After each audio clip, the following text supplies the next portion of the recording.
Live. I'll take that. Hey, I'm the soberest one. Yes, you don't do anything. For a minute. All right, so we're live. Hello. Hi. We're live on Facebook. So I think everybody knows the drill. If you can, do me a favor, go ahead and share it on your page. Remember, not a watch party, just share it. Let's see if I can do this on this computer.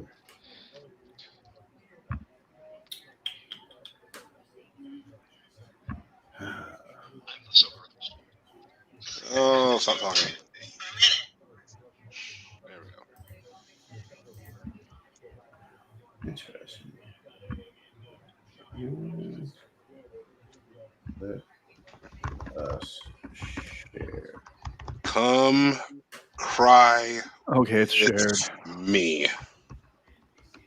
Share. Hey, Becky. Hey, Steven. Welcome to the party.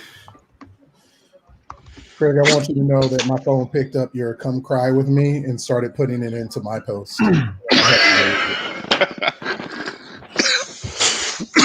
bad. Let's see. Here. Cheers. Let's do this. Hey, Joe just got Massachusetts. I think that was expected. You go around and get in the car. I can't do it. I tried. No. An attempt was made. Hey, Mike, I just like it when they start projecting the winners and they're like 0% in, but Massachusetts, he's going to win. Yeah, they should just take off. Well, they're just basically saying here, look, these are states we know they're going to win. That's why, they just said Oklahoma's in, and I don't even think their polls closed. Isn't it 4 o'clock in Oklahoma right now? Same thing in California, the whole West Coast. Just turn it down. Let's focus. So, Bree, hey, welcome. And welcome everybody who is watching. We are going to be enjoying each other's company, and hopefully the results of this election, we'll see if we can enjoy both as they're coming in. So we just went live here at 8, and some of us will be drinking. Some of us will be making a drink very shortly. Some of us will be stone sober. So I will have water. You'll have water? Yeah, you stay sober because somebody needs to stay sober for us. Yes. No, I got it. David should just hand over control of me now. As they're coming in, so.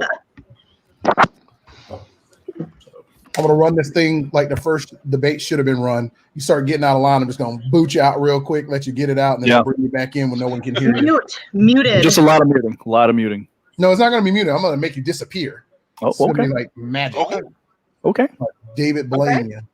I might need that because some non-PG-13 words might arise out of my soul that I just simply will not be able to stop.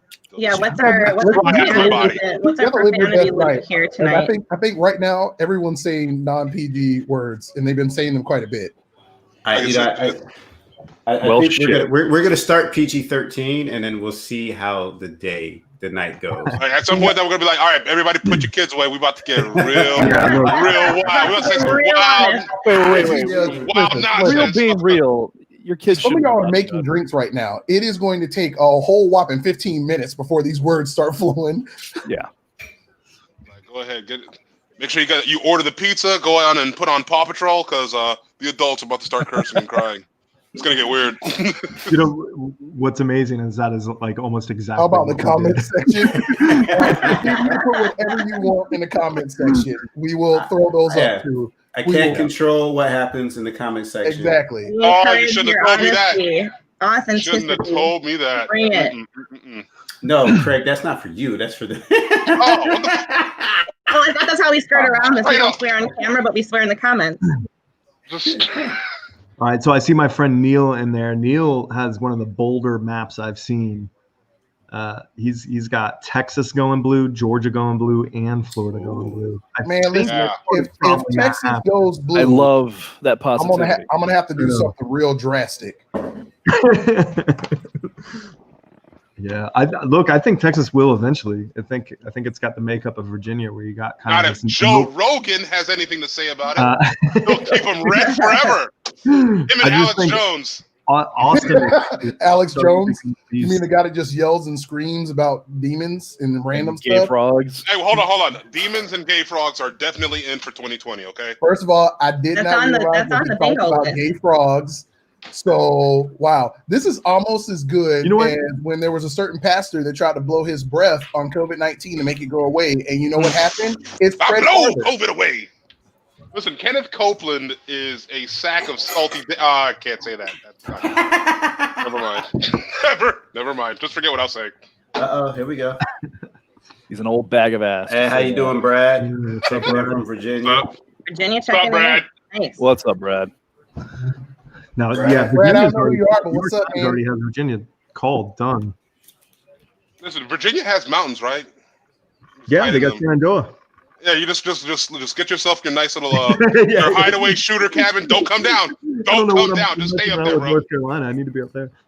Throw yourself a beard. Make some moonshine. You'll make good money in the apocalypse. You'll be all right. Oh, it's a projection coming. I don't want to see none. All right, so we got Florida at 85%. Georgia's just starting at 10%. Texas is at 10%. North Carolina is less than 1%. Florida and North Carolina should be pretty quick, though. Like, Yeah. as Yeah, far as- well, Pennsylvania Georgia's going to be slow. to take forever, right? So that's not going to happen. North Carolina, I know 538 had it as a flip. That's hard to see, but I mean, if North Carolina flips, I would love that. Lower Alabama is I hear you, Real Ashley. ugly. Listen, I'm just going to call the 2020 election. Let's just all call it the clenching. Just the collective butthole puckering of America. Just so constipated. Oh, I should have ate some fiber. listen, man. That's the second time you almost made me spit water out my mouth. Okay, The clenching. Oh, Everybody in this freaking channel right now, our Kegels are at. our Kegels are. Listen, man. Oh my I God, have the game abs is on that amazing spot right now. between. I got abs there, bro. You're not supposed to have abs there. I'm so strong, bro. I just cut the turd in half. I find it amazing that the men are the one talking about don't Kegels on even this need call. toilet paper, man. Just You got to clean- keep your pelvic floor strong. Bro, it just the poop just flies out at supersonic perfect pinch, speeds. man. Perfect pinch. Damn it, Craig. I just need y'all to know that like the Kegel conversation happened with two men, and the one woman on this group was just like, "Is this a thing?" I know, This is a thing. This is a thing. You got to That's straighten what I those said. form up. I'm like, I find it amazing that the men are the one talking about Kegels on this call. Like, Listen, Yeah, men are power poopers. All right, we are power poopers. We It's just Craig it's not- said he had does, though. Kegels with abs, and I'm not gonna lie, like, sounds impressive. listen. You don't need toilet paper when you have. It's frictionless. Oh no! Mitch won. No! What, Mitch Oh. McConnell? I mean, You know what? I mean, I there was expected him to. Yeah, did Yeah. anybody- Yeah, the Turtle's always gonna win. Trump's Like, going to take Kentucky. Mitch is from Kentucky. I mean, we know I how just- this map is going to look. There's like 5 states that might flip. Like, Can someone, like, anyone in the comments who's into witchcraft, can you find the Crossroads demon that Mitch McConnell made a deal with? Because I'm trying to get a record deal going. man, know man, how with that the- Mitch McConnell probably I want a sent piece. text I want a piece. messages out saying that he was going to give up some of his money to the people in Kentucky, and then as soon as he gets elected, he's going to send out another text message that says "psych," Oh, of course. Good. I hope he does. I hope he does. and they'll fall for it again in another couple of years. Stupid idiots. Grass isn't blue, stupid. How do you really feel? They are the bluegrass Kentucky. state, so I hate that Kentucky. actually worked out. Damn. oh That's no! political news. Oh. What? Hey, What? Oh, I'm looking at one of their local elections. Jake Williams. It looks like he's going to lose the mayor seat in Cocoa. From now on, every oh no I hear in Yeah, this I don't- conversation, I assume Trump won. Trump won? No, Okay, yeah. cool. I'm going to go ahead and go to Seriously, bed. no more local shit No. from your area, okay? Hey, anybody's allowed to non-important. bring any local shit in that they want. Local is more important than you. Man, No, I think today You know local what? is not more important at all. normally I would agree with you. I think this is one of those moments. This is an exception. I am drinking Innovation Brewing. It's a lager. I have an amber over there. I'm going to progressively get a little more bold in my choices, but I figure I got to start slow. Alex is definitely lying. He has a brewery in the back of his cabin. And he's never coming down ever again. He's full of shit. Can't curse. No cursing. I just figured we just might as well start off right at the jump. So this is What do you have? Terramana tequila, Okay. Oh, mixed with a little bit of Grand Marnier and some other fun stuff in there. And I am going to be good for tonight. Hey, Craig, how's your water? Other How's fun my stuff. You know what? You know what? Our waters are I great. have some brand I got a what? H2O premium right here. Mm. I put salt in it for my tears. I live a lot of Delicious. crying. I just collect my tears. It reduce, reuse, and recycle. So it was always I like how we're all going into this with like the right expectations. we're going straight Republican hell.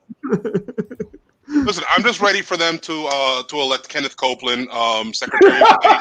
I'm ready for it. I'm ready for it. Just secretary, God King for life of God religion. King. Okay, they make a new cabinet position for him. That's all it is. Anybody want to come over and play with Becky? Steven, you poor man. Hmm? Allergic to agave. You're missing out, my friend. Yeah, because that's in here. What and is it is agave? good. Is that Agave. extra sugar? It The is- main ingredient to make tequila. Yes, The it is lifeblood of delicious, tequila. my friend. That's what it is. It's also a sugar substitute. It is, but that's not the fun part of it. No. By the way, the Rock's tequila is absolutely amazing. I don't even like tequila, but his tequila is amazing. So I'm doing a plug. Maybe it'll reach you. Send some money. He's gonna God, I send you wish a I cease and drank. desist. That's what he's gonna send you. Hmm? I wish I He's gonna drank. send you a cease and desist. Craig, It's like it's a good stop night to drinking start, that man. on air. And listen, he's going to run for president. And Oh God, I Who? don't want another celebrity running for president. I don't That's care if okay. it's Dwayne Johnson 2024. No, I'm No. here. I'm No, here. no, for that- the- Listen, I'm down with Rock. Dwayne the Rock Johnson and Jocko Willink. They put on. They're like you guys. I should run wanted together. President Camacho, but then I started realizing how much I don't like Terry Crews. So we already have a President Camacho. cool. We're living it now. Trump is not as cool as Camacho. And Yeah, I'm gonna Camacho, say No, Awesome. he's just like on as the bone insane. scale. and Yeah, dumb. How no, dare no. you? Oh, look, Camacho sought out help from experts, right? he listened to the women in his cabinet. Did he though? Kind of.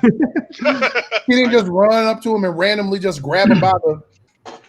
Oh, Yeah, I you guess wanted to Camacho say it. asking not sure for help. That is different. The I'll Rock grant you versus that. It's a kid show. Kanye. That's Ooh, not can you even that's not imagine? even a match. No, God, No, Kanye the was Rock just versus, there and the say Rock something versus ignorant. Kanye running for president is what he's talking about. Yeah, I know. Did anybody see Kanye West's interview on JRE? Anybody? No, because we don't pay attention to him or Lil Wayne anymore. Oh, that's right. Little Wayne got canceled. That's right. He needs help. He needs like somebody like talk to Who, him. Kanye? Yeah, Who? Kanye's Oh, yeah, he he's does. Yeah. very disturbed. Oh yeah, He needs he's somebody to talk to him. Didn't He Chappelle like needs to be fly out on there and the- make a whole thing up, like hang out with Kanye or something over that? I don't know. Right. He needs lithium or something. Yeah. I don't know. There's something definitely not right, He and needs no some, one's like- talking about it. He needs like live-in support. Do you think Yeah. nobody's talking about it, or are people just like ignoring it and enabling it so they could take advantage of him? Of Oh, and for course. sure, his 100%. wife and her family are absolutely. 100%. I mean, they turned them. All right. Absolutely, Steven. It was weird. It was weird. It is. I don't think it's allowed not. I know. It's 100% appropriate. I don't know if that fits our PG-13 rating, but Oh, that Here we go. That just went out of the water when the Yeah. first drink got taken. So now we have put it out there. Kanye. We're just gonna watch the rating just crater. Straight up, adults only. Take What- your stupid kids to bed. No one wants to hear what them. states is Kanye on the ballot in? Did he make it anywhere? I didn't see him on ours. I don't think so. I didn't see Yeah, him on didn't he have mine. his whole thing about teaching people how to write them in? Like he posted something like, Was "This is that how what you it write me in." Yeah. I mean, Yeah. Idaho it'd be, is it'd be kind of funny to see him get on the board somewhere. Right? Listen, these nuts got on the board years ago He in did. North Carolina. Oh, So Kanye can get on the board because these nuts got on the board. he's nuts. PG-13. Speaking of North Carolina, I that's don't one know. of my projected flips is NC, my second home. Yeah, Wait. NC's on the list of potential. Why They am I just looking started at- bro, every reporting. time I Home look at blue. Is it? Oh, okay. I'm still looking at it red as hell. Where? North Carolina is 1% in, and Trump 62%, Biden 37%. That's exactly Okay. what I see. It's only Yeah, so that's 1% in. I'm saying Yeah, final end all be all. Oh, okay. I hear wait what till you're they saying. get to Charlotte, Exactly. That's my home. and then when you drive outside of Yeah. Charlotte, you're fine. So I'm looking at Georgia right now. I think all of us know that 1% in doesn't mean anything. In a Right. lot of Atlanta's just scenarios. starting to report. I hear your nastiness, Jason. Shame on you. You've got kids. What's wrong with you? They're asleep. But I'm in my basement. When daddy comes out to play. That's how they got here. It's like, you want some more brothers and sisters? Shut up. Let daddy go to work. Look at the South. This just terrifies me. Maybe Lindsey Graham will get his wish and get the good old days of segregation back. The good old days. I think we're gonna for have that. to move. Like, I think we're gonna have to move out of the South. But I can't wait to be at the back of the bus again. That's gonna be awesome. Love it. I don't like snow. I really don't. I don't like snow. Oh, You know? man. Half of me is from Cuba. The other half is from the freaking Sahara. It's not that bad. Snow. You're not going to Minnesota. My God. Why would you go to Minnesota? We aren't even a lock-in for blue this year. I know. Minnesota, That's isn't it? Canada. Oh, Canada. Well, Canada doesn't want us right now. They're all. Yeah, Listen, Canada's building a wall, okay? And we're going to pay for it. You're gonna have to climb up and we probably will. through a Great Lake to get to Canada. Yes. The art of the deal. Oh. My whole YouTube feed is nothing but pure sadness. How to move to New Zealand. How to buy a gun illegally. What? What is happening I here? researched how to get what I needed to do to buy a gun, and I feel very behind in my knowledge. Although I never suspected I would ever want or need a gun.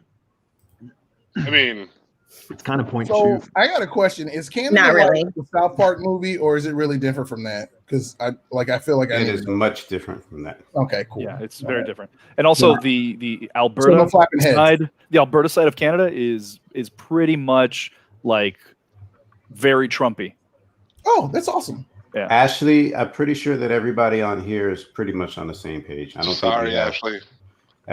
I invited somebody who does think differently, but I was very honest. They would be very heavily outnumbered in this, and I understand it wouldn't be comfortable. I'll start throwing out some hot takes if we need to spice. Yeah, let's get them. Or I gotta lukewarm takes. I don't care. Couple more Anything. beers. I'll start spouting. But Bree does say South Park's version of Colorado was 100% accurate. Yeah, that sounds 100%. Which is legit. what I don't watch South Park. Enlighten me.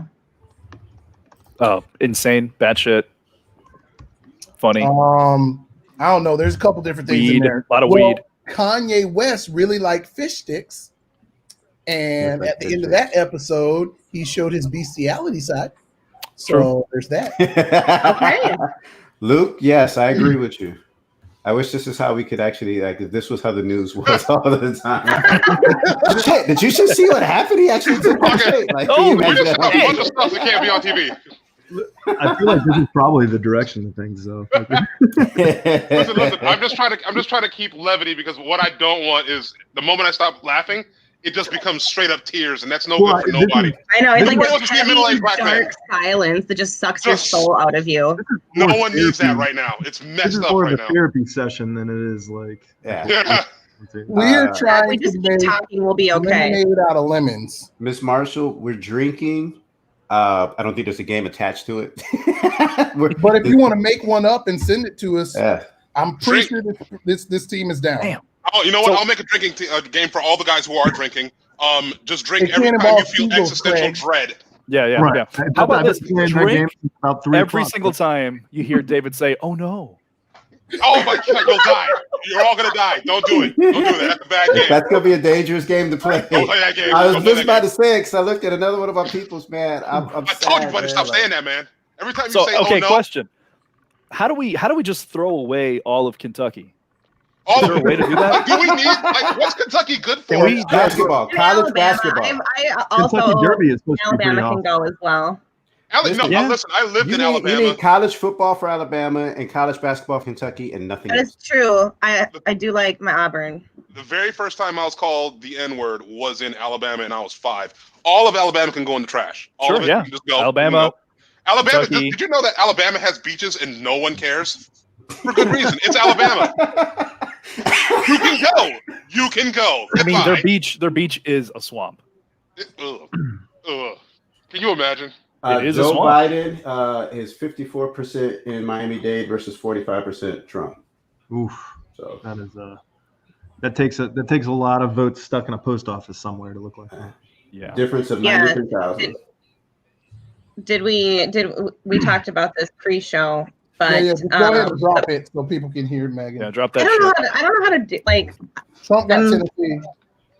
Multitasking doesn't really work. Sam! I hope you're safe. I hope you're safe wherever you're at.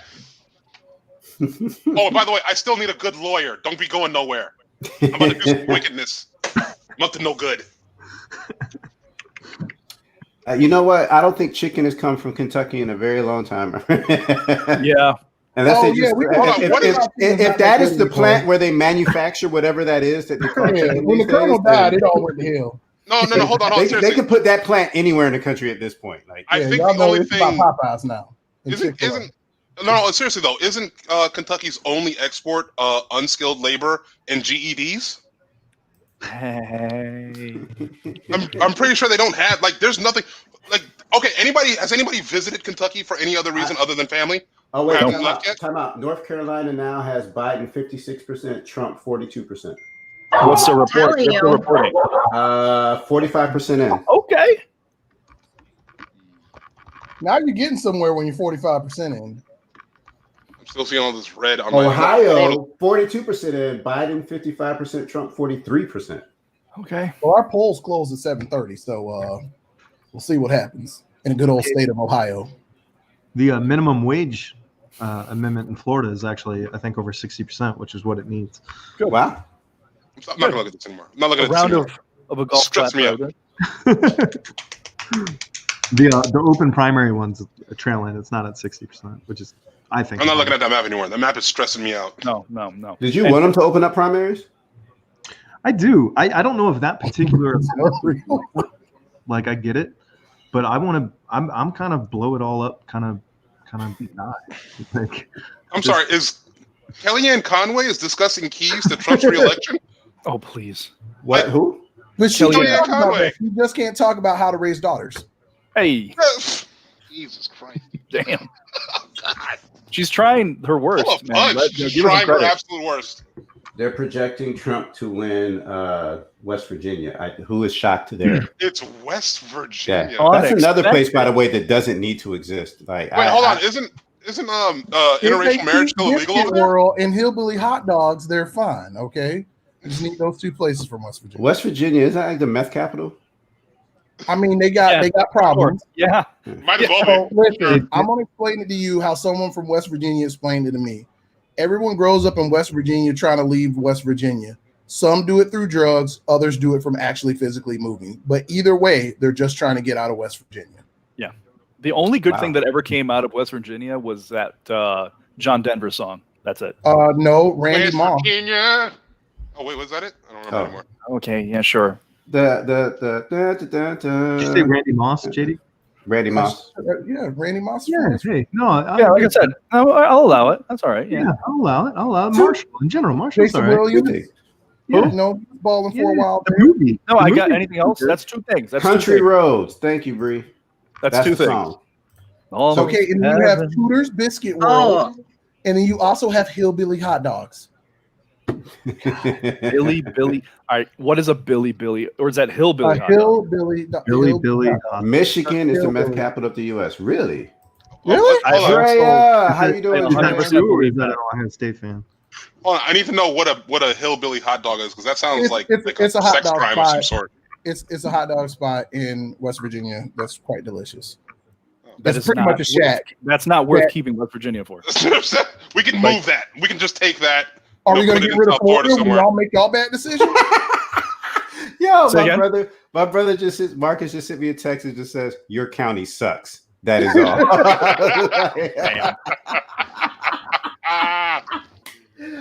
Gonna keep your racist sheriff. Oh, wow. That's awesome. That's all. Just your county sucks. That is it. all. And ended. Okay. Listen, we got like quite a few people watching, and for those of that have just come on, yeah, they should probably know that it's gonna get a little real on here. Hello, Alex's kid. We're saying words. Bringing my 9-year-old in here for his insight. There's nothing you could say that he hasn't heard from his mom. So okay, good. He's gonna hear some new really? tonight. I mean, I'm just saying, directly below me, this guy will push envelopes. The one directly below. Oh, you're pointing to me. Yeah. Listen, whoa. I'm never cursing. He's always kid is cursing. 9 years old. He's heard worse on friggin' Fortnite. Like, yeah, true. This is true. Yeah. Probably Fortnite is pure poison. Does he play Fortnite? Because if he plays Fortnite, then I feel bad about nothing. No, he's not on Fortnite yet. Maybe. Okay. Good. That's good parenting. That's good parenting. Keep your child off of Fortnite and Call of Duty, because we keep him off Fortnite and Donald Trump speeches. Sup, Juan? That's it. You're gonna raise a great kid. You're good. You're on the right path, my friend. Juan, how you doing, brother? Hey, Juan, what's up, man? Tracy, thank you for joining. You know what? That's fair, though. That's fair. That's fair. We have every opportunity to mess this up. We really will. could. We will. We're gonna mess this up. What are you talking about? I hope Florida doesn't Florida this election. You know, we will. Oh, you mean a situation where they have to do a recount? No, it's gonna be a post office they find 6 months from now with like a pile with 1,000,001. Right. It's in Mar-a-Lago. What? Room closet. It's actually in his room. He just stacks them. I gotta stop refreshing my YouTube feed. It just gets more and more sad. It is. No, it's gonna get worse as the It next. just keeps getting worse. What are you watching on YouTube? He just likes seeing algorithm like ruin his day. Pretty much, yeah. I look on YouTube for it gives me my pulse of what's happening in the world. So as I see things get worse, I start getting fed more like prepper survivor videos, like how to survive the apocalypse, or how to like fashion a boat out of like bathtubs and your hopes and dreams. Bamboo. And bamboo, so you can how sail to make off to New Zealand. human jerky. It is called long pork. Yeah, I'm gonna say straight up long pork. Straight up long pork. So it just gets more and more apocalyptic as the night goes on. So, is that where you learned about male Kegels? Oh no! I found that out on accident because I accidentally sneezed and farted at the same time and gave myself an aneurysm. There are so many places I want to go with this conversation right now, but ears. I have never farted. You have so no hard in my idea life. how like. Like I farted so hard it cleared my sinuses. I'm sorry. This is very political. I apologize. What horrible thing did you see? With more votes coming in, Florida just switched to Trump. Oh yeah, that's not. Did you expect different? That's not a surprise. Are you projecting different? At what point are we going to talk about our projections here? I'm talking about prayer. I got you. North Carolina is projected reporting, and Biden is up 54 to 44. 54.1 to 44.1. In North Carolina, Alex? Yes. 0.0. Yeah, you said you're in Asheville, right? I'm outside of Asheville right now. You're in hippy dippy capital. You should be totally blue there. Yeah, I'm a little bit more out in the sticks. But yeah. Oh, okay. That's right, Becky. Kegels, people. Kegels. All right, here's my projection. I got a projection. Go ahead. All right. I'm projecting Biden gets California. Don't quote me. That's my. If California went red, I'm leaving right now. No, yeah. If California went red, we're out. Listen, dude, forget it. Listen, for real. If Texas goes blue, I'm streaking. Texas is going blue. I will bet money it's going blue. Dude, it's going blue. That would be the greatest thing. No one here can believe that. No one here can believe that. No. I will roll over in his grave. Bet me money. I will put money on this right now. I'm so confident Texas is going blue, or at least it's going purple, but it's showing up blue today. All right, I got a question. Oh my God. Katie, where are you freaking? Megan, how many sips of that drink you had? So this is what I submitted before I started drinking. I have been drinking for a good hour. And that's why she thinks Texas is going blue. No, I've said this all day. I said it yesterday. Texas is going blue. Georgia's going blue. North Carolina's going blue. Florida sucks as usual. So it's staying red, but these are my predictions on flips.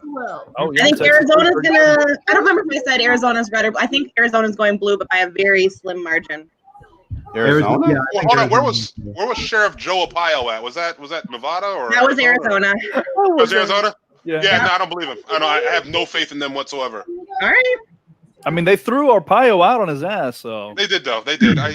You know what? You're right. I'm being very pessimistic, but because I need to, I have to. It wasn't until yesterday where Trump started reinvesting dollars into advertising in Arizona. He had all but given up. This is one of the reasons why I believe that Arizona is going to be a very tight, but ultimately blue state. Arizona was one of the flips I had too. What'd you say? Arizona was one of the flips I had too. Hold on, Meg. I gotta ask a question. Is there alcohol in a coffee mug so that you can have a handle on it? It is. I just moved. I just moved. Yep. I'm like. She's like, listen, I'm gonna be drinking a lot. I need to just hold on to my cup like a. Okay, so hold on a second. So I got 2 coffee cups. I started with a sour beer called Tongue Twister. It's amazing because I got this sour taste in my mouth in the election. But in this cup, which I'm about to start drinking, is brandy. So the Republican cup. Hell, you're double fisting? Hey, No. One hand, one cup. That's double fisting. Like no, seriously, you're literally just. That's double fisting. One hand, that's literally double fisting. Juan, you are by yourself. The Buckeye State doesn't do anything right. Buckeye State's terrible. You heard me, JD. Oh man, I just lived it. Hey, right now, Biden is winning in South Carolina. I didn't see how much of the percentage is in. Yeah, it's 2%. That's like a single dude's neighborhood, man. New York Times already has it called for Trump. South Carolina. Yeah, South Carolina is gonna. I think they're gonna stay red, but I do think that Lindsey Graham's gonna be gone. Gross, I hope so, but I don't know because I would love Lady G to be gone. Hey, can somebody look that up to see what that race is doing? Last night I did a little bit, and Lindsey was up a number of points. Bastard. I am the most unpolitical person on this, so please don't ask me to look anything up because it's just going to make me cry. I can't. I am not capable of multitasking with multiple screens. And I'm just here so I don't. Lindsey Graham is up 49.7 to Jamie Harrison's 49.2. Whoa! Wow! But dude, that's like 120,000 votes for each of them right now. That's nothing. Yeah, it's early. By the way, I am running for office apparently at Melbourne Village Commissioner. There's a David Jones running for office, and because I just saw a flash and it was just like this race between Fred Anderson and David Jones is close. Did you win? 22. No, like so far, Fred has 22% and I have 21%. So you know what it is. So you didn't pick out your afro. The afro was power, and that's your fault. Hey, I didn't know I was running, so I'm doing a great job apparently. You wrote yourself in. Huh? You wrote yourself in. Hey, we all have to start somewhere. I respect apparently, I'm starting in Melbourne Village. Just telling you now. Oh, I might know that David Jones. Oh my goodness. You said Melbourne Village? Yeah, I know who that is. Annabelle says Graham is losing. Yeah. Burst water pipe delays in Fulton County. Voting count till likely tomorrow. Wow. Oh wow. What? Wait, didn't all of Georgia have to do paper vote today? No, that was like was it all of Georgia? I thought it was just Fulton. I thought it was like their voting machines all went down because of a glitch. You know what? We all file our taxes online using our Social Security. Why is voting this archaic?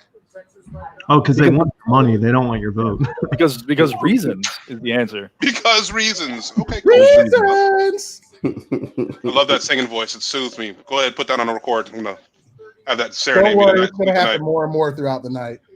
I'm gonna have to start singing some old Negro spirituals so he'll will us through the Wading in water. I'm sorry, I'm done now.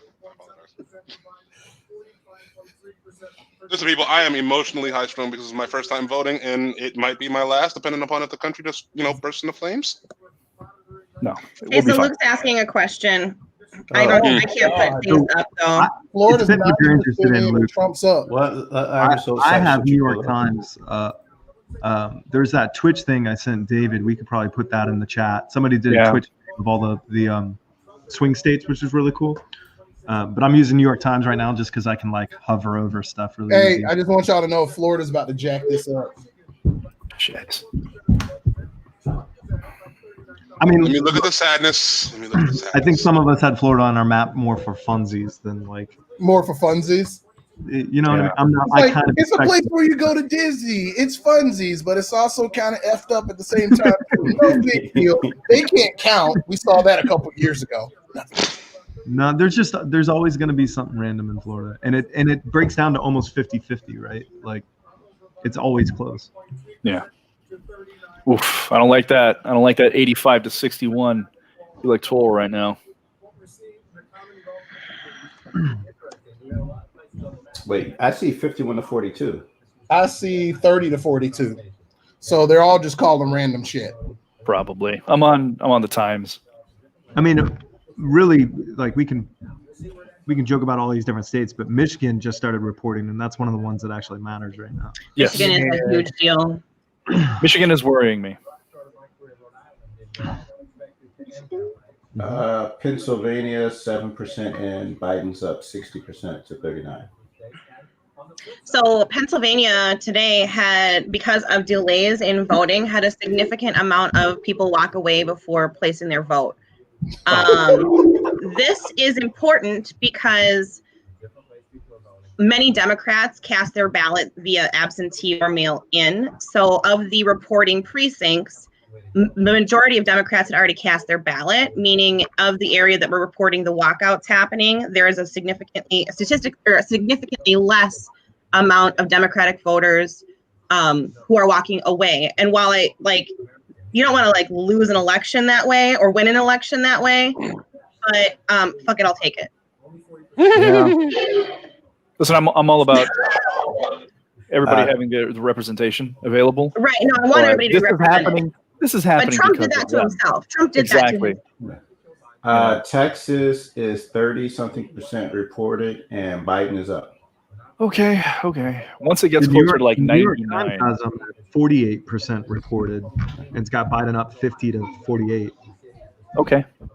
Still too close for my comfort. Way too close. It's about. Is anybody prepared to have the conversation? Is the Senate going to flip? I have no faith that it will flip. No. You don't think so? Zero faith it will flip. All we need is I have no faith that it will flip. and game 3.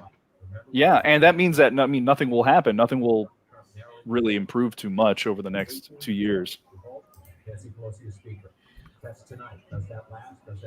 Elaborate, please, if you will. I mean, the Senate's going to just blockade everything until they finally do get voted out in 2 years. No, I'm saying, is the Senate going to flip to Democrat? No, I don't think it will. I have no faith in that. Okay. Yeah, I think everybody's got PTSD at this point. So what is it right now? Negative cloud. But. How many It's, seats? it's 53-47. Yeah. Right? Senate at this hour has 39 Democrats, 34 Republicans. At this hour. It's not going to flip unless we take 3 key states: Arizona, South Carolina, Iowa could be one of them. North Carolina very likely could be one of them. I'm not so certain it's not going to happen, Raz. Again, I'm being absolutely a glass nearly empty kind of guy right now. That way, if and when it happens the worst way, I'm like, oh boy, I expected that. But so basically, what you're saying, pleasantly surprised if it doesn't. But you can't wait to release. Oh, absolutely, I am. Completely you are up. built up, is what I'm hearing. So pent up. He's gonna shoot off like a rocket. Fireworks, man. Excitement. Yes. Just innuendo, no innuendo. However you want to take that, it's exactly how it'll happen. Meg asked a question. So in the chat, if you think that the Senate might flip, go ahead and throw that in there. And if you do think it's going to flip, who do you think? What states are going to flip? Oh, good Lord, have mercy! This woman has a lot of plastic surgery on this news channel. Oh man, you can't keep starting sentences doing like that, man. What's wrong What are with you you? talking about? David. Oh, that's Kelly Conway. Snap and say, pay attention to me. So, no, I just looked and I was like, wow, what in the world? Sorry. Man, this woman has a lot of work done to her face. She must be pretty bad looking. It's Kelly Conway. Oh, my bad. Seems legit.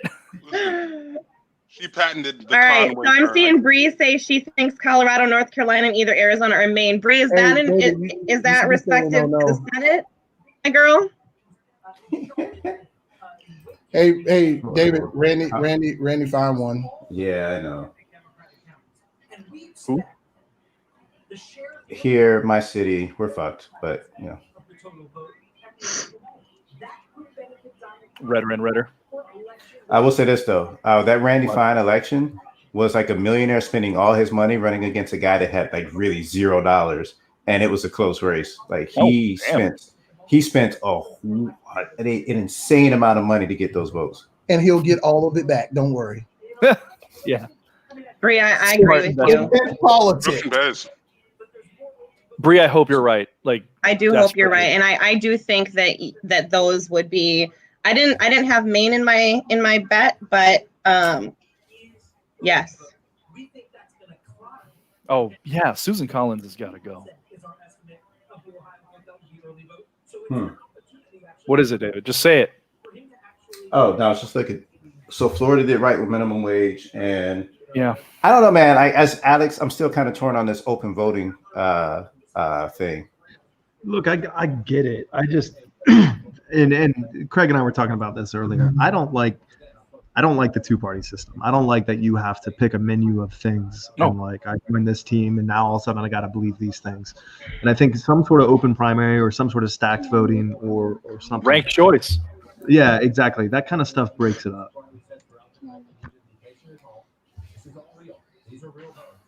What is it, David? You're ignoring the conversation. No, I'm just looking at this kind of sad right now. Oh.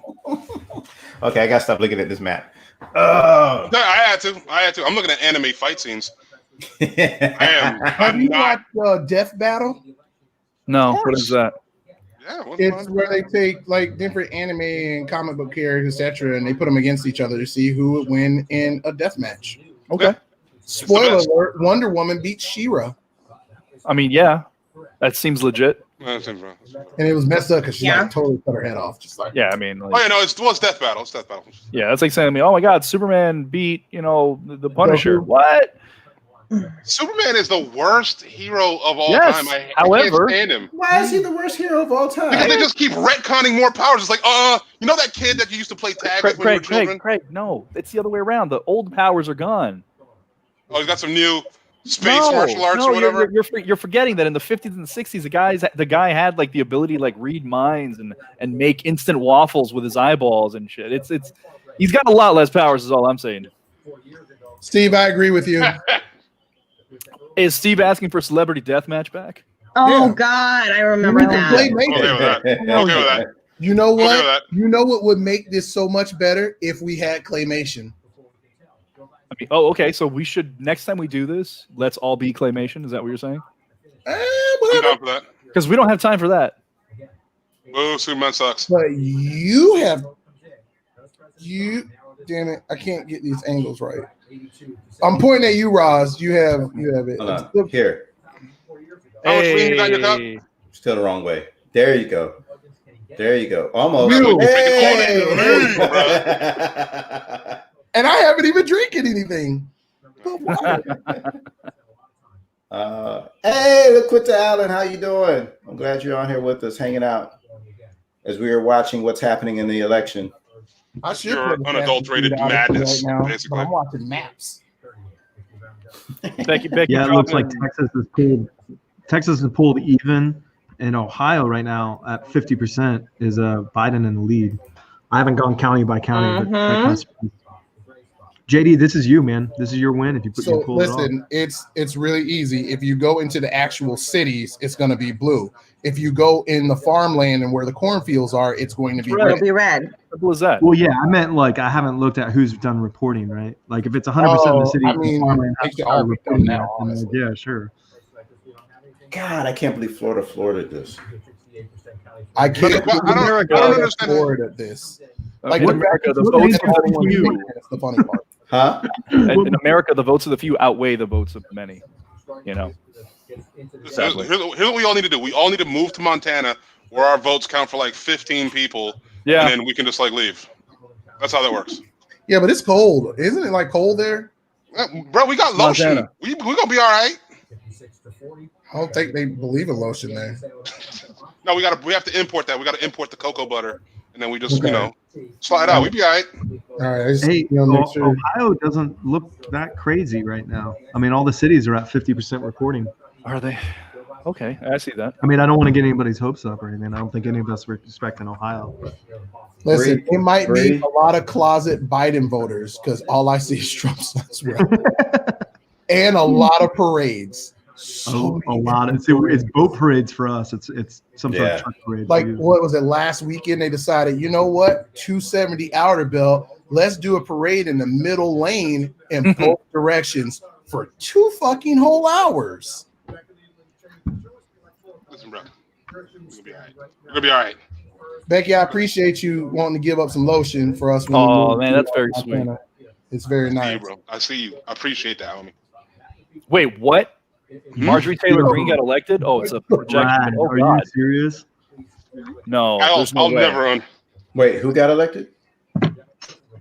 I'm looking it up. It says it's a projection, but it might be real. Oh God, QAnon's gonna freaking infiltrate our government, bro. When you lie and make so many typos that they make a religion out of your nonsense. Yeah. That means that one doctor that's in the strip mall that believes that women have miscarriages because they had sex with demons is going to end up being our Surgeon General. Mm-hmm. Whoa! Why would you say that? Because it's 2020 and it's plausible. No, don't hurt me like that. Trying to be happy. I'm trying. It's hard. It's hard. Oh yeah, there's no chance of her not winning. I didn't know this. Her opponent dropped out 31 days into the race. Oh, no. Did he drop out or was she's in Georgia, right? Yeah, she's so basically they had pictures and said that they would let those pictures go. What happened to Ross? He said, you know what, I'm out. He just abandoned ship. He was like, you know what? This is too much. I mean, I thought you made him disappear, but he made himself disappear. Man, that wasn't me. It was the Kegels. You said Kegels too much. Kegels. Oh my goodness. So while we're waiting for some more projections, is there any other topics that we'd like to talk about? What's happening? Could be. Hey, listen, we combine both shows. We usually do the Geek Seat tonight, and we've talked about some superhero stuff, or we got the We Are Not Okay. So it could be serious, or we can go completely off the wall to Zack Snyder trolling all of us, saying he was going to release a picture of a wardrobe test with Henry Cavill, and it was like him wearing like a random outfit, not a Superman outfit. I was just like, that's kind of jacked up, man. Like, I mean, I don't know. I don't know. I'm bereft of jokes. Graham, wait a minute, Steve. What do you mean, Graham? What do you mean, Graham? Wait, what happened with Graham? What about Lindsey Graham? What about Graham? That's need details. Steven, you can't just leave a comment like that. Geek Squad. What does that even mean? Steve, I know you work for Geek Squad, but you really talking about Graham County, North Carolina. Is he talking about Lindsey Graham? Graham crackers? Teddy Grahams? Love Teddy Grahams. Teddy Grahams. What is the his comments about women? Yes. Oh, okay. You're saying that we should talk about Graham and the comments about women. Which one? I know he's made a couple sets of pretty extreme comments over the last week and a half. I mean, I was kind of done with him when he said the good old days of segregation. So here's what I wanted, and Craig and I were talking about this on the pre-show. What happened between Lindsey Graham on the Daily Show 4 years ago? Right? Is it the Lady G stuff? Is it the compliment? Is it? Yeah, it is. Of course, it's compromat. 100%. It's gotta be, right? Absolutely. Like, what did you say? Compromat? Yeah, compromising. Crap that Russia has. It's compromat. Yes. Okay. I mean, that's going to be one of the biggest turnarounds, the biggest flips, out of any of this. Oh. So there you go. That is a problem.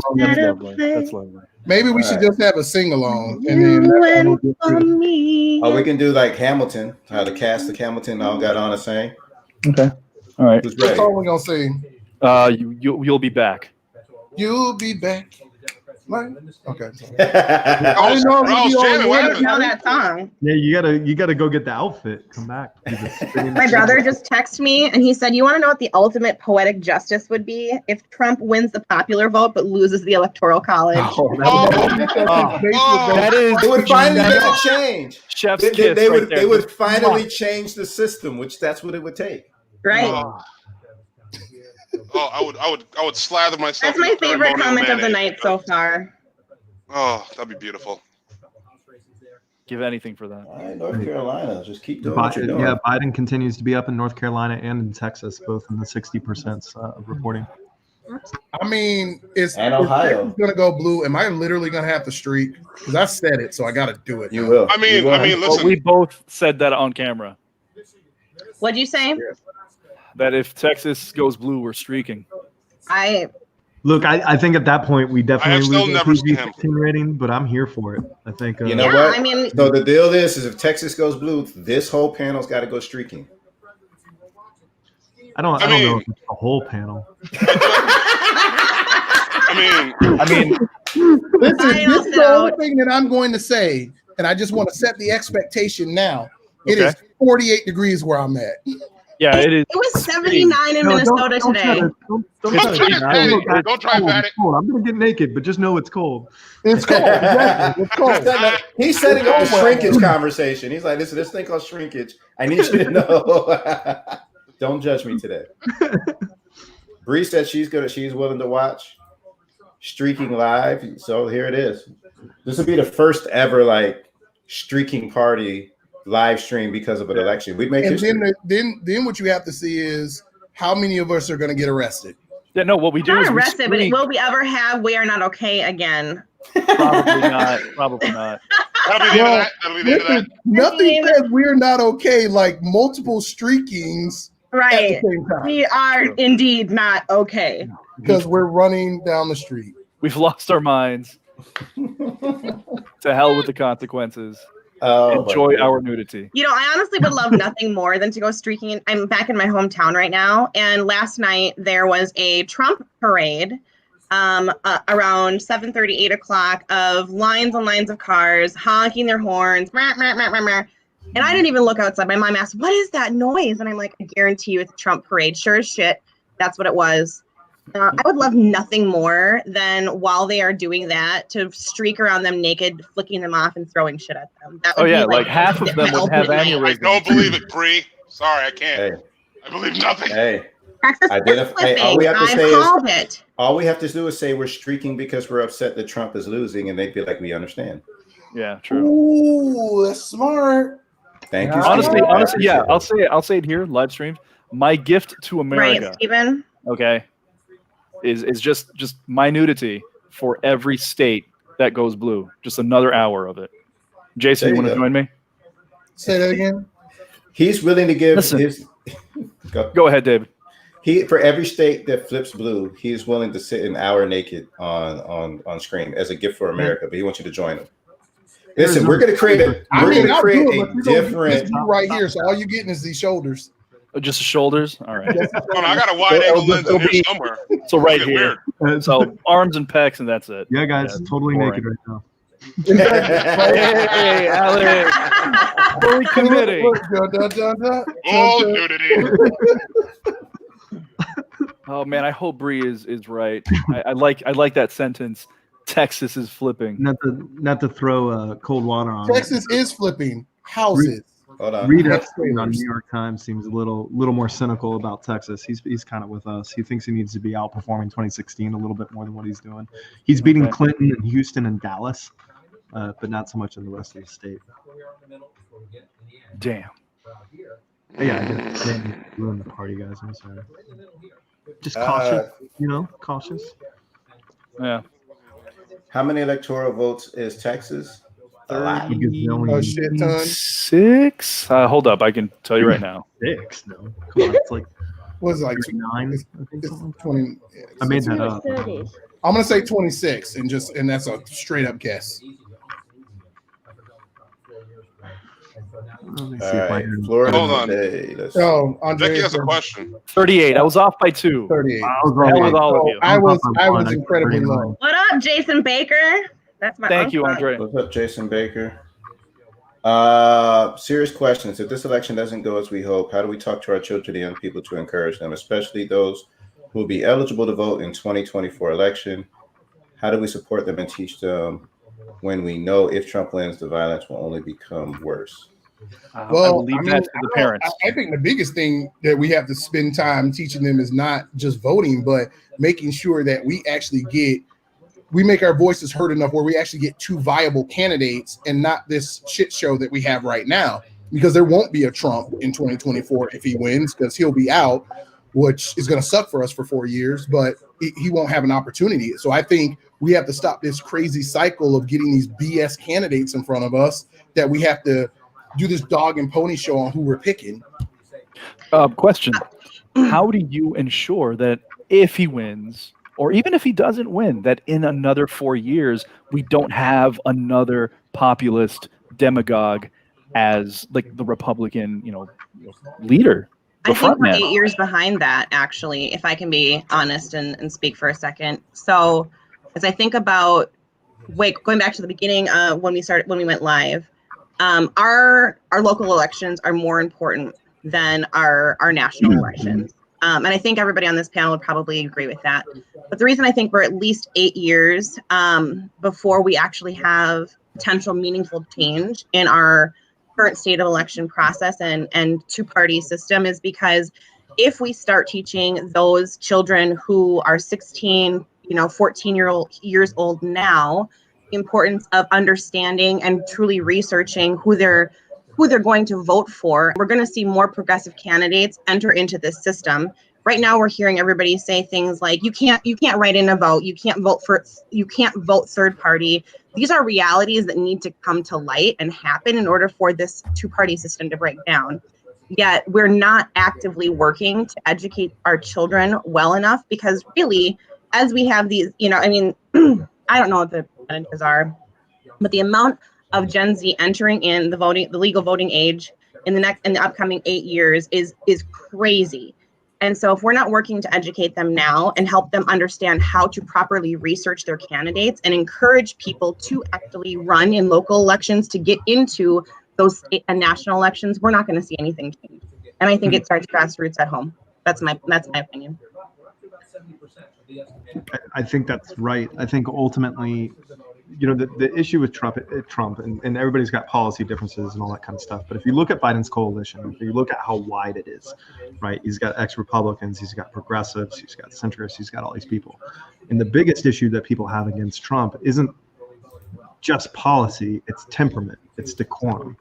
And what happens in politics is a winning strategy gets replicated, right? So I know David would probably agree with this. We feel like we've seen this in Brevard County, where Brevard County local politics has gone just straight nasty, because you get these people trying to be like mini Trumps. Now, they don't have Trump's track record of business success or anything like that. They're just assholes, right?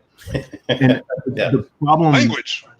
Yeah, well, he's heard worse. The problem is, if he wins, we're going to see that continue to replicate until Trumpism starts losing, right? Until bully politics start losing, you'll just see more of it. And I fear that you'll see more from the left and more from the right. And that's just going to polarize us even more. Biden is the complete opposite of bully politics. And if he loses, you're going to see progressives point to that and say, see, we can't do, we got to get nasty. And I don't know if that's right or wrong, but I do think it's wrong for the country. I think it might tear us apart. I don't think we need to get nasty, but I do think we need to play smarter. And we do a disservice to ourselves.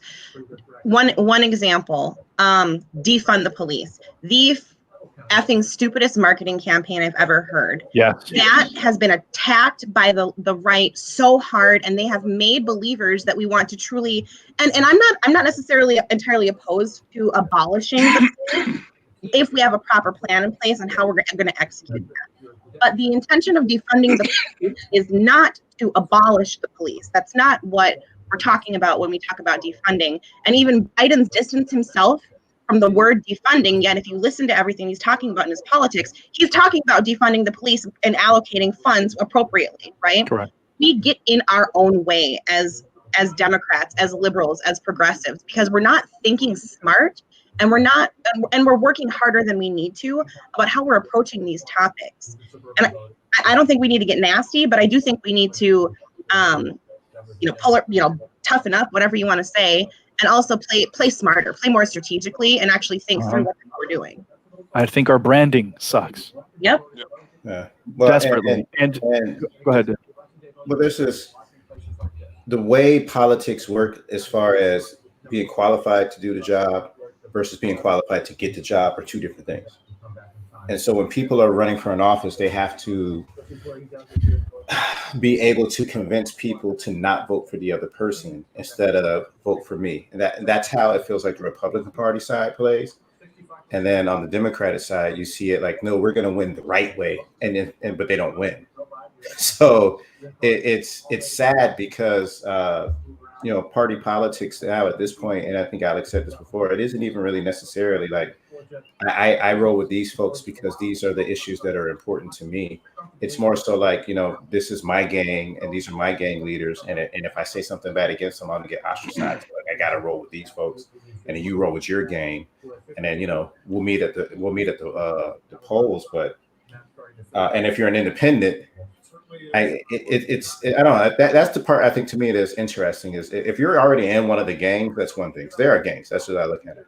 But if you're independent, it blows my mind that you can take a look at this because you're saying, hey, I like to be an independent thinker.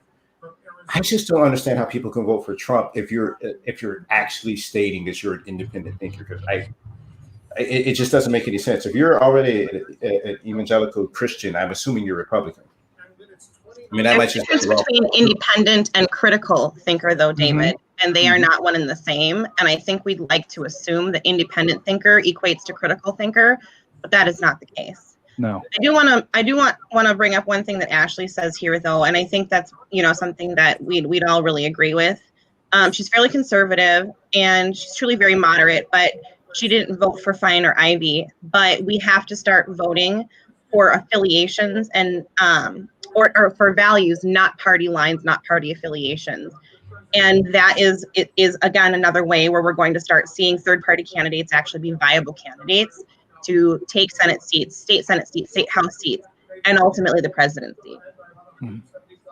Appreciate you, Ashley. I think, if we're talking Brevard, I think you have to also recognize where Brevard is, right? I mean, the last real Democrat to win in Brevard was Bill Nelson. He was a blue dog. Yeah. I haven't seen a blue dog, run at that level. I don't even know if that's a thing anymore. No, they're gone. A Bernie bro is not going to win in Brevard County. Not yet. Not for a long time, if ever. Hey man, I was happy as all get out when Allison got the endorsement from Bernie, but I straight up told him, I said, I think it probably hurts you more than it does help you in this county.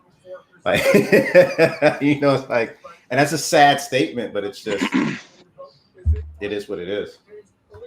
I mean, as far as this entire, go ahead. Nope, sorry. Oh my God, we might be going streaking. So Biden wins New Mexico. I don't know if everybody had that on their list, but yeah, I had it. Okay. Stephen Mark Pillsbury here is saying that look at Jo Jorgensen. She actually got some decent traction this year, and yeah, she actually did. However, she is in the Libertarian Party, which is.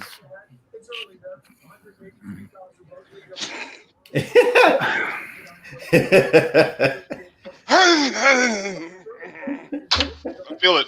I mean, I heard libertarians were like conservatives that like weed.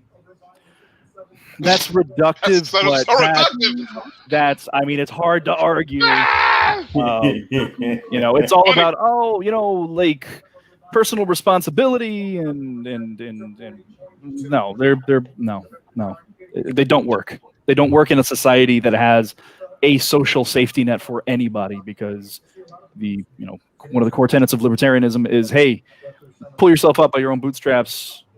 Screw you, I got mine.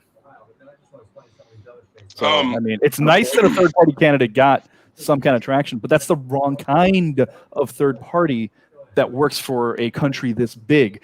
I was expecting for us to actually have some kind of schism in the Republican Party and more recently in the Democratic Party, specifically starting back when Barack Obama was running, because when the Tea Party started getting as much power as it did, it was beginning to overpower the traditional Republicans, and there was a lot of infighting. That would have been a perfect time for a political schism, for a third party to spin off.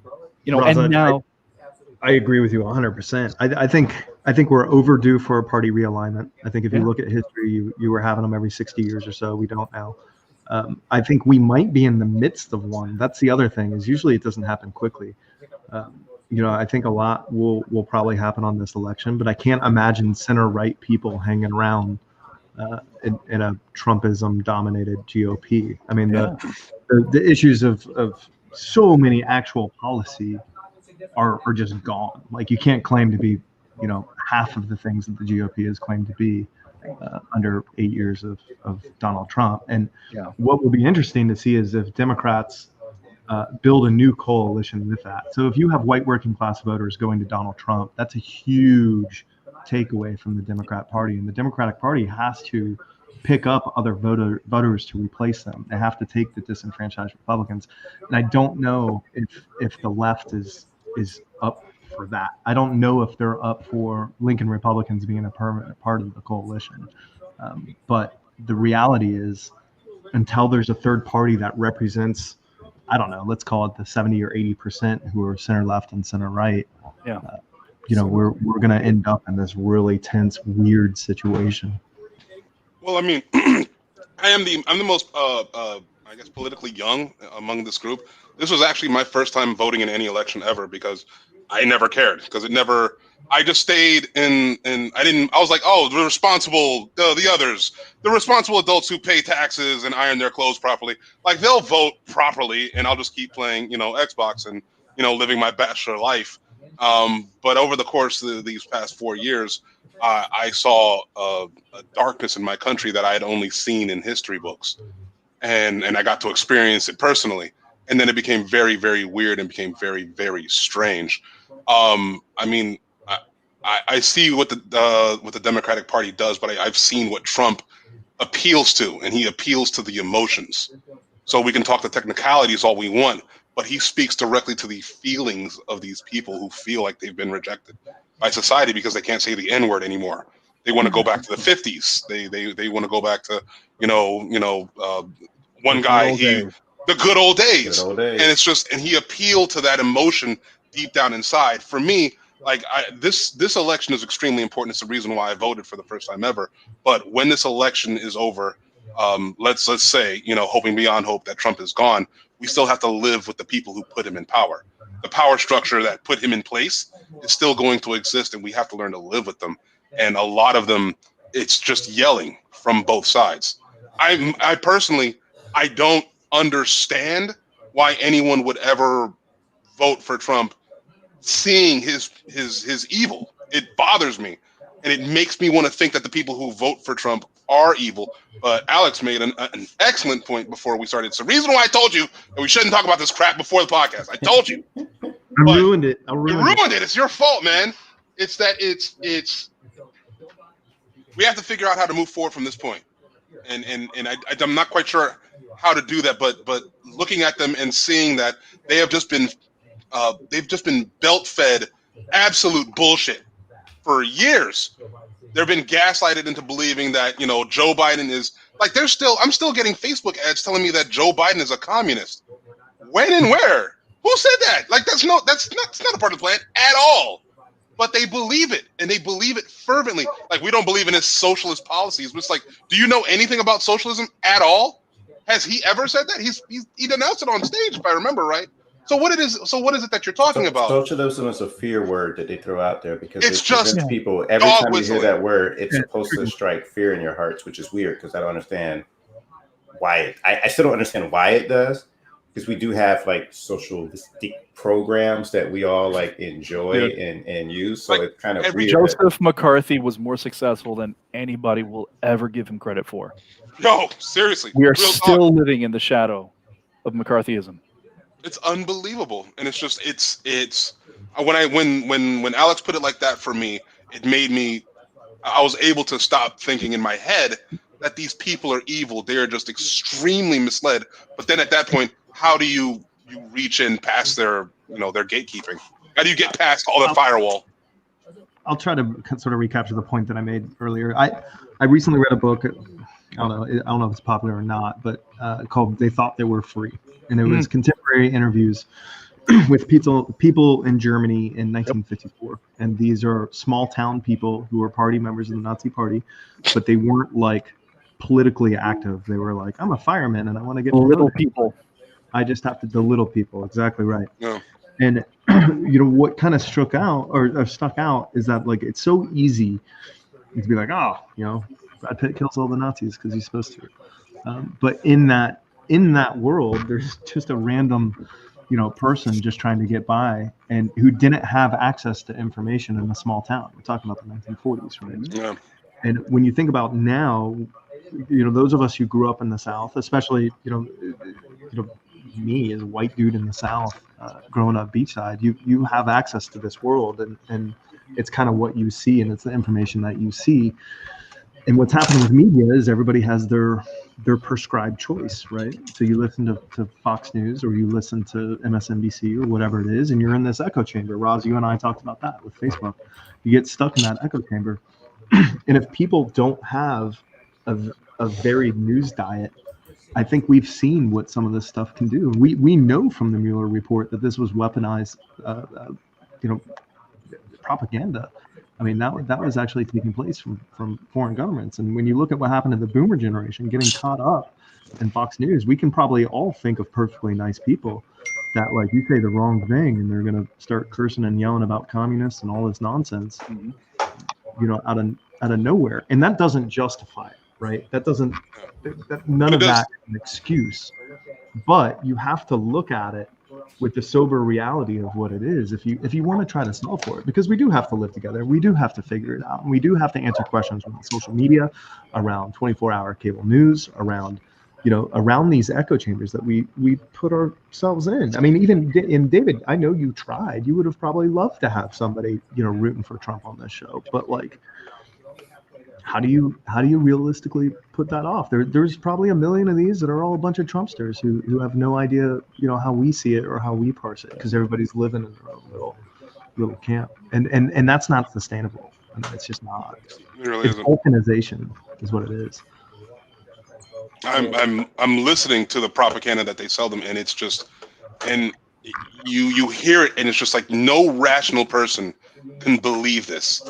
Like they honestly believe that we're like we want abortion so that we can harvest like we want to harvest fetuses in order to flavor Pepsi, and it's just like that sounds like hyperbole. That's complete nonsense, but they believe it. They drink Pepsi, so that doesn't make any sense. It doesn't. It makes no sense at all. But it's just like you just look at it and you go, I know you're smarter than this. I know you're better than this. Why are you falling for this? It's because he's appealing to something that has nothing to do with the actual logic of the situation. He appeals to what they feel in their gut. He's a straight talker. That's why I like him. It's like, he's an idiot. Yeah, why are you falling for this? But what kills me is what his straight talk is about. You have to listen to, and I don't care if somebody's a straight talker. If they're a straight talker, but they're openly anti, just fill in the blank of whatever you want to put in there. He's a sexist, he's a rapist, he's a racist, he's all these things, and everybody just kind of watches and pays attention. And what's amazing about this guy is if it doesn't affect you, people don't seem to want to get involved or be bothered by it. So like at first he came for the Muslims. He's like, all right, first thing I'm gonna do, bam. And there wasn't enough outrage. It was just like, this is kind of wrong. I don't know if I agree with this, but we do also in this country like to think Muslim terrorists, because that's the propaganda that they spell out. So nobody's too upset. And then he's going after the Mexicans. I mean, they're going to build a wall and we're going to put their kids in cages. And again, if you're not anywhere around there, yeah, people are like, yeah. And I know a couple of black individuals that I was speaking with, and early on when he was elected, he was like, yeah, but he's not really fucking with black people. And I'm like, hey, just wait your turn, because anybody who's anti anybody doesn't mean they're going to stop. Nobody gets complacent when they. It's like, listen, if I have this kind of God complex where I feel that I or my race is superior to another group of people, then they're not going to stop once they get whatever group they're focusing on at that point. It's just going to continue to grow further and further and further until you're by yourself standing against this army that's amassed, and you didn't do shit because it had nothing to do with you when they were going after whatever other group of people it was. So, but correct to something that you said, man, is what's interesting is truth, man. Truth is just the ultimate agreement. That's all truth is today. So if enough people agree on something, it kind of makes it true. That's a sad reality that we're living in today, though. Like, there was more people. Yeah, it's truthiness. Everybody agrees that RED spells red, so RED spells red. But if half the population started saying that ROD spells red, there'd be an argument on it because enough people are agreeing with this other side, and that's subjective. But again, that's the weird space that it feels like that we live in. Is that if you can convince enough people that something is true, at some point, how do you say it's not true? Alex Jones built a career off of it. Yes, he did. Now, that's the thing. I mean, like you listed something there with your analogy, red and rod, right? ROD, RED. Again, that is totally a subjective thing. But we are at the point where we are taking objective truths and denying them, and saying that your facts are not as important or real to me as my feelings about this. And how do you compete with that? How do you combat that? I don't know. Somebody way early in the chat said, "What do you tell your children?" I don't have kids. I can only go on what I've told people who've asked me, and that is, I don't have the political acumen to tell you you need to explain the situation as well as Meg has. Definitely consult her for that. For me personally, it is that we are going, no matter what happens, but let's say it doesn't go the way we want, is that we're going to have to be strong. Yep. And we can't falter. We can't afford to fall into despair, because your children and the people that look up to you, they will see that, and it will cascade. Your heirloom, your legacy will be the despair that you passed on to them because of times like these. We cannot afford to simply falter, get sad, and fall into a depression. No matter what happens, we have to continue to stand strong, and we have to protect the people who need protection. There are still kids in cages. There are still kids who haven't been reunited with their parents. The entire LGBT plus community, they're in danger right now. Women's rights are in danger. There's a lot that's at stake right now, and we can't afford. Hey, I just want to say there was some breaking news, and I don't know if we talked about this. So, Osceola County supervisor election confirmed that their internet is down. They probably have AT&T. So the supervisor of elections office, polling sites will have to hand deliver their ballots. So I don't know how big that county is, if it's going to make a difference in Florida. But it probably won't make a difference, but Florida's going to Florida, man. Like, I mean, you got to tell you, like, how can y'all be like an embarrassment of riches? Like bath salts? I know. Have you ever tried bath salts? It's amazing. All I'm saying is, just understand that somebody said, I forgot about that. That's the embarrassment of riches that I talk about.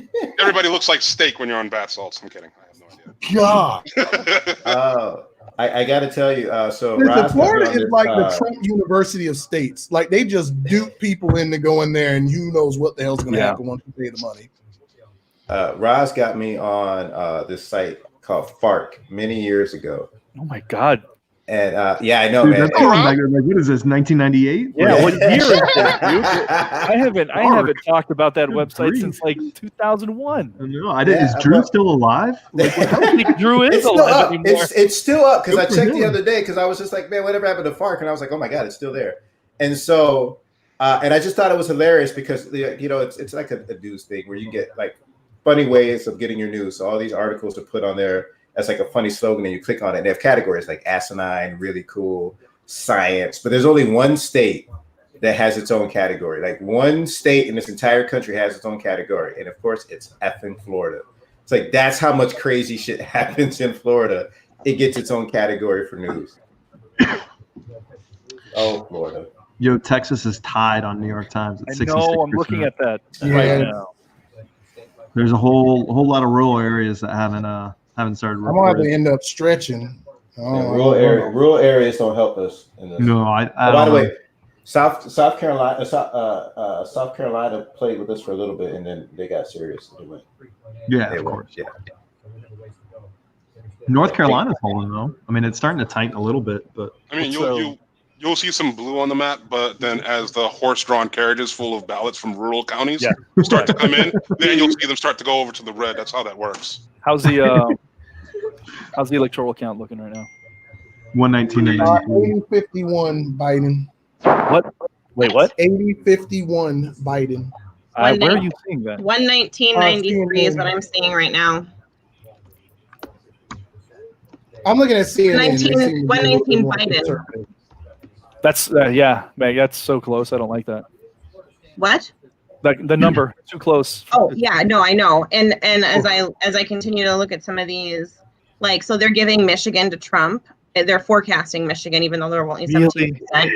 That's why I don't like to watch those. I don't watch CNN. They don't throw it out there until later. Like, I don't know. So as I'm looking at this New York Times site, I'm like, they're giving Georgia to Trump, they're giving Michigan to Trump, and by 21 and 16 point margin.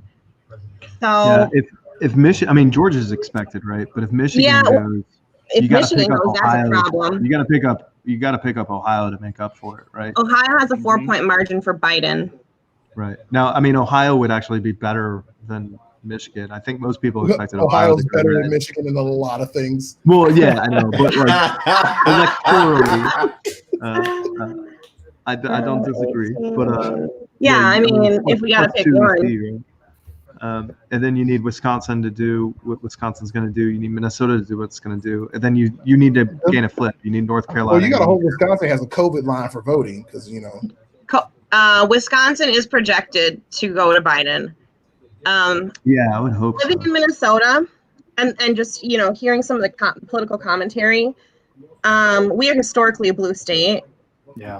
I do believe that we're going to go blue, but there is a chance we go red, and it would be. Minnesota was Jesse Ventura, right? Like anything goes up there. Exactly. We would be pink. We wouldn't be red, but it would still go to Trump. There is a chance. Hey, Brad, coming in with optimism in the chat. Let's hear it, Brad. What's your call? Yeah. All right. Yeah, Brad. I see this. So, yeah. So are you assuming it's Trump? I don't know. Brad says here, guys, we've got to be real. This is game over. What is game over? I wish Brad talked like that. Yeah, I don't know his voice. I gave him the accent. I don't know. He's bullish on things still. You gotta type out what you're thinking on that little phone of yours. Yeah, we'll give him a minute or two to respond to our request for. He's editing autocorrects right now that are saying crazy shit.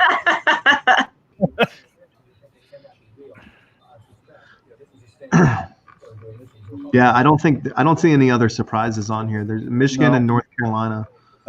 Texas being so close.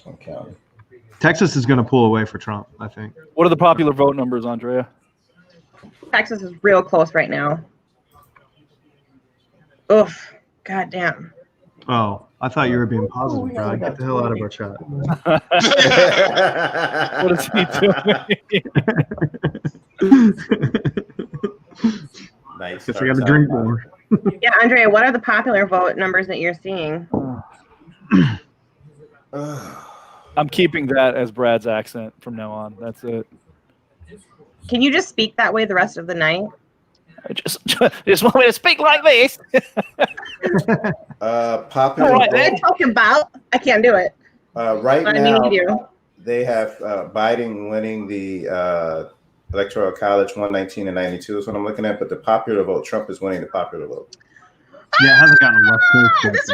Our dream might come true. This would no. As soon as it gets to California, it's going to be like 92-4.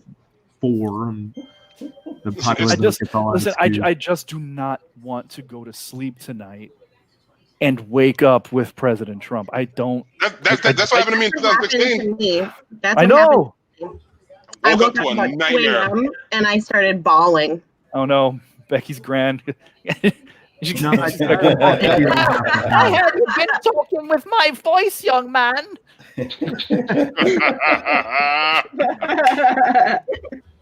Oh, Al, here we go. Oh, fuck Florida. Yeah. I mean, embarrassment of riches. Oh my goodness gracious. Misery. All right, Minnesota, what is it reporting? Let me see. So USA Today says it's 122 to 94. No, who are they calling that New York Times? Probably that was USA Today. It just hit me on the Apple. On what? It hit me on the alert. USA Today and Apple News was like Biden picks up 122, Trump has 94. Oh. Jody saying that last time we somehow migrated to the wrong simulation and we all woke up and Trump was president. Yeah, when they turned on the Large Hadron Collider, that threw us into the wrong universe. We haven't recovered since. Scrat from Ice Age got caught in the Hadron Collider, and all of this is the end result.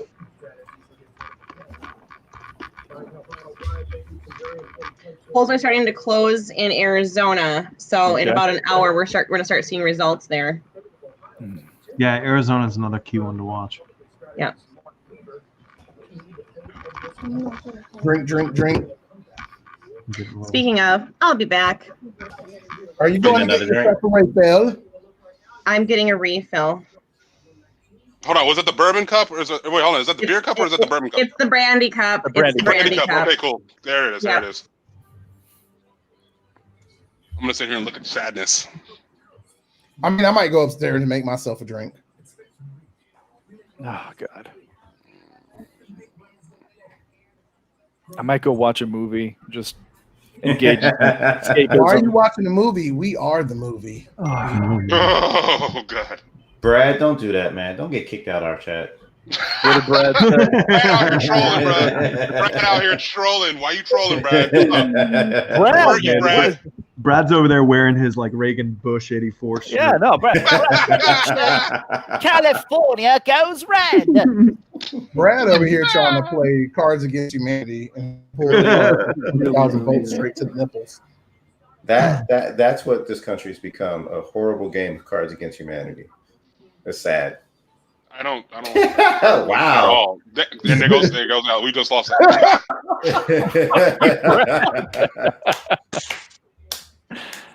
Yeah. Damn. Ireland is looking really good this time of year. I don't know if they accept me in Ireland. Yeah, is Ireland okay with black people? Like we flavor their potatoes. Real. Do I got to change my hair color? Because I can go, ginger. I mean, yeah. We'll bring seasoning for their potatoes. We're good for that. We're good. We'll bring paprika. Boom! We got you. Minds. We will blow minds. Man, listen, some salt, pepper, garlic powder, and some paprika on potatoes. No more mayonnaise potatoes for Ireland. They are now going to get some color. Yes. Ugh. Sorry. You say they're going to get some color. I mean, there's a lot of ways that can happen. No. Giggity. I need liquor for this. Don't go to Northern Ireland. So again, stay in the South. Tucker Carlson is saying things. Let me hear what Tucker Carlson has to say. What? I'm trying to be sad. Anyone drinking whiskey? Not yet. No, I don't need my insides. Oh man, really? Damn it, Bree. Oh my goodness gracious. Who did we lose? Oh my God. Megan's pouring herself a drink, but Ross fell off. That's all. My favorite, most incredible. Hey, what's up, Desi? Hey, Desi! I did a dance for her. It's the best I can do right now. Desi, just to give you a heads up, there are going to be multiple people streaking on here if Texas flips blue. I can't commit to everyone, but there's mostly everyone. Maybe everyone. I think we have to start talking about camera angles. I think if you're talking like by like total body mass, it's a majority.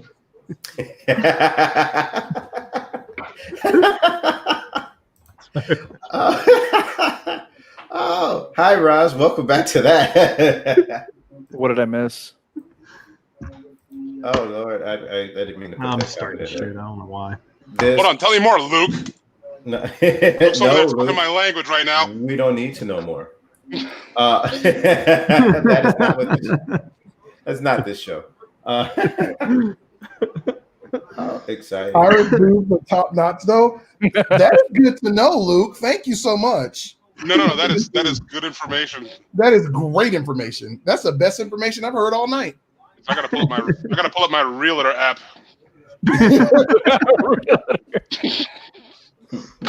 It's getting weird in the final season of America. I'm kidding. Listen, People. Weird Zillow searches right now. David, there's a comment that needs to be brought up from Becky. Yes. No, it solid gold. No, this is why God still loves us, because he can see us from our best angle. Love it. Damn right. That's God always has the Facebook angle. Oh no! What, man? Stop doing that! Goddamn! Oh no! Oh. Use your words, my friend. What? Oh, I just looked over and it has Trump up a lot more in Texas now. Oh. Yeah. You no one more time. I'm gonna lie your afro, bro. Can we boot him? Yeah, no, I can boot people. Boot him. Boot yourself. Yeah, we can't boot him because I didn't. DJ. I have your afro looking like the first season of Malcolm X.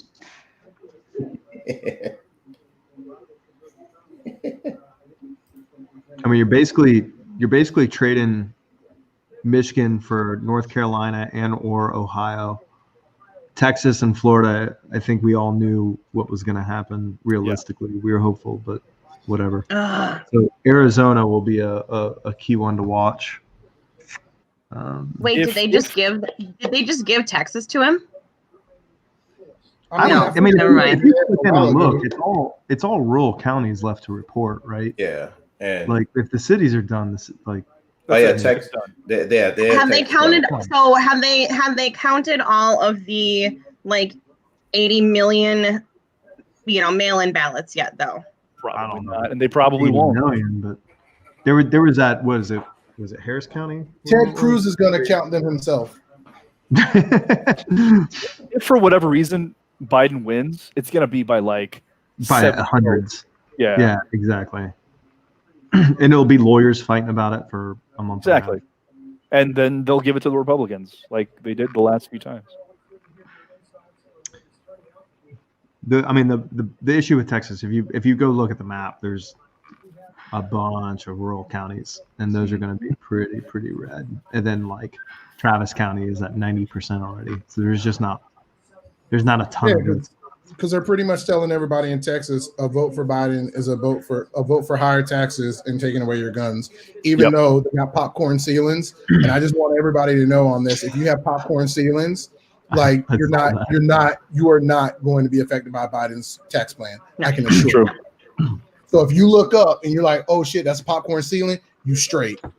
Man, you can eat my ass, bro. Even if you don't have popcorn ceiling, I'm sorry that I just had likely not affected. Sorry, my bad, David. My bad. Hey. Yo, you out there calling your boy out, man. Yo, you leave me and my popcorn seasons out of this, bro.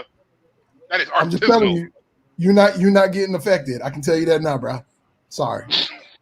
You're in my tax bracket, bro. Holla at me. If you got wood up there, you got tray ceilings, you might be all right. But it's popcorn, you good.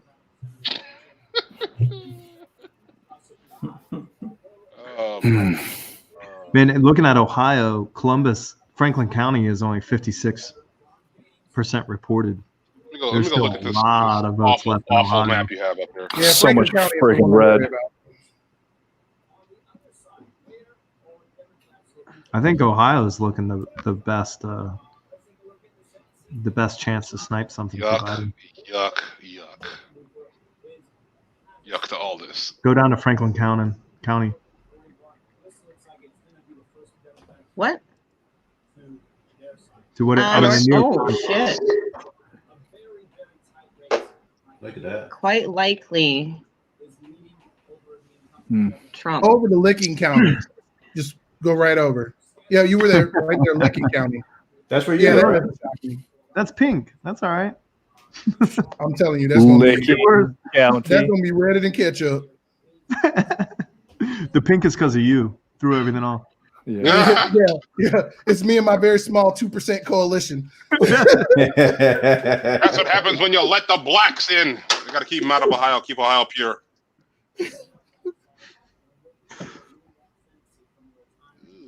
Looking at North Carolina now. Where's Carolina? North Carolina is quite likely going to go Trump. You think so? The cities are done? They are at a 92% accuracy that North Carolina is going to Trump. Great. Or likelihood, I should say, not accuracy. Likelihood. Becky, popcorn ceilings are very real. Early votes and some mail-in ballots, which are likely to be relatively strong for Democrats, are expected. This is not good. Madison Cawthorn won. That is crazy. That dude is like so. All right, what is it? NC11. Madison Cawthorn versus Mo Davis. Mo Davis is like your perfect resume for a politician. Blue dog, not that liberal kind of guy, running in Western North Carolina, running against a guy named Madison Cawthorn, who's like this little 25-year-old white nationalist dude. Oh yeah. He will be 25 and he will be in Congress.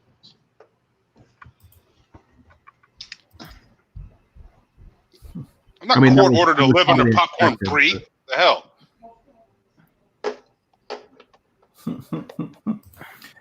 Deja vu. Yeah. Oh no, dead ass deja vu. I'm actually, like I said, I think I'm gonna go watch a movie. Get my mind off politics. Yeah, I gotta go look up some listings for New Zealand. So. Because like I am. I'm kidding. I ain't going nowhere. I'm not going anywhere. Crushed. Ah, man. I need some landslides is what I need.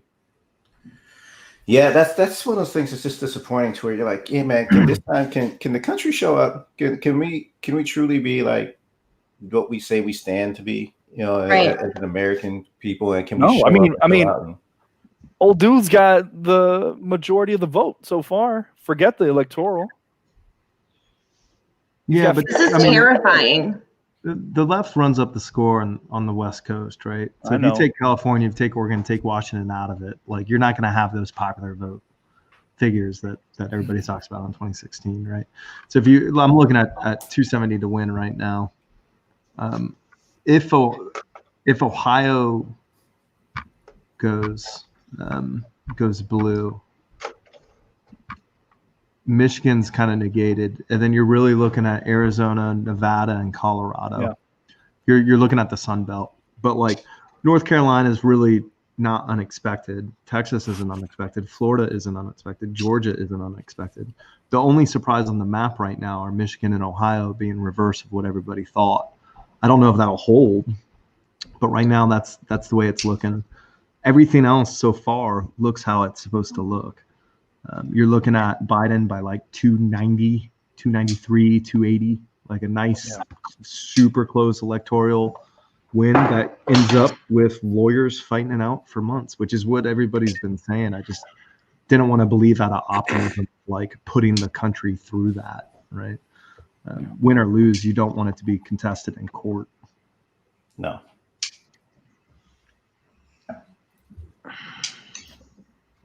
Damn, this got dark fast. Wisconsin with what? Wisconsin's reporting 26% right now, and Wisconsin is still red. Is it? Yeah. Wisconsin 10%. Hold on here.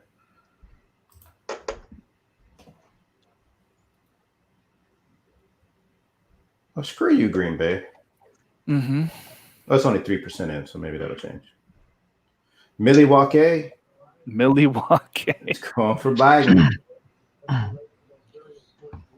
What's the weirdest state and why it's Ohio? That's funny. Ohio's not the weirdest state. It definitely is Florida.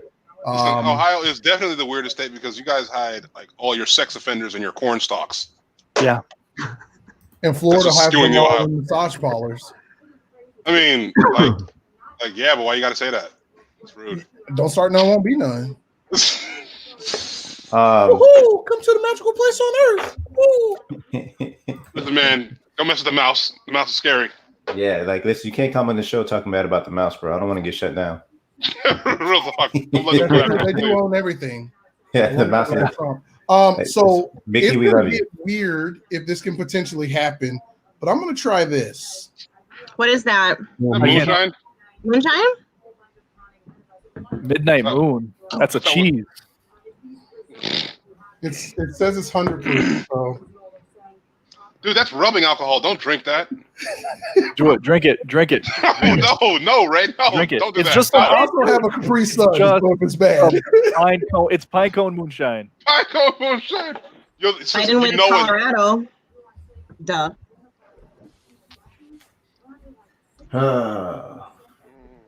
All right, there you go, North Carolina. Yeah, New York Times is projecting North Carolina to Biden.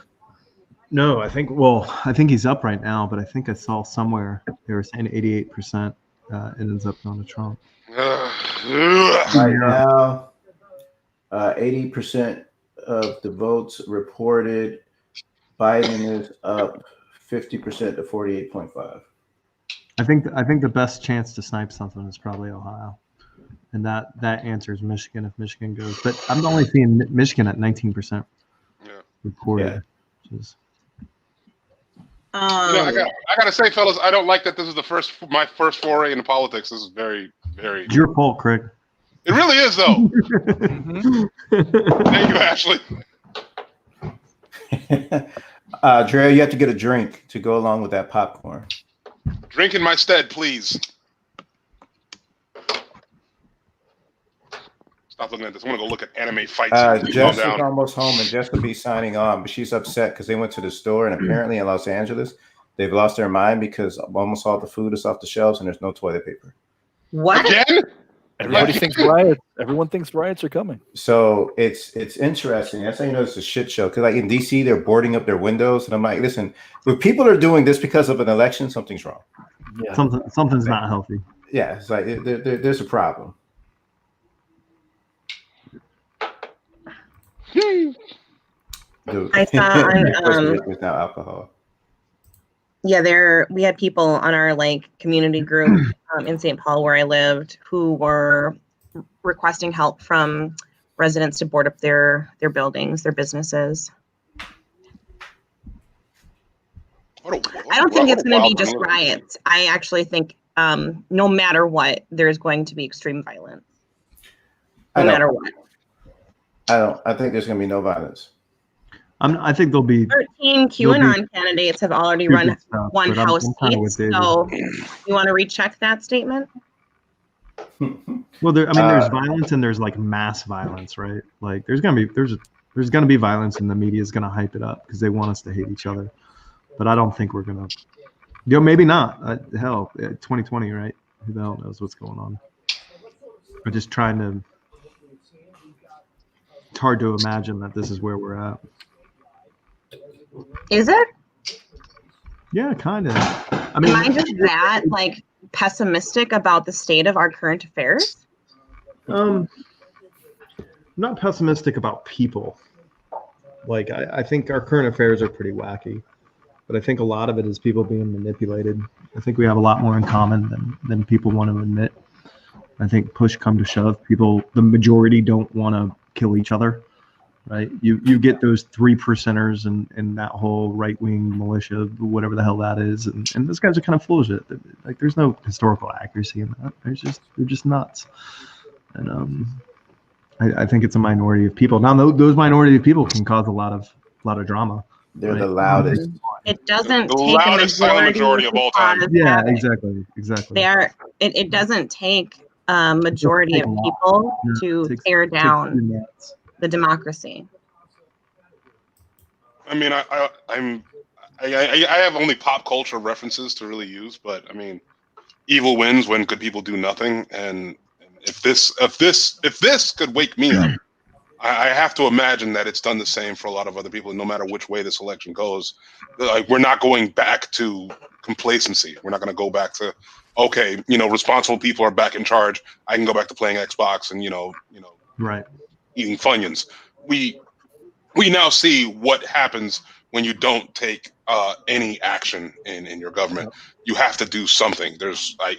I don't got kids, but I got a lot of people who I love, including all of you out there, who do have kids. And even though I'm not leaving a legacy, you are, and I don't want to leave a shithole for them. So I have to do what I can. I have to do what I can. So that means that I vote. That means that I get on any media that I can and try and get people involved and try not to shut people out. Once again, Alex, I'm so grateful to you for helping me see that new perspective, because it was getting very difficult for me to not look at people on the other side of the aisle and go, they're evil. I will tell you. I mean, I have plenty of Trump friends. I have Trump family, and Same. they think they're on the good side. Everybody thinks they're on the good side. Nobody's looking at this situation going, I'm a bad guy. I love being a bad guy. Right. That's not reality, right? I think you're muted. I mean, well, and it's because they're taught to believe a certain type of rhetoric. So like you have single party voters, I have single issue voters. So like if it's just like I'm so anti-abortion, nothing else matters. Like I'm gonna roll with this party, so that's just who I am, because that feeds this thing inside me to say this is where I'm gonna go. And if you can't be with this side, then I can't see myself rolling with you. But now, and the other part though is that there is a way that they're being funneled their information repeatedly on repeat, and that's it's not necessarily about something wrong with you. It's about everything wrong with the other party. And so that's why when you talk to somebody, they're like, yeah, but what about Hillary Clinton and her emails, or what about Joe Biden's son, working with these folks? And it's never personal accountability. It's always about something else, because they don't have personal accountability of anything being wrong, because they have whatever ties them to that gang affiliation that they're rolling with. So it's just hard for them to see something else, and it's tough because there's some obvious problems in the Republican Party. Now, I'm not saying there's no problems in the Democratic Party, but there's some out loud, like, damn, I don't know if I've ever seen this much out loud belief on superiority, coming so blatantly easily. Look who they're catering to, though. You know what I'm saying? Like the one thing I will tell you is they do an absolutely amazing job catering to their base. And when you think about just the evangelical community and how ridiculously powerful that they become over the past couple of years, they also cater to their white nationalists or whatever other name you want to put out there. They cater to those groups very well. Like, again, like during a debate, Trump had an opportunity to denounce white supremacy, and he was like, man, I might piss a lot of people off. So that was by design. Yeah. Oh, come on, Dre. You're asking for too much now. Oh, yeah. Seriously, and we have like a pretty terrible literacy rate, right? Like I was just looking at states and like seeing where they are with like bachelor's degrees, and I'm like, oh, well, it's starting to make some sense now. You bring up evangelicals, JD, and there's this theory that I have. I don't know if it's my theory. I probably picked it up somewhere. But there's this identity aspect of like self-righteousness, right? If I repent, I ask for forgiveness, I'm going to go to heaven. So it doesn't matter what I do, I'm good. But that does not extend to others. So I'll give you an example of somebody that I know very well and very close to this person. 2 abortions. One while she was cheating on her husband with his brother. You want to get real. She is now a pro-fetus single issue voter. Mm-hmm. How does that happen? She believes that she's been forgiven, but she will not allow the choice of another or the forgiveness of God, if they make that choice, to be provided to that person. So there's this idea of righteousness, right? That no matter what they've done, no matter how they treat anyone, no matter what they do to anyone, as long as they say they're sorry, they're good. And I'm not a Christian, but I can't imagine that's how it works with God. And if it is, then fuck you. I mean, it seems they make it very convenient for them. And I'm sorry, Drea's comment needs to come back up because that's just like absolutely beautiful. You know, for all the crazy conspiracy theorists out there that like every single death is being marked COVID. So just wanted y'all to know that she couldn't hear nothing we were saying because she got a new Ferrari from all that COVID kickback money. Like that's like the amount of ridiculous misinformation. Like, you know what? And then the other thing is the amount of people that are acting like COVID-19 only happened in the United States. Like, we shut down, we did all this. No, the fucking world did. So, like, it wasn't just us. It was the whole world. And you're making it seem like it's just us, and this is what they're using to control us is, you know, this in the United States. So it's like, cool. I didn't know that, like, all the countries got together and decided that, you know what? We're just going to screw over people, and that's how it's going to work. You know, instead of having a really shitty 2 months where we shut down and really suffered, you know, it would have been bad. But come out on the other side like New Zealand or Taiwan or South Korea. South Korea, who got their first case the same day we did. And we have the highest death toll on the planet, the highest and fastest infection rate. That is so shameful. And people believe when he says that he was. People believe him when they said, "Hey, I did a great job," and there's everything to the contrary. Like there's video evidence that he did a horrible job. It's his own video evidence of it's not real. This is a hoax. Mm-hmm. It's not that serious. To okay, maybe it is kind of serious. And by the way, I knew about it. Like all these things stack up, and they still defend him. Like they still defend him, which is why I list of accomplishments. I took that term from you, Roz, and he's their God king. Like there's no other way of looking at it. Like Trump is their God king because he's infallible. Like he can do no wrong, like whatsoever, and that's terrifying. That is dictatorship at its we are literally electing a dictator. I think that's an oversimplification. They are electing a fascist. I think that's an oversimplification. I don't think it's that they look at him, they don't think he can do any wrong. It's that they have been told that we are so incredibly evil that we're the demon rats. We want to abort all their babies. We want to drink their blood. We want to drink their blood. So it's just like we're demons to them. So it's just like no matter how bad Trump is, we're worse. It's like, oh, Trump banged the porn star. I mean that's fine or whatever. But they're paid for it. But they're trafficking children in the bottom of a pizzeria. It doesn't matter.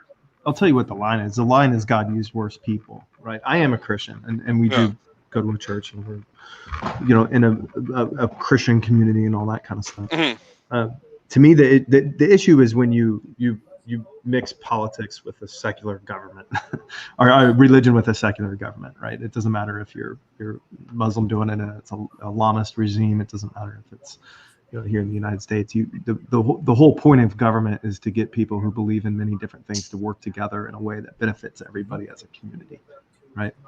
So I don't see it so much as a religion thing, but there's a subset of the evangelical community that is much larger than I knew previously that really doesn't share that, right? And for some of them, it's some sort of weird prophecy thing that I don't understand, and for some of them, it's a single issue thing. Like there's plenty of Catholics who vote pro-life, and it really doesn't matter. That's what it is, and it doesn't matter past that. I mentioned this to Craig. There's a pastor named John Piper, who is definitely to my right, especially on certain social issues. But he had a really good piece on desiringgod.com where he's talking about, these are all the sins, and these all apply to Donald Trump. And he openly says he doesn't repent, and he openly says he doesn't ask for forgiveness. And the Bible talks about leaders corrupting nations, right? A leader sins cause the nation to sin. And his point was, how can you be so sure that policy is somehow better than this like corrupting, deadly sin. But I don't think there's a lot of debate of that in our churches. I don't think there's a real view, because I think people aren't voting for religion. They're using religion to justify their politics, not the other way around. Like a sledgehammer. Yeah, and it misses the point of what government is supposed to be. It's supposed to be about working together so we don't have to board up windows in DC when there's an election, right? Like, I mean, if one candidate makes another side so bloodthirsty, it's probably not a good leader for the country.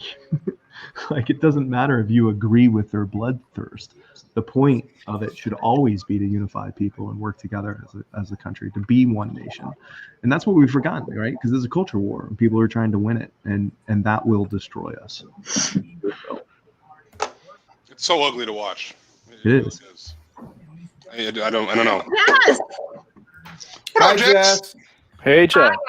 Welcome. You got some good news for us? How's everyone doing? Did you find doo-doo paper? Sober. Sober? Okay. No. There were like a couple. Not sober. Not sober. Okay. There's a couple sober. rolls left of toilet paper. But the food it's half destroyed.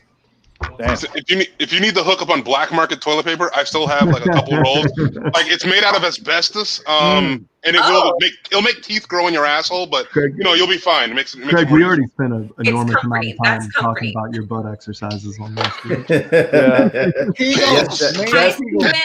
Jess, you missed a lot of conversation about Kegels in this. I was not having that conversation, Jess. Let's just start with that.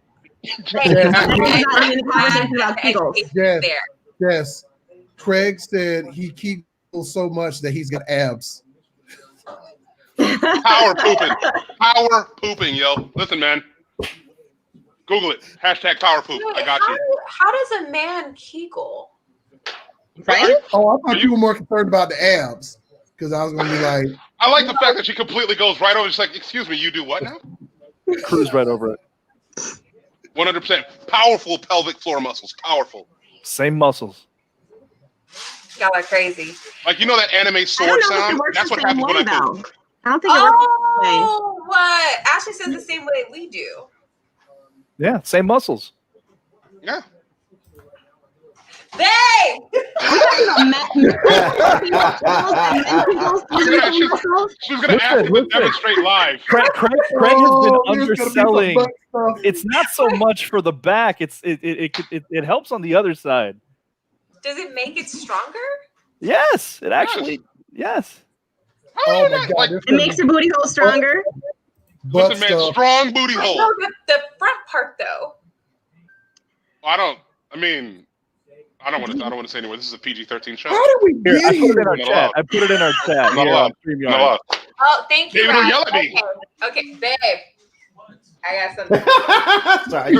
Babe, flex your booty hole. Babe, flex your booty hole for me, please. I need to see it live. Make it happen. There's nothing sacred between couples. It's love. It's love. This is gonna I be. mean, if we're on Kegels, are we talking about man twerking next? Yes, absolutely. Ashley says she teaches this as a therapist. There you go. I need her to That's a good elaborate. therapist. Ashley, I need you to elaborate. I need you to teach me something. Pull Ash on here. Make Ashley come on here and walk us through some Kegel exercises. It might help us lower some anxieties. That's what I thought, but the men are telling me different. All you do is you get a walnut and then you just squeeze the walnut. Just. So who's winning in Florida? Florida Listen, Florida it. So it looks like Trump is going to win Florida. We're just waiting for the water to take over Florida. Just get your family and friends out now. I live here. You saying that? Craig, where do you live? Are you in Miami? I'm switching cameras. Hold on. A little north of Fort Lauderdale. A little north. Okay. So still terrible. I'm still directly in the nonsense. So the fact that Drea said that it's seared into her brain means that man Kegels are a real thing. No, I don't think she was talking about Kegel. I think she was talking about Luke's. I think she was talking about Luke's image of Trump. Yes, Okay. Luke's comment about Trump. What? Yes. No. Yes. No. That's No. what that's what Ray's referring I to. read it. Oh, I just ban reread hammer for it, Luke. and I Ban hammer for feel- Luke. Smash Oh it. my God. I feel David, can fully you flash painted. it? Huh? Flash it. It's gonna be huge. Make it huge. Oh, he made. Oh. Why would you do that to any one of us? Come on now. Listen, he paid somebody $130,000, and she was like, "Let's go." Just so I you usually know, only make $7,000 to do this on video. I can't blame her. You know what? I don't blame her. I don't blame her. Trump smells like old Funyuns. Everybody has a price. I'm not mad at her. Real work, baby. I'm not mad at her. I'm mad at all the evangelical Christians that act like that's okay.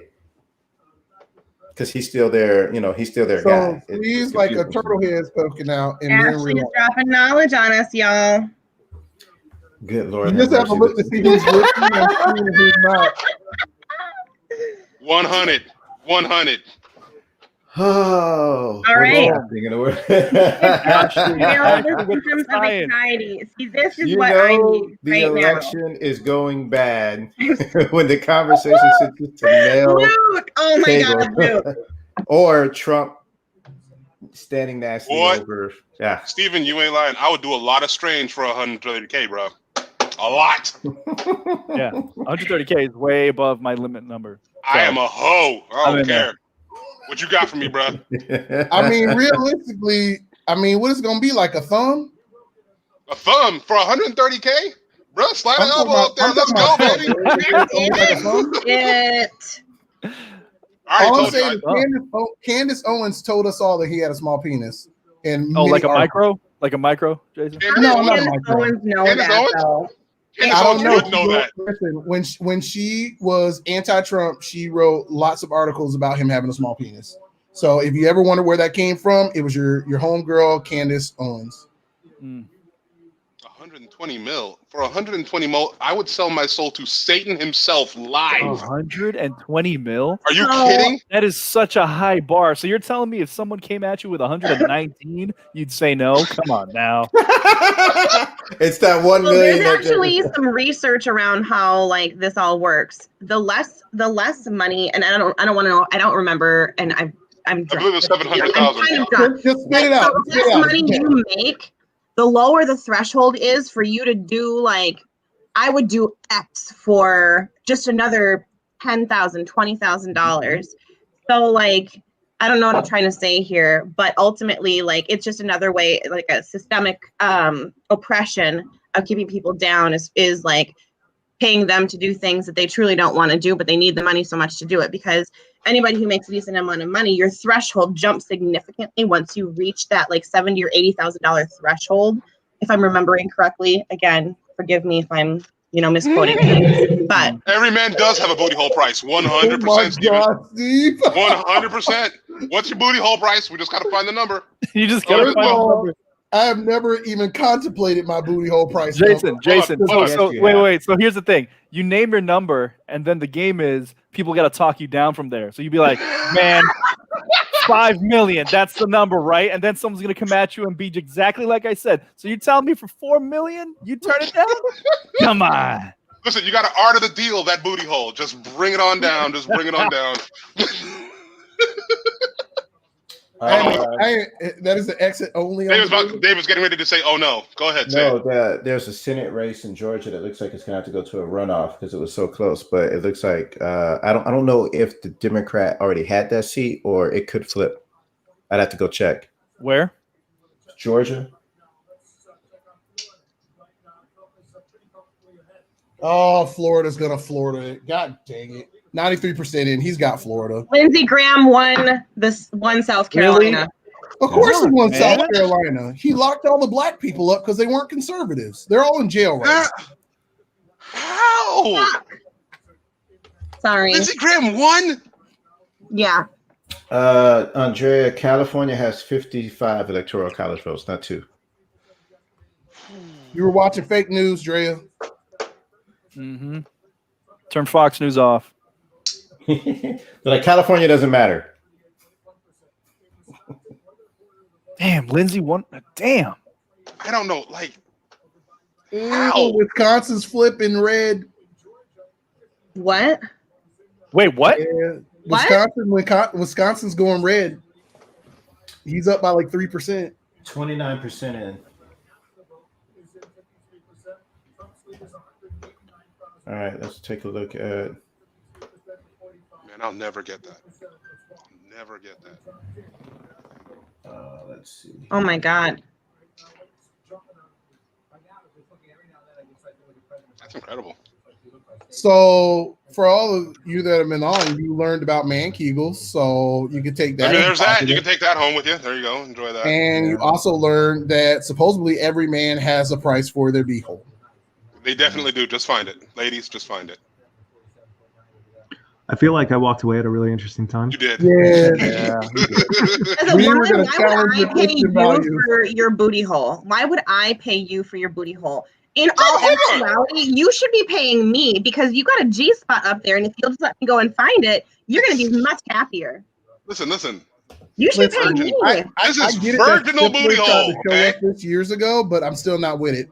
I get it. Stifler tried to show us, but I'm not with it. Just saying. Virginal. Very precious. There you go. I came into today very, very pessimistically, and I think it's living up to that real dour disposition. I haven't seen anything more like you. The only surprise, there's two surprises on this map. There's Ohio and Michigan flip-flopping right now. Wisconsin is a little bit of a surprise. Everything else, it's kind of what. Lindsey Graham's a bit of a surprise, dude. That's pretty surprising. No, I mean it is. And Trump's definitely outperforming polls. But I'm not ready to say this is over. Right now, both Ohio and Michigan are going to Trump. I really despise the trope of the silent Trump majority being real. I hate that. Keep an eye on Wayne County in Michigan. Yeah.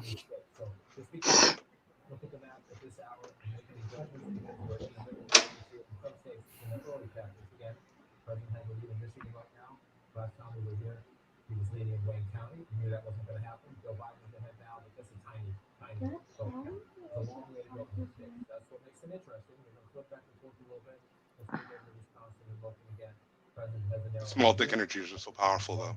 He is. It's so powerful. Small man syndrome. Yeah. Brad, are you just going to continue to troll us?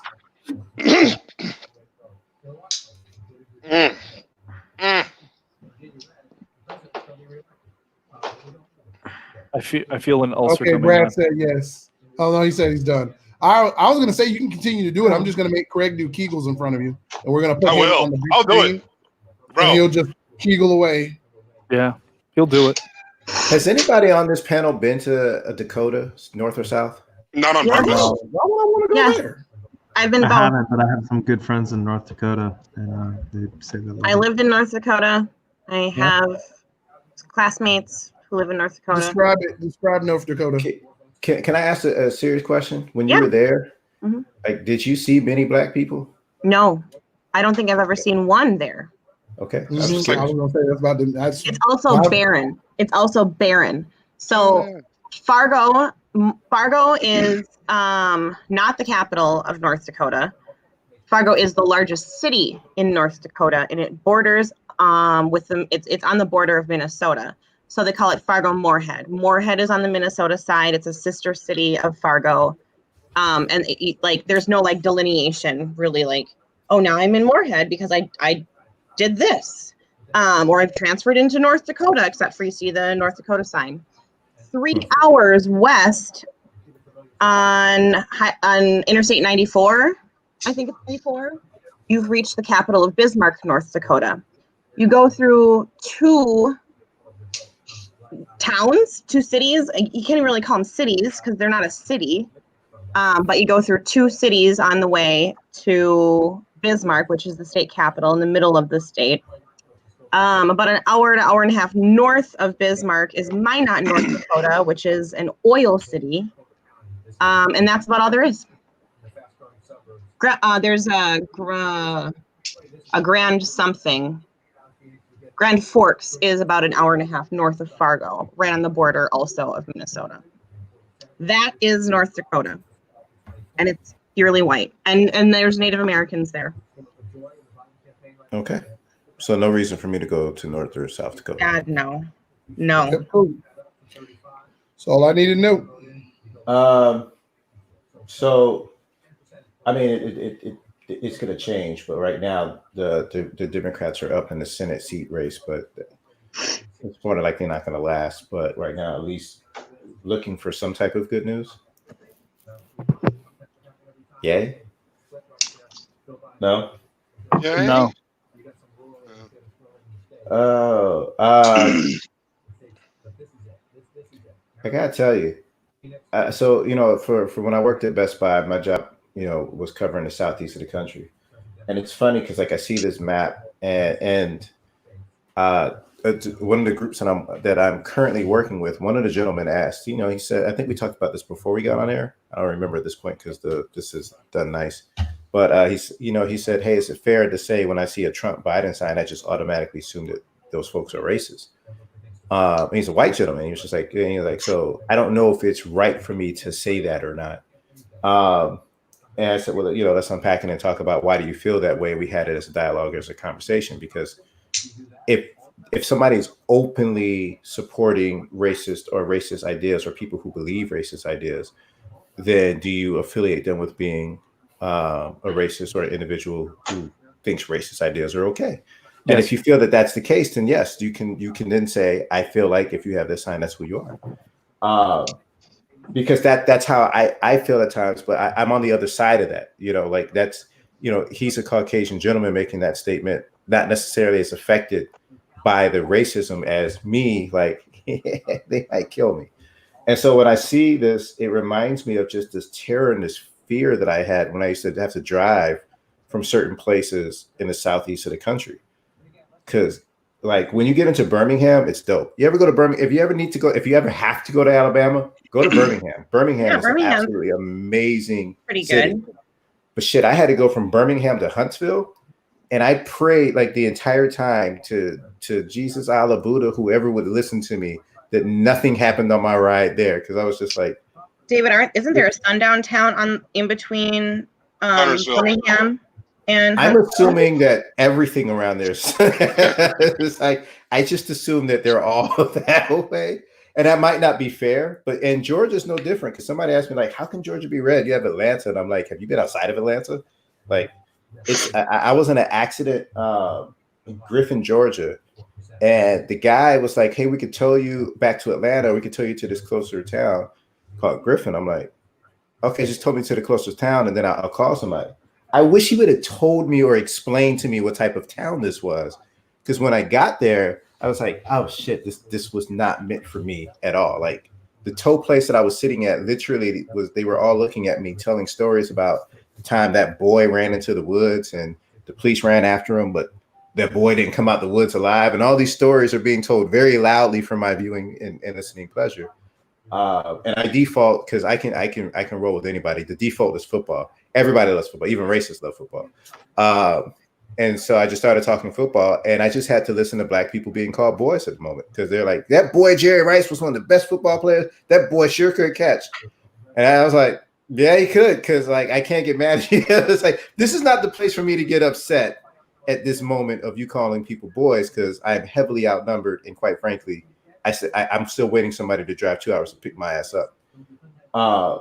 But it's sad seeing this map, man, and it just makes me think, like, is this true? Like, do you all, and I'm asking this question, do you think if somebody is still rocking with Trump Pence after everything that we've seen, would you just assume that that person is racist? And is that fair to do so? Is it fair to do so? Yes, I'd say absolutely, 100%. Wow. They don't. Some of them might not think they are, but they absolutely are. I don't think there's a shared. Absolutely are. Sorry. I don't think there's a shared definition of racism. I think a lot of the problems we face is people are using two different languages, right? So when you say the word racist, they hear something that you're not actually saying. They hear what they think. Oh, I'm not racist. I don't hate you because you're black. I hate you because you're not a, XYZ money cultural, 1950s America, right? So to them, it's about assimilating into a culture, not about a skin color. And then for the other side, it's a much more thoughtful and in-depth conversation, right? So people don't see themselves as racist. Are you allowed to assume? I don't know. It gets back to what we were talking about, Craig, where if people don't know information, what's the level of guilt? Ignorance is not a path. Being ignorant. So if I don't know the law, but I break it, I'm still held accountable. I don't get that, but I mean in terms of relationships, because exposure changes opinions, right? We've seen that time and time again. We saw that with, gay marriage, especially recently, right? I mean, look how fast that changed and how much of that was from cultural aspects. I think my concern with assuming people are racist isn't whether they are or if they aren't.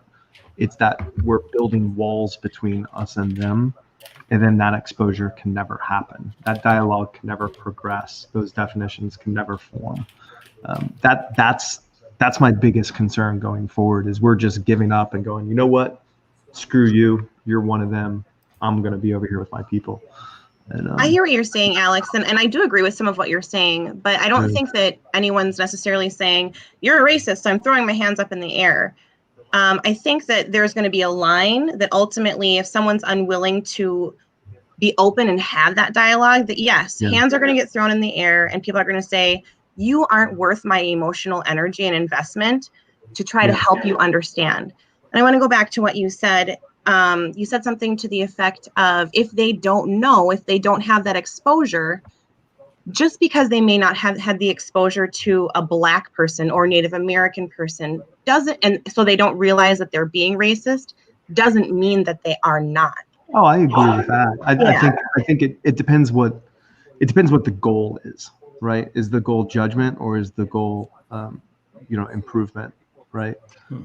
Intent and impact is an interesting discussion. We might not intend, but the impact is it's not about whether the white person, and let's just call it what it is, whether the white person sees themselves as racist or not, because it's white supremacy, it's assimilation into white supremacy culture. If a person of color, if someone who is a BIPOC, and I should really shut up because I'm not, we have plenty on the panel here. Right, we're two white people having this conversation. Jesus Christ, this is more white privilege than anything.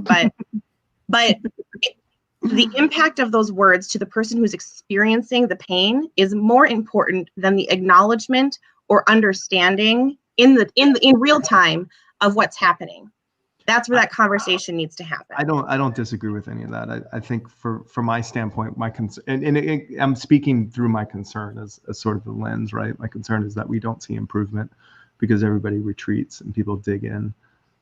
And I'm more interested in solving that than I am, anything else. How do we move the conversation forward? How do we get people to accept that racism is a much bigger defined thing? And I say that as a white guy who grew up with limited opinions and limited access, and I have to read and I have to learn and I have to watch this show when I can and all that kind of stuff to understand the experience a little bit more. How do we broaden that to people who are Trump supporters or Biden supporters or JoJo supporters? Alex, how many olive branches do we as minorities need to extend before? Well, I can't speak as a minority. I can only speak as a Christian. And the answer. No, I know. What I'm saying is this is rhetorical, not not a literal question. Like, at a certain point, it's absolutely us banging our heads into walls. Yes, you can't paint, the brush. I was being a little facetious earlier when I said, it automatically makes you racist. Like Ashley asks a great question. So what then about people who are Black, Asian, Mexican, whoever, who vote for Trump? Are they racist? Does this apply? Obviously, it's not a paintbrush I can paint evenly with. However, at a certain point when they see who this president is, the things he says, what he stands for, the dog whistle the size of a tuba that he consistently blows into, and you see that and you can comprehend it because you're not an idiot, yes, that makes you at a certain point kind of a racist because you're okay with following a guy who is tacitly racist. What I would be fascinated to understand more of are the counties that voted for Obama twice and then voted for Trump, right? There's an interesting book I'm not going to get into it, but read Everybody Lies. It will give you insight into why that happens. It is fascinating. It is one of my favorite books to recommend. It's not about racism per se, but it gives you insight into what people are thinking that they will never ever say, even in anonymous surveys, because you can Google search and you are completely anonymous because it's your own behind a computer. And that is where revelations lie. And if you don't believe that Google is collecting this data and reporting on it, you are so sorely mistaken. Can I just jump back really quick, and then we continue this conversation just as an update for the election? Are you seeing what's happening in Arizona? No. 73% in, Biden is up 53% to 44% Trump. Whew. So there's I mean, hope. They did a lot of work in Arizona because Arizona. They did a lot of work in Arizona because Arizona was going to be purple. It turned purple, so there was hope for it to either turn blue fully. So that's really good. 70% here, so some more votes, but fewer. Wow, what a night! As far as just labeling all Trump supporters as racist, I currently have a lot of people extremely close to me who are definitely Trump supporters. I don't think they're racist. It's more like they're plugged into the matrix. Regardless of their own personal intentions, they are a danger to me because they are still plugged into a system that consistently feeds them extremely dangerous information about who I am as a person and what it is that I believe in. So it keeps me from closing them off. But it does allow me a bit of breathing room where I get to keep them at arm's length because they are followed, just like Ray said, they are following behind a moralistically repugnant creature. And because they believe in it wholeheartedly, because they continue to support it, I can't trust them. They're like an exotic animal. I have to protect myself, and I have to protect the people that I care about. So I do what I can, but it does keep me from engaging them because I don't want to be in their area. I don't know at what point in time they'll weaponize themselves. Well, yeah, and when are they going to grow from the belief to action to like physical harm? And Alex, you said something that's very true. We don't identify, or we don't clarify racism or the term racist. And I think that what we do is what's happened in today's society is you hear racist and people say, no, I'm not like a skinhead Nazi person. Right. And so that's their ideal depiction of racist. So it's very easy for them to say, no, I'm not a racist because I'm not that, and I have a black friend, and once you get the Spanish person, they've got a different definition. Yeah, and basically what it is it's like, no, it's anybody has the potential to do racist acts and commit racist acts, or to your point, Craig, not unplug from a system that is rooted and built upon racist ideologies. And if you're choosing to stay plugged in, that's a difference between being unwillingly, knowingly plugged in.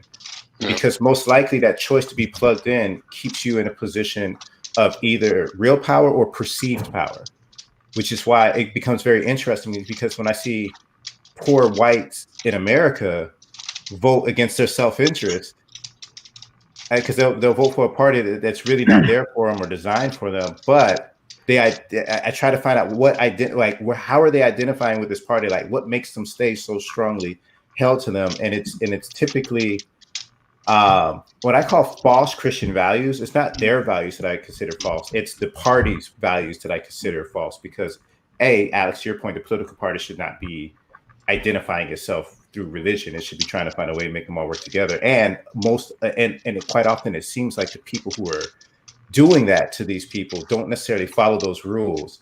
They just say it because they know that I can get your vote.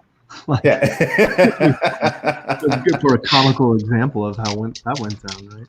But I think Craig's point's interesting because I look at it as how do you pull people back, and you see it as people getting sucked in, which might be more accurate, right? I mean, it's one of those things where we've all seen people go down that vortex or that rabbit hole, and you worry about the radicalization of it as opposed to, the ignorance of it, right?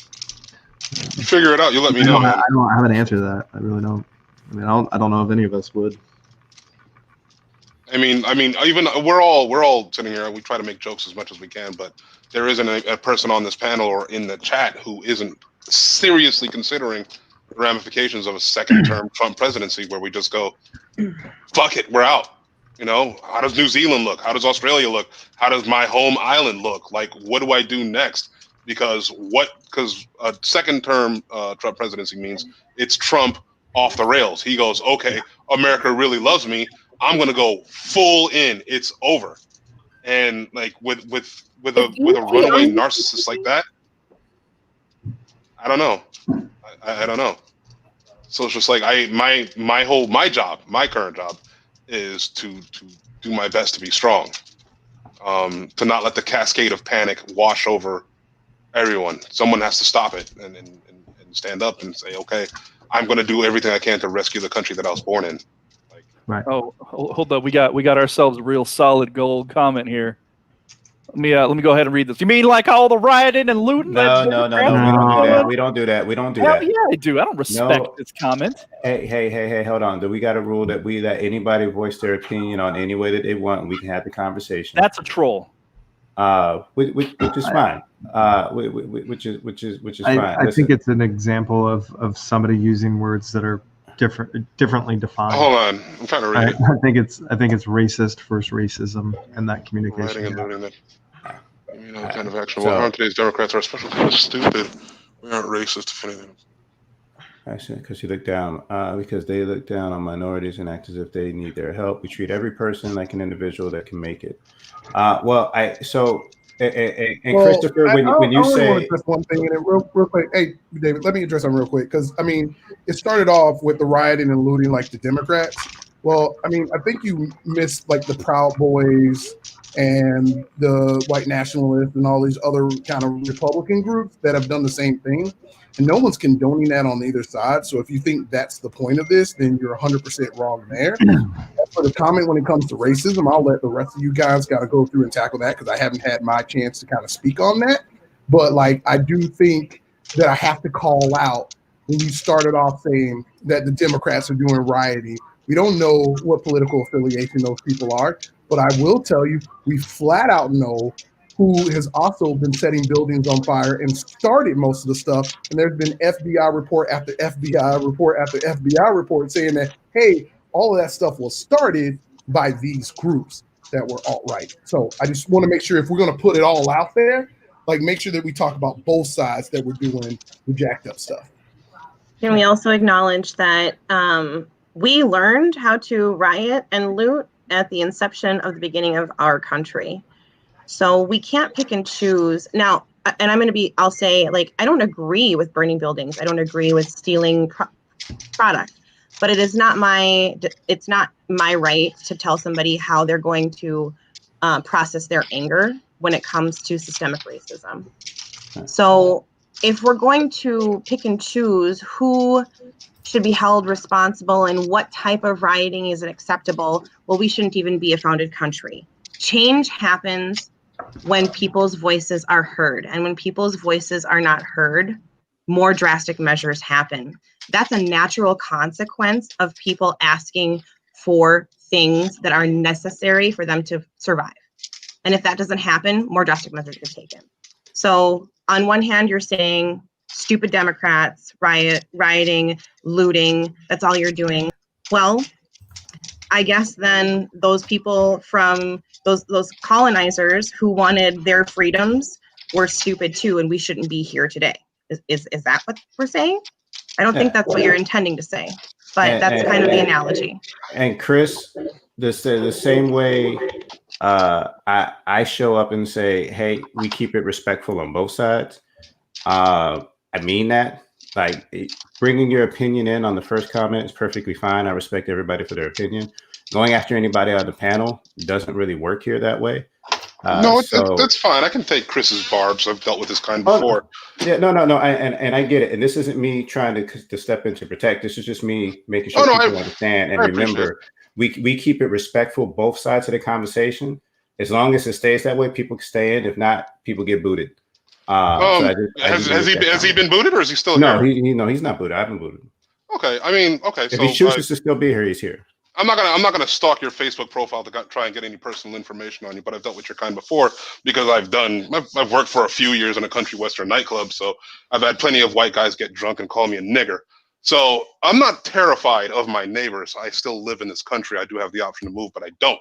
I continue to stay here because I choose to fight for people who are just like you. You can continue to shoot your Fox News rhetoric and see if it causes any hurt, harm, or danger. I know you're currently gloating right now because you see a map of all red, but you refuse to empathize with the millions of people who are absolutely terrified of the orange wart that is going to probably get a second term. Because you cannot empathize with your fellow Americans, it makes you the least American person on this panel and in this chat. You are everything that America shouldn't be. But because you choose to attack without rather just addressing us and seeing the fear of all the people who are here, you choose to come out and call us all, whatever it is that you want, and tell us that we're all watching CNN and thinking, and we need to start thinking for ourselves. I'm definitely thinking for myself, and I'm also thinking about you. No matter what, I'm going to do everything that I can to make this country great, whether you like it or not. And if you have any further problems, continue to put them in the chat, or you can continue to be the troll, or you can leave. Otherwise, we're going to continue to do what we can to make this place great, unlike your terrible leader. So go ahead, say more. I'm ready. You don't scare me. So on the North Carolina is not looking so good. If you're going for Biden, it looks like it just went up slightly for Trump. I don't know if you guys saw that or not. Probably.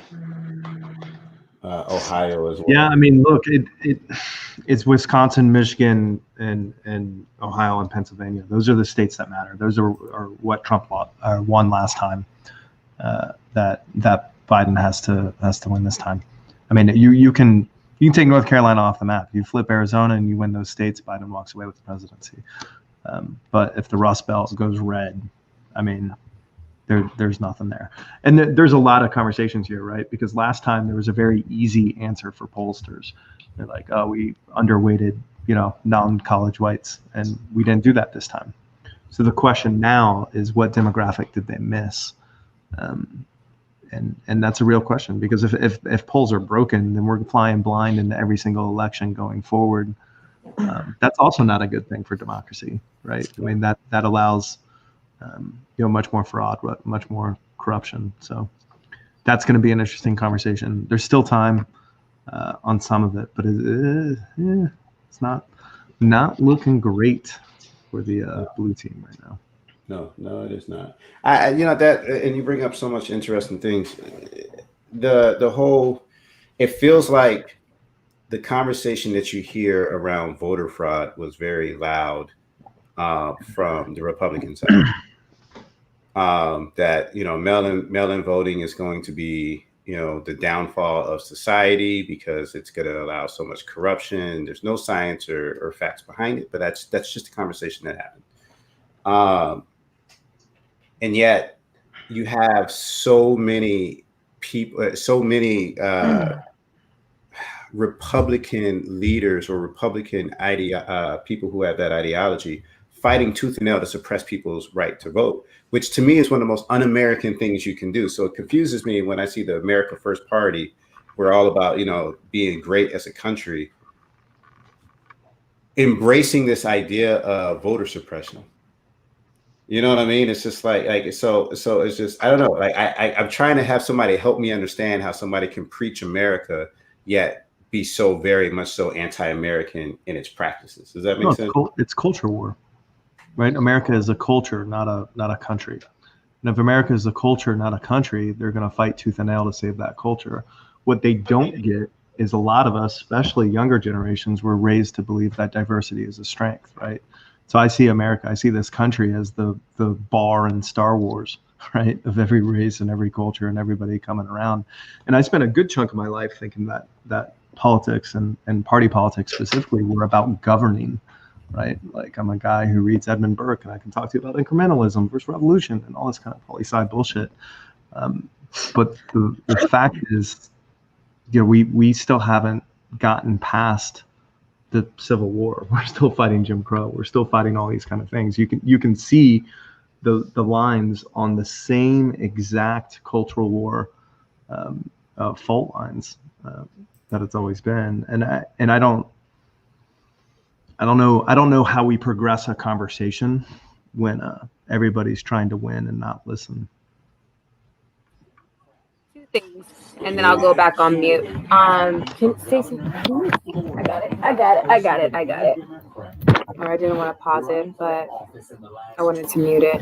So, one, thank you for everyone coming on the show. I know I was a little bit late, and then to your point, Alex, it's understanding, like, how are we going to be able to walk into a room with different opinions and be able to listen to each other versus trying to, I'm going to give you my opinion and you have to take it or else I hate you for X, Y, and Z.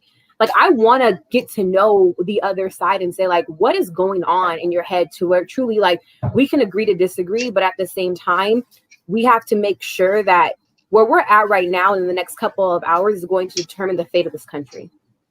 And I don't know if you understand the gravity of that, but the back and forth, the bickering, what our children are actually witnessing, it's not gonna go good. And for me to preserve my energy, like, yes, I'm watching it, yes, I'm participating, but at the same time, we have to come to an understanding where if we don't do something now, we won't be here in the next 4 years. We won't be here in the next 5 years. We won't be here in the next 10 years. And we're one of the youngest countries in the world.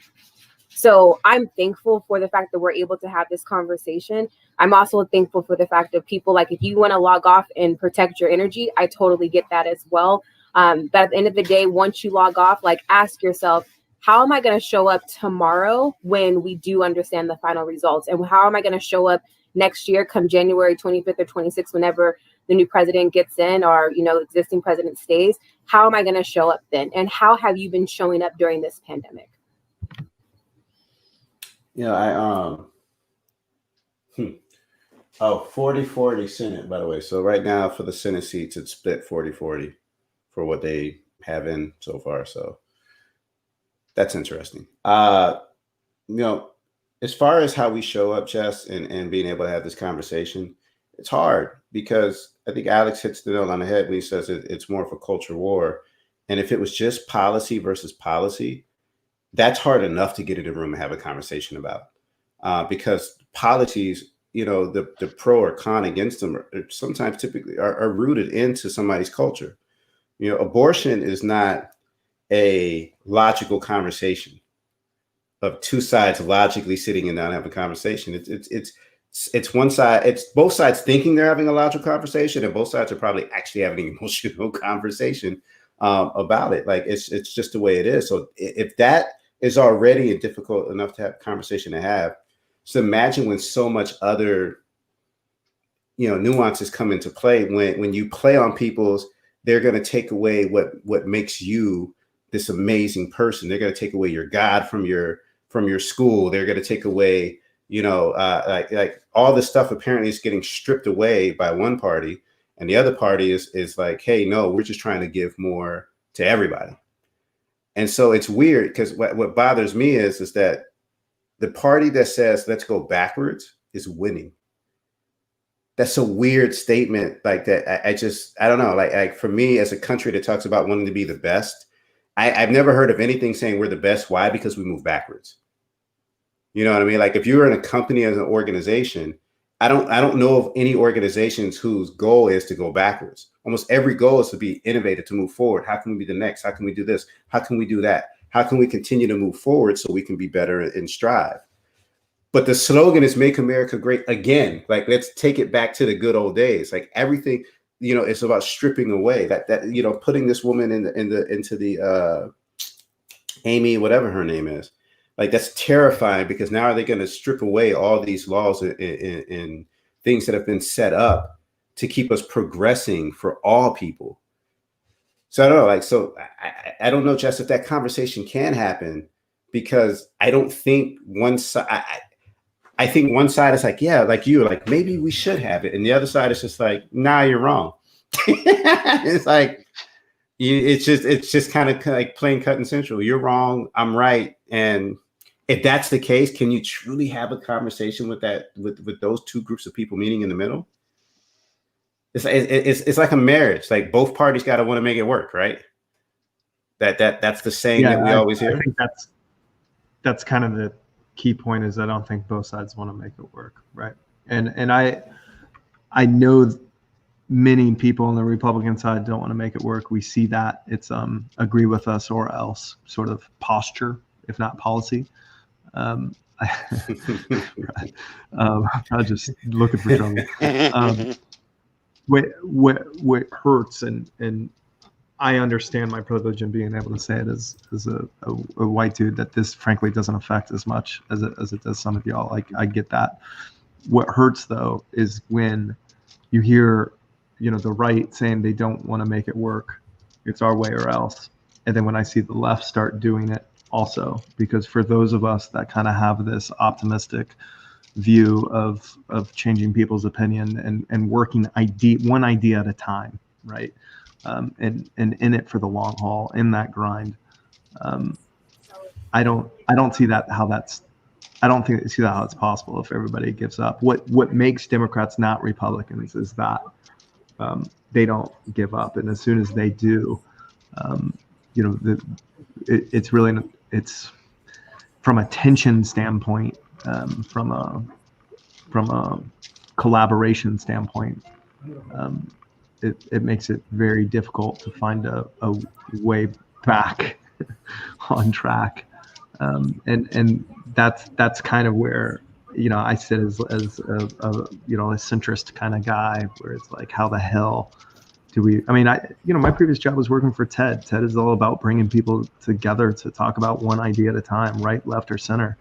I was a TEDx organizer, TEDx Orlando for a number of years. Like, this is something, bringing people together and collaborating on stuff and talking through issues is something that's really key to my life. I don't know how you do that. I don't know how you do that without being accused of platforming someone. I don't know how you do that without being accused of, everything, because both sides are so pissed off that anybody trying to find a way forward, it's a no-win situation. Like, you're just kind of fucked. No, and I hear what you're saying, Alex, right? But I'll tell you, one of the things I would say is kind of more infuriating, right? And it shouldn't be a two-party system. It shouldn't be these two sides. But you have a party that is trying to say that they're for less government, but what are they doing? They're trying to do everything they can to suppress votes. They're the main party that likes to do the gerrymander to rig the system. They're the main party that puts things in place to make sure that your vote and what you want to do doesn't count. Yeah. So then when you see, people that are, supposedly your friends, acquaintances, or whatever, following that party, like, you have to think, well, if shit really goes south, like if it goes really bad, will those people stand up for me? And it's hard to get an answer on what that is. It shouldn't even be a question. Right. You should just be able to say flat out, yes, that person will stand up for me. But when we've seen 4 years of what this is going to look like, and then we're potentially going to get 4 years that's, let's going to be honest, going to be worse, because he's going to be able to be off the rails. You sit there and you wonder, will these people stand up for me if shit really gets bad? Then you take a look at the other party. You can say whatever you want about it. They call it socialist, Marxist, all these buzzwords, right? I don't know. You mean the party that wants equality, the party that actually wants life, liberty, and pursuit of happiness, right? So for the most part, if they got in and shit really went south, we would stand up for those people on the side. So that's the frustrating part. Well, because it's not about policy anymore. It's about value systems, right? You got one party with a value system and another with another value system, and you got some people who might be misaligned and maybe they're voting for Trump, and that, like, that's not them, and they're just being fed misinformation, or they're confused, or they don't see the whole picture, or whatever. What we don't know, what I don't know, is that a fringe? Is that the edge? Are we talking about the people at the margins that are good people that are just wrapped up in party politics? Or are we talking about a majority? Again, going back, there's a lot of people who just vote their stock market, man. Like that sucks. It's dumb. It's short-sighted. But how many people thought about this election versus just participated in this election? And I don't know how to answer that. Now that doesn't change whatever the hell comes next, right? But it does change how we talk to one another and how we build coalitions, and how do we figure out how to change it going forward? I think. I mean, and listen, I would say if we could ever have a conversation, but if you look at social media, and I'm not going to say that Dems don't attack, because everybody attacks, but I will tell you, just looking at the campaign materials the stuff that comes to your house, it is such fear-mongering and hate-filled.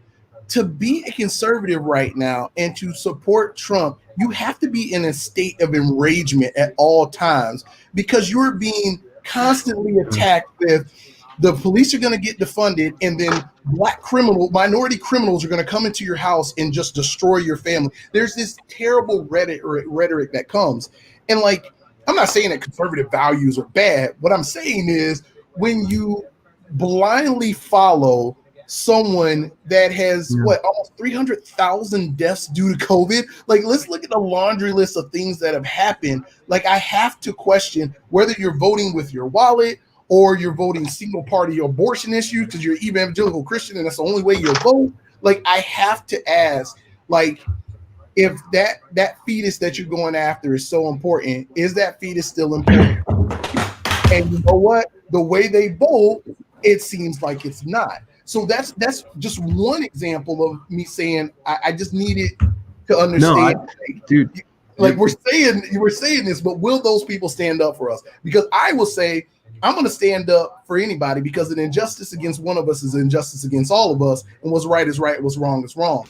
But from what I see on a consistent basis, like people's actual words they're putting in on keyboards, putting their face out there online, it does not look like it goes the same way. If you do not follow my ideals on my side, like, you're not American.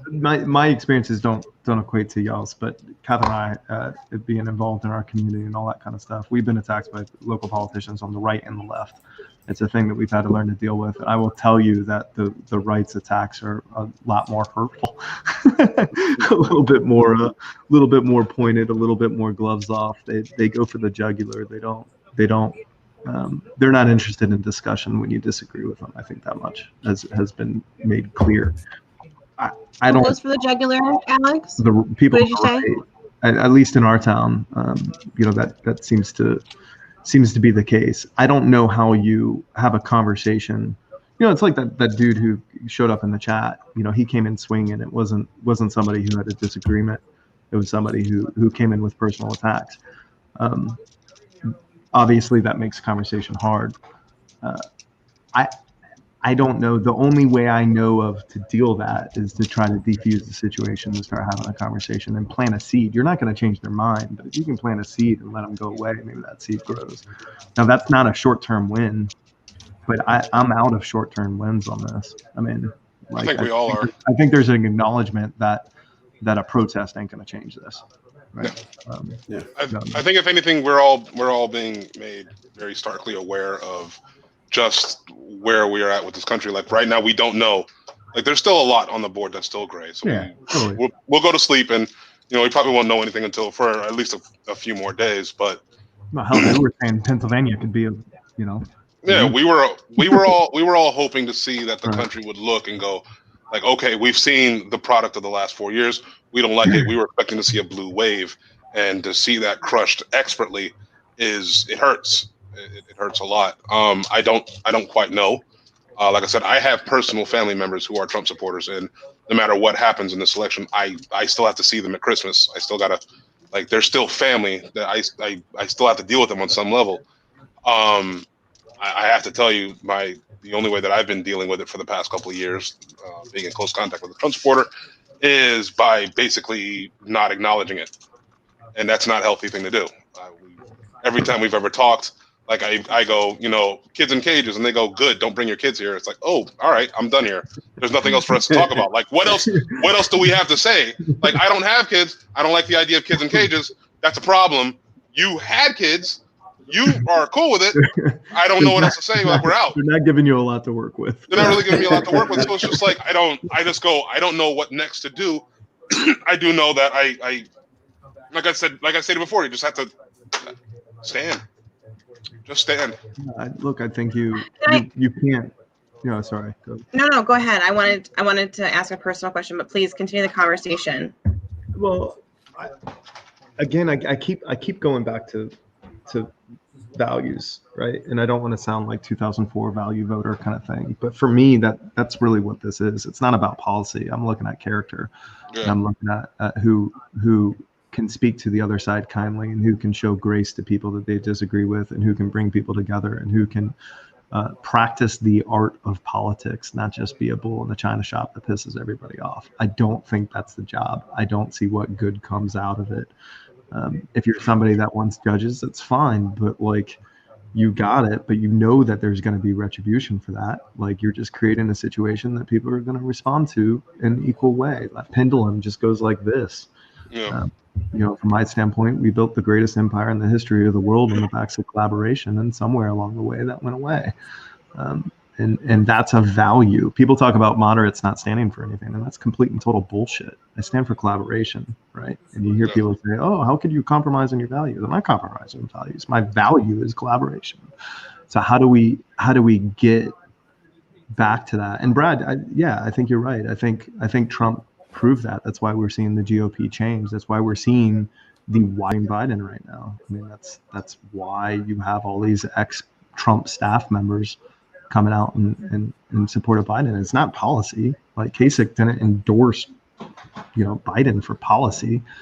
But there's a percentage of the country, it looks like right now, without the West Coast, it's 47% of Midwest and East Coast that see that, or some version of that.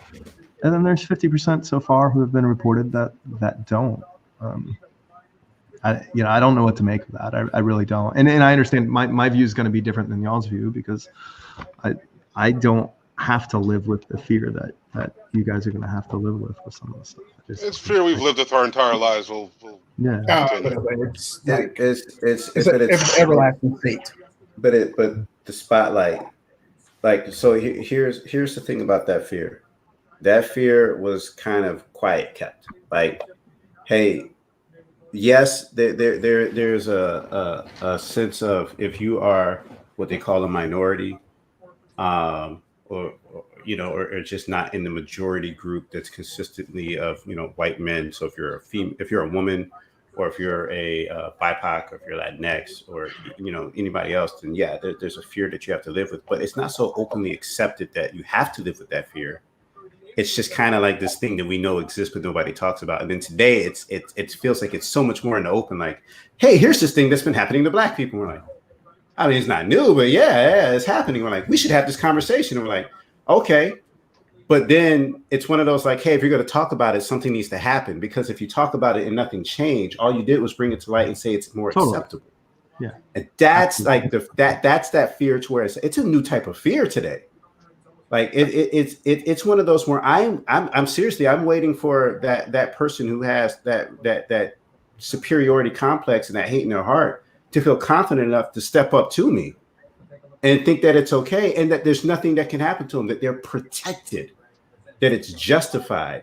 And as an adult, it's just in my head, I didn't think that's where I would be. But like that's what they dealt with in the go back throughout whatever time until fighting for like civil rights. I saw a post where somebody said, "Hi, if we there's gonna be another civil war, and it's gonna be fighting the same thing the first civil war was about." Yeah, I laughed and then I cried. And it's like that.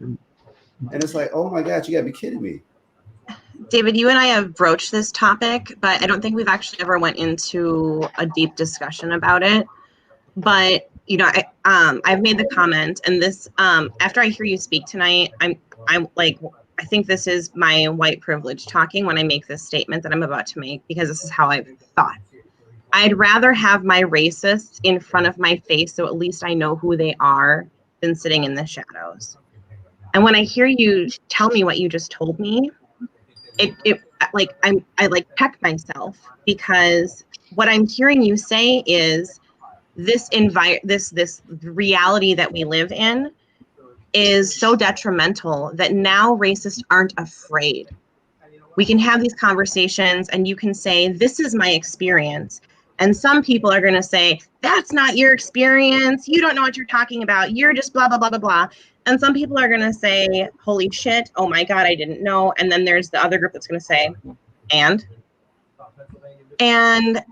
what terrifies me is that you have, groups of allies or people who want to understand, yet still just like, there's no way we're ever going to grasp it. And like it kicked me in the gut listening to you speak about what you just opened up about, and knowing like how we're never going to get it if we don't continue to listen, right? And I think that's where the big problem is that people aren't listening. Like they're listening to respond. They're not listening to understand. Yeah, and we don't teach that as a skill set, which is sad. Like there's problems that expand beyond systemic racism. Like we have a system that's built on systemic racism. You could trace that back. It's always been that way. The conversation is a little more honest today than it was maybe a few years ago or however. But it's always been that way. But there's so many more problems. It's education and how we educate people. And I think that the goal is if you can keep people smart enough not to be too stupid, but dumb enough not to question, it's easier to control. It's so much harder to control a nation of very educated people, because then it's like, no, you can't dupe me over if I'm an extraordinarily educated person. And so I always laugh. I said, hey, man, why do you think that they don't want to put money into education, but they'll put that much money into defense, for example, when, quite frankly, we spend how much money on defense, and yet we still live in fear. To be more on point, put that money into adequate voting machines. You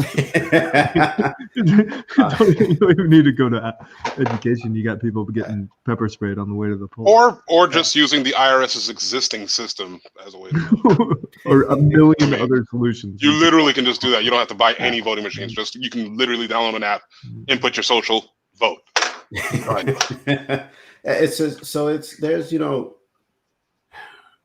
Alex, I'm an optimistic man. I really am. And Meg, we talked about this. I used to have that theory of, yeah, man, I'd rather know who the racist folks are, because then you know what, we can. They'll be weeded out, and people won't support them, and they'll be castrated in society, and then we can keep it moving. And then maybe one day, if they say, okay, I want to come back in, they'll say, I need to learn and I need to listen so I can come back in. What I'm watching happen is, okay, I'm going to come out and say it. And I'm like, oh, all right, so go get them, y'all, right? And it's like, no. I'm like, really? Like, well, it's like, it's still okay. And in a country where we say you have to be able to have freedom of speech, I think that's taken wrong. You know what I mean? Like, go ahead, Alex. I'm not. Race is a much bigger issue to me than this, but I'm going to make the jump to COVID, right? Because I think it's kind of illustrative. You have people who, Chris Christie's article in the New York Times or whatever it was, where he's like, it took him getting it to understand it, right? There's this separation where until it affects you. I'm still in a situation, people are like, oh, people have had it? And they're like surprised when I start rattling off people or people whose parents have died or whatever. It becomes more real. It's that exposure, right? And I suppose, and as fucked up as the thought as it is, it shouldn't surprise us that in a nation that won't wear a mask because they personally find it uncomfortable, that people are going to have a hard time finding empathy for minority experiences. And that's probably the most pessimistic thing I'll say. I guess my optimism, by the way, isn't dismissal. My optimism is like, never lose faith in the end. You know what I mean? Like it's a long game. Like it has to be. There's no other choice. Anyway, I think it's just we were hoping for. We were at least hoping. We were all pessimistic, but we were at least hoping, and then to even have that small portion of hope destroyed is even like that hurts. It hurts a lot. Yeah, I mean. Look, they said it was going to be close. if Biden picks off one of the Rust Belt states, it's still doable. You know, there's a lot of mail ballots we know that weren't going to be counted right away. Everybody was cautioning people. I'm not watching Network 2 News. Maybe they're repeating that line over and over again. I personally was thinking that the polls were going to be wrong the other way. Like I thought, and my basis was more first principles, right? Like if you're a pollster and you run a business, your business is being close. You would over-index on Trump support, not try to miss it again. You know what I mean? So I was like, just out of first principles, just out of self-preservation of the free market, right, of capitalism, they're going to overweight, non-college degree whites or whatever it is that they think is part of the Trump coalition. And I'm not so sure that happened, and that's a little bit more of a surprise. I mean, in 2012, the polls were wrong the other way, right? I mean, they were overweighted for Romney, and Obama outperformed them. So I kind of figured you just go back and forth, and no one talks about 2020 or 2012 being wrong, right? Because it was inconsequential.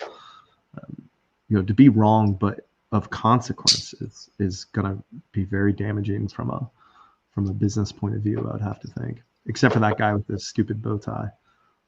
I forgot about that. I mean, whatever happens, we as a country, we need to live up to the promise that we made the world. I don't. That's another wrinkle. My God. Oh no, it absolutely is. What really irritates me is that we let the light of liberty go out on the statue. That bothers me more than. I mean, I'm a second generation immigrant, but it really. I'm sorry, I gotta be. Are we still PG? Am I allowed to curse yet? Yeah, whatever. We hit 11, so you can curse. Go ahead. All right, yeah, Craig, fuck it, man. That was your one, Craig. No, I get more than that. I never get to curse. I need more curse words. Not fair, man. It fucks me up that we don't like the Statue of Liberty. It stands a broken piece of metal refuse. I want us as a country to remember our strength, and I want them to at least if you're going to claim the evangelical morality, okay, live up to it. Live up to it. Be badass in your morality. I just want us to be strong. I want us to be strong, and I feel like we can. No matter what the results of this is, because if it goes the wrong way, we're gonna have to be strong. We don't get to bow out. Lindsey Graham's comment at a rally lately comes to mind, where he was like, if you're pro-life and you're whatever and you're whatever, like there's a place for you in America. And it was whatever he said was so again, it goes back to that cultural war. It's like if you're of this monoculture, this one culture, then there's a place for you. But our strength has been, our tradition has been, sort of the opposite of that. I just want to say something really quick. A friend of mine, and I appreciate her, she texted me and she said that she was like, wow, I can't believe this. So her daughter, 11-year-old daughter, said, Mom, today is the purge. She goes, what do you mean? Like, what do you mean by that? And she goes, we are literally living in hell right now. And I was like, that's an 11-year-old watching what's taking place. Dark. That is heartbreaking. Christ almighty. Like that is absolutely heartbreaking that an 11-year-old is taking a look at what's happening and is watching. And this isn't party politics. This is a man who just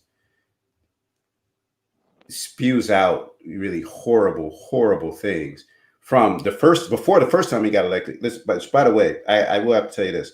I was 1010% confident that Donald Trump was not going to get elected the first time, because I said there's no way you can be on tape saying grab him by the pussy and be president. It's just like it can't be a thing. There's always been a level of respect for that. George W. might have said things wrong, and people's like, oh, but is he really dumb? He's not dumb. He's just he said a few things. Howard Dean screamed funny, and people were like, screamed funny. This whole Marco Rubio spilled some water, and people were like, nope. You know what I mean? I was so shocked, and then he made fun of the differently abled, and like so it kept like tacking on, and there are legit people who say one of the reasons H.W. Bush lost is because he checked his watch during a debate. That was like a real point of contention, like to show how we've drifted in terms of what we find acceptable. And that's not to say that those were legitimate reasons. Like those were nonsense reasons, but saying something that we wouldn't allow our kids to say or hear. By the way, I mean, Catherine and I, we're involved with this kind of stuff. Our kids aren't allowed to watch Donald Trump talk. Like he doesn't represent our values, and he'll say things that we don't think are age appropriate. One day they will, but at their age that's not appropriate stuff. And I know there's a significant portion of the population that feels that way. And how crazy is it that the leader of our country, the highest office in the land, is somebody that we're like, don't grow up to be him. You know how heartbreaking that is? I don't give a shit about party. Like that comes way before policy. My God, like I don't understand. That's my frustration. That's where I get negative. That's where I get pessimistic. Is how is that not a shared value? How are people, Christian or otherwise, able to look at somebody and say, it doesn't really matter who we put in front of our kids, because kids are going to mimic that. Like they are. I mean, the generation that came up under Reagan became Reaganites. The generation that came up under Clinton became Democrats. It'll happen. There will be a generation of people who come up saying, hey, you know what leadership looks like? It looks like being a raging asshole. That's what leadership looks like. And that's not healthy. That's not healthy for a business. That's not healthy for our nonprofits. That's not healthy for our government, on and on and on. And that's before we get into the stupid arguments of anything else. It's basic values of being a human being. And that there's a significant portion that would say, you know what? Not only is it not a big deal for me for the president to be somebody who demeans other people constantly, whether they're mentally handicapped or whether they're female or whether they're an immigrant, that doesn't bother me. Not only does it bother me, I know it really bothers them. So I'm going to paint Trump on the back of my truck, or I'm going to put a 20-foot flag on it. Like as if that changed anybody's mind. It doesn't. It's intended to trigger someone on the other side. It's this owning the libs mentality, which has replaced any sense of policy on the Republican Party. And to be somebody who purposely wants to upset somebody else over politics is something that I can't relate to, because I'm this center person who likes to bring people together, because I like to listen to different ideas and debate things and all this kind of stuff. Shit. God bless you. Thank you for everything you do. We love you, Drea. I know. Yeah. I mean, and then in the context of that, right? All of this taking place in the context of that, we're supposed to be the leaders on the planet, and we're pretending it's not even true. Imagine if you could go back 1,000,000 years to when the flu crossed over into human beings, and you're like, hey, if everybody stays in their cave for 2 weeks, we can save millions and millions of lives over the course of history. How worth it would have been to just shut up and stay home and cook and whatever. And like now we're going to end up with this disease that turns not from a pandemic, but endemic, because 50% of the population won't take a vaccine under any circumstance because of misinformation. This shit's going to be here my entire life. I'm going to have to worry about COVID because people are assholes, and because we had a leader who lied to us openly and caught lying, by the way. He's on tape with Bob Woodward talking about and bragging about how he's going to lie. And then people are like, hey, I'm going to vote for that guy because my 401k is inflated because the American dollar is shit now. Like, this is ridiculous. Like, so I am an optimist. I don't want that to be lost. I'm an optimist because you have to be. The only other choice is that you give up. The only other choice is that you say, you know what, this is the way it is, and I'm whatever. I'm not wired that way. I'm a fixer. I'm a person who likes to invent things and build things. I like to do things.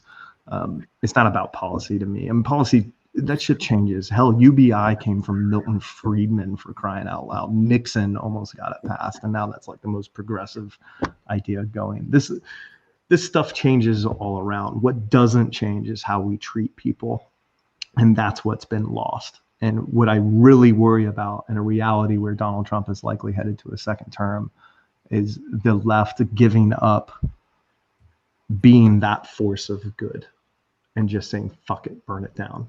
Because that's not going to work either, right? I don't want a civil war. I'm not looking for that. I got kids to raise. I want them to be safe. I want to figure it out.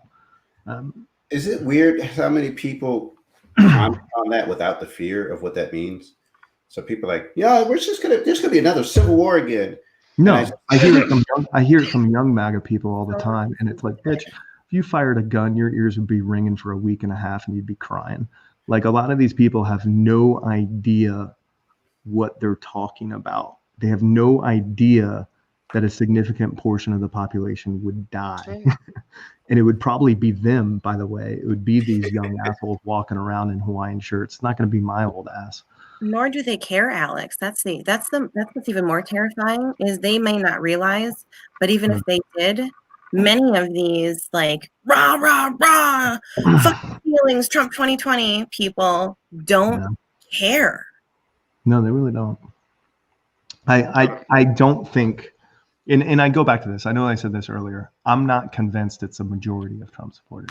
I know it's easy to put everybody in a basket, and I know that people will disagree. It's easy to see that because that's what we see. Media. You see the idiot with the truck with the 20-foot flag. What you don't see are the people rolling their eyes, going, "Look at that idiot!" Right? So it seems more pronounced. What is true is there's a hell of a lot more than them than I would have thought. But like the people in my life that talk about Antifa burning down, Starbucks and suburbia or whatever, they don't have friends on their Facebook feed who are, camped out in Seattle protesting, right? They don't have those conversations with those people. What they see are it's like when the hurricane comes and they show the one house that's blown down. There's a riot and they're going to show that building over and over and over on 24-hour news. They're not going to show the million people marching peacefully or hanging out, right? The extremes get exaggerated. And that gets back to that echo chamber. It gets back to that access. It gets back to that exposure. We can't allow ourselves to hate other people and expect to change anything. And I know that's counterintuitive. I fucking get it. Like the temptation. I don't think it's counterintuitive. Well, I think it is because people want to fight right now. They want to change through fight. And I don't know of a time where that's worked. Even when it's worked with bloodshed, it hasn't actually worked. We're still fighting a civil war. The North won, but we're still fighting a civil war. You can't beat someone into submission and change their heart. Like you can't legislate their heart. You can't beat them and change your heart. You can't. Yeah. That's not how it works. You said something. You said things change, systems change. So systems of oppression change. Like so, you're right. We're still fighting the civil war. It's just the system of oppression that was being used is shifted. Yeah. We celebrate victories. Women have equal rights to men now. Yay! No, they don't. It gets celebrated. You joined our Friday shows, my friend. It's so. But in school it gets taught. Women's suffrage, and there's all these amazing victories that we have as a country that make us great, and yet it's all truthiness. To steal Stephen Colbert's word, where it's just like, I mean, it can be true if we all agree. If you get enough people to say, yeah, this is what happened, but truth be told, we're still fighting like the same battles, and this is another reason why I want aliens to attack, because I think that would be the one thing that can bring us all together, because we would have to come together. Like, man, before 2020, I thought that might down if that happens. Now we'd just be like, whatever, we're trying to push their space vaccines on us.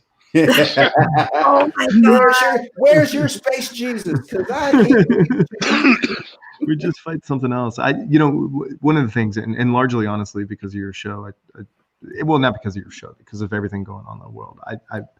I recognize that even though I grew up with Black family and Black friends and a multicultural sort of mindset, there's a lot I don't know, right? And you start reading about this kind of stuff, and I think people miss just how connected we are to that sort of Civil War mentality, right? And I mentioned to you in another conversation, I read the new Jim Crow, and there's things about it that are hard for me to grasp, right? It was a challenging book, and there's things I like, there's things I didn't like, a lot of books.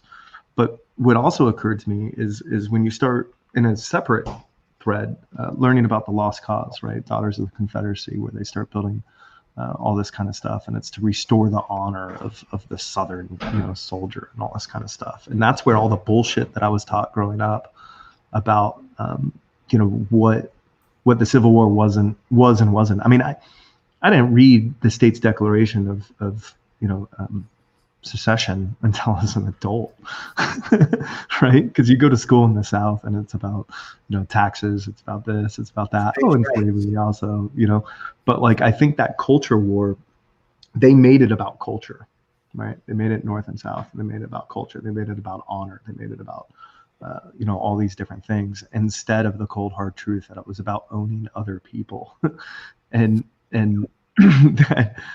that has kind of carried on. Like, I think when you talk to people on the right, they're not going to understand what we're saying.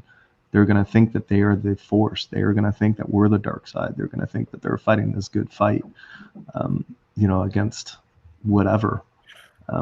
I don't even know how you have that shared conversation. They aren't going to see Trump as being an asshole. They aren't going to register any of the character stuff that I talked about. And even if they're a Christian, they're not going to, they're going to forget that, the king sinned, so Israel sinned, right? They're gonna miss that kind of stuff because they're so wrapped up and like, I saw there was I'm not gonna call him out, but there's a local pastor I'm friends with that posted something saying Biden would allow Muslim conquest and communism, and he was going to destroy Christian churches and, all this kind of complete and total bullshit, right? And this is somebody who is representative of our community that's so wrapped up and stuff that I don't even know if there's anybody in his life that get pointed out to him. I did. I don't know if I should have or should not have, but it was one of the Facebook comments that I couldn't resist replying to.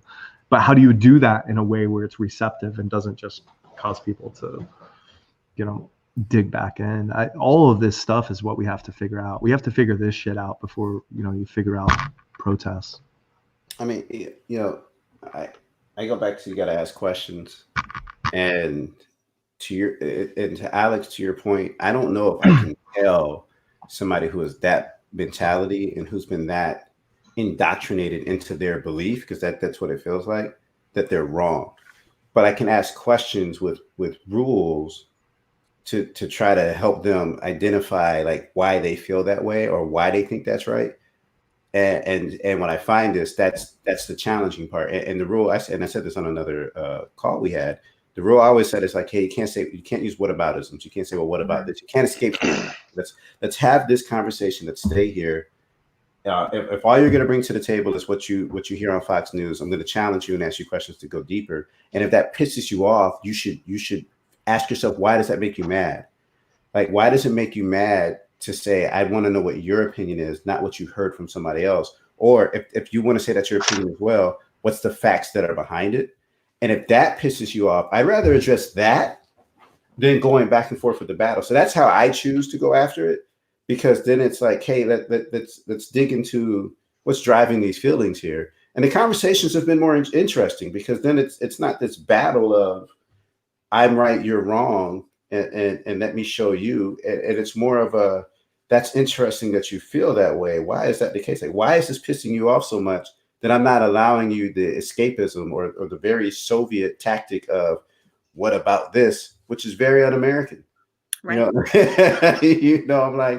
I'm like, correction, it was un-American. What? Comrade. Man, you know what, man? I remember in the 80s in Melbourne, Florida, conservative world, people like telling jokes like, where are your papers? And like, that's what the Russians do. And then now it's the Republican Party pulling that same shit. And it's so crazy to see the party of Reagan turn into a bunch of, it's weird to look at, I'll tell you that. Soviets. There was some kind of ad that showed a debate between Reagan and Bush. When they're talking about immigration and how they when they're talking about immigration, it was mind blowing. Yeah. Mind blowing to hear these men talk about immigration in a way that they were accepting of, but wanted to make sure that, they made the legal process accessible. And I don't remember everything that was everything they discussed. Everything we're talking about now is what Reagan, it's not Reaganomics, but Reagan-gration, let's call it Reagan-gration, was about. Everything we're talking about now is now what. It's crazy because like people always give me shit when I point out that like in a lot of ways Joe Biden is like a 1980s Republican, and like that's one of them. Like what they were on so many of those issues is now center left. And when I talk about party realignment, I think there really is something there where if you look in a history book, a 20-year period is a blip on a radar. Yep. Right. Yeah. And I think what we're witnessing is this slow drift, that leads us somewhere. And part of, why I hope, and maybe Joe can still pull it off, but why I hoped for that is you could see the opportunity where if MAGA lost and lost big, there would be Republicans trying to flee it because they copy things that win and they run from things that lose. And there'd be an opportunity to build this coalition, not with everybody, maybe 10%, 20% of people who want the Ben Sasses of the world. I don't know how that happens. I mean, to be charitable, if Dems take the Senate and the House, Donald Trump was a Democrat most of his life. Maybe in the second term, there's an opportunity for some bipartisanship. But like you go back to Reagan. Reagan said, if he could get 75% of what he wanted in a deal, he'd take it. Like he entered into everything with good faith negotiation, where you start with the things that you agree with, and then you go from there. We had that. Clinton. I mean, people give Newt all the shit in the world, or Clinton all the shit in the world, depending on which side you're on. But if you look at how much got done with a Republican Congress and a Democratic president, the last thing that I remember that was bipartisan was probably the Iraq War. Realistically, I mean, we've been stalemated for. I mean, well, yeah, no, we there was a little bit. The first 2 years of Obama stuff got done, but none of that was bipartisan, right? Yeah. We've been essentially been a stalemated government for almost 20 years. I mean, that you're not going to solve problems that way. You're just not going to. The lasting change takes input from both sides. Craig, I'd like to hear your voice. Yeah. Crap. Enough nonsense. I mean, you guys, I let the you guys who are more versed in the political aspects to talk, 'cause I don't know what I'm saying. I see colors. Oh, shut up. Yes, you do. They make little primary colors for me, so I see the reds and I see the blues. As far as all this goes, no matter what, I always break things down simply for myself, just so I can move forward with it. And I have to remember that I'm going to live in a country where the Chris's from early in the chat will continue to exist, and I have to figure out how to, because that person, while he is, believes what he believes and does what he does, at the end of the day, he's still an American, and if anything were to happen to this country, I have to stand side by side with him, and he's going to stand side by side with me as we defend this country together. I'm working on trying to figure out a way in order for us to cohabitate no matter what happens going forward. I don't like the direction that my country is going in. I didn't have a problem with it before, because I just figured that if I stayed quiet enough, that if I stayed one of the good ones, or I continued to wear my cowboy hat and say yeehaw and capitulate to anything pro-white culture, that I would be left alone. That if I continued to talk white and I continued to act white, I could be considered a house pet in a large plantation of America. And I found that that's not doable. That I am a man, that I am a human, that I have to continue to, that I have to be an American man. So looking at what's happening here, I see the direction it's going, and I want to do everything I can to change it. But there's a very large part of me that definitely wants to flee, that wants to run so bad, so far, so fast, and to never ever look back. But I still have people here, Megan, Alex, David, everyone in chat, everyone who's ever going to hear this, who you are American, and I love you, and I can't leave knowing you guys are still here. I'm not going to have fun going somewhere else knowing that you guys are suffering. I'm not going to be Obama posting vacation photos after the election, like, haha, look at me, I'm jet skiing. Sucks for you guys over there. Too bad everything's on fire. I'm still mad about that shit. How dare you? How dare you have fun? The country is crying. Get out of my face. But I'm not gonna have fun. I can't go to New Zealand and I still see David. His afro's gone gray. He just like it's day 827 of the Trump presidency, of the Trump empire. Everything's bad. Everything's on fire. It's like I have to. Term 3. So I just have to figure it out, man. And I guess I'll just stick around and hopefully I'll have you guys help educate me so that I don't continue on my path of ignorance. And no, fuck that, man. I'm ignorant, and I don't think you're wrong for. I don't think you're wrong for rightfully wanting to jump ship. Yeah, it's. I think that that's not giving up. That is like protecting yourself, like saving your own. I've had those thoughts. Self-preservation.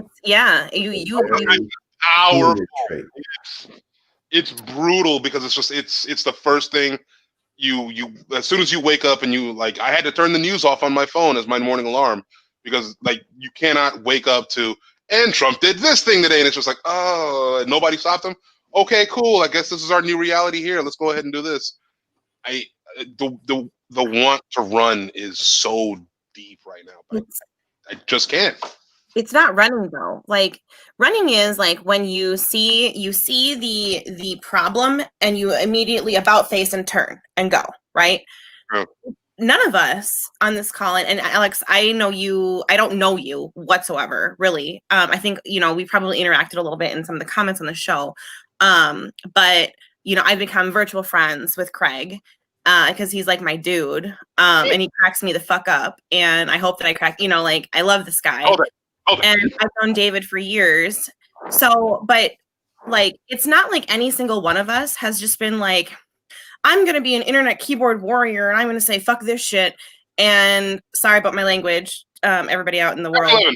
Fuck that. It's not like any single one of us on this panel or in these comments has been a passive acceptor of our reality that we're living.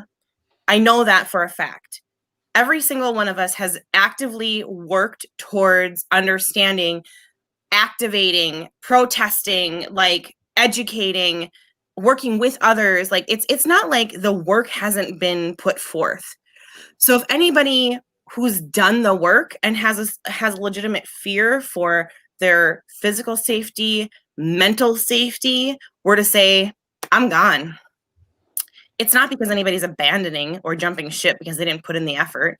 It's because there's a legitimate reason to potentially leave. And that's not me saying everybody just jump ship and get the hell out of here. But that's me saying do what you have to do to protect yourself to make sure that you're good. I just want to give a shout out to Jamie. Where you been? Yes, we're still live. Look, man, we're going down with this ship. Where's my violin? That's right. It's Titanic, and we're going to keep on playing. It's I'm right now. I keep watching them, and it's just terrifying. So, have you seen this documentary on not Netflix, on HBO? Agents of Chaos. No. I've been trying to watch dick and fart joke stuff lately. So Rick and Morty. more Rick and Morty. And I got to tell you, it's such an amazing documentary, and it talks about how Russia pretty much infiltrated, the 2016 election with everything that they did. And it's known, it's not like it's oh, this is conspiracy or whatever. It's known, every intelligence agency used to say, yeah, they did. And this is a practice that everybody does. And so I'm like, okay, so this is known as much, and they do it to benefit one party in particular. So again, I go back to, I look at Republicans as claiming America. America, we're American, America. But and as American, you're supposed to hate Russia. Don't know why. You're just supposed to hate Russia. Yeah. That's what I grew up on. Yeah, like we're all getting indoctrinated to like Russia is this evil empire that we're all supposed to hate. Better dead than red. Yeah. How many times was that drilled into our heads? It's crazy. And so I'm just confused because I'm like, how in the blue hell, if that's the people we're supposed to hate, is that party so in bed with them? Like, because and maybe this is something you said, Alex, is that they're so terrified to lose that they'll do anything to win. And does that include selling us out to the country that we're technically supposed to hate? Well, Janie, not get it right. Did y'all see that Tommy Tuberville, former Ole Miss coach, former Alabama? Yeah. I'm sorry, not Alabama, Auburn head coach, I think, like freaking straight up won a freaking seat. Yeah, he won Jeff Sessions' seat to make it even more bizarre. What a strange year I mean, he's probably going to have the best speeches on Capitol Hill. It'll be motivating, I guess, if you're, Like he's going to make the difference. Played for him at Ole Miss, so it just blows my mind that this happened. Oh, Oklahoma. Donald Trump won Oklahoma. No, it's 6. It's 6. Are you surprised by that? What a surprise! No, it's like, all right, no. Oh, but I was like kind of saying, like, are you surprised? Like, that was a genuine question. So Brad asked a question: why do we all assume that they're the party of America? I don't know. I would ask the question of why do they assume that they're a party of America versus what we assume that. I say that because it's more claimed. Yes. Of like America, like they and I think it's placating. Like they're like America, and if they say it enough, you just think, yeah, they love America. Well, but just because you say America enough and you love America doesn't the mean people who drape themselves in the flag the most are usually the least patriotic, right? 100%. Yes. I mean, it's hell, fortunate son to use little CCR, right? Which Trump ironically used as his campaign song. But like I don't know. I think there's an attraction to it where it's manipulation more than it is anything else. I don't know. The Russia wrinkle is the part that as an 80s kid I can't. Same here. Maybe that's what it is. 'Cause, yeah, I'm an 80s kid, so like same here.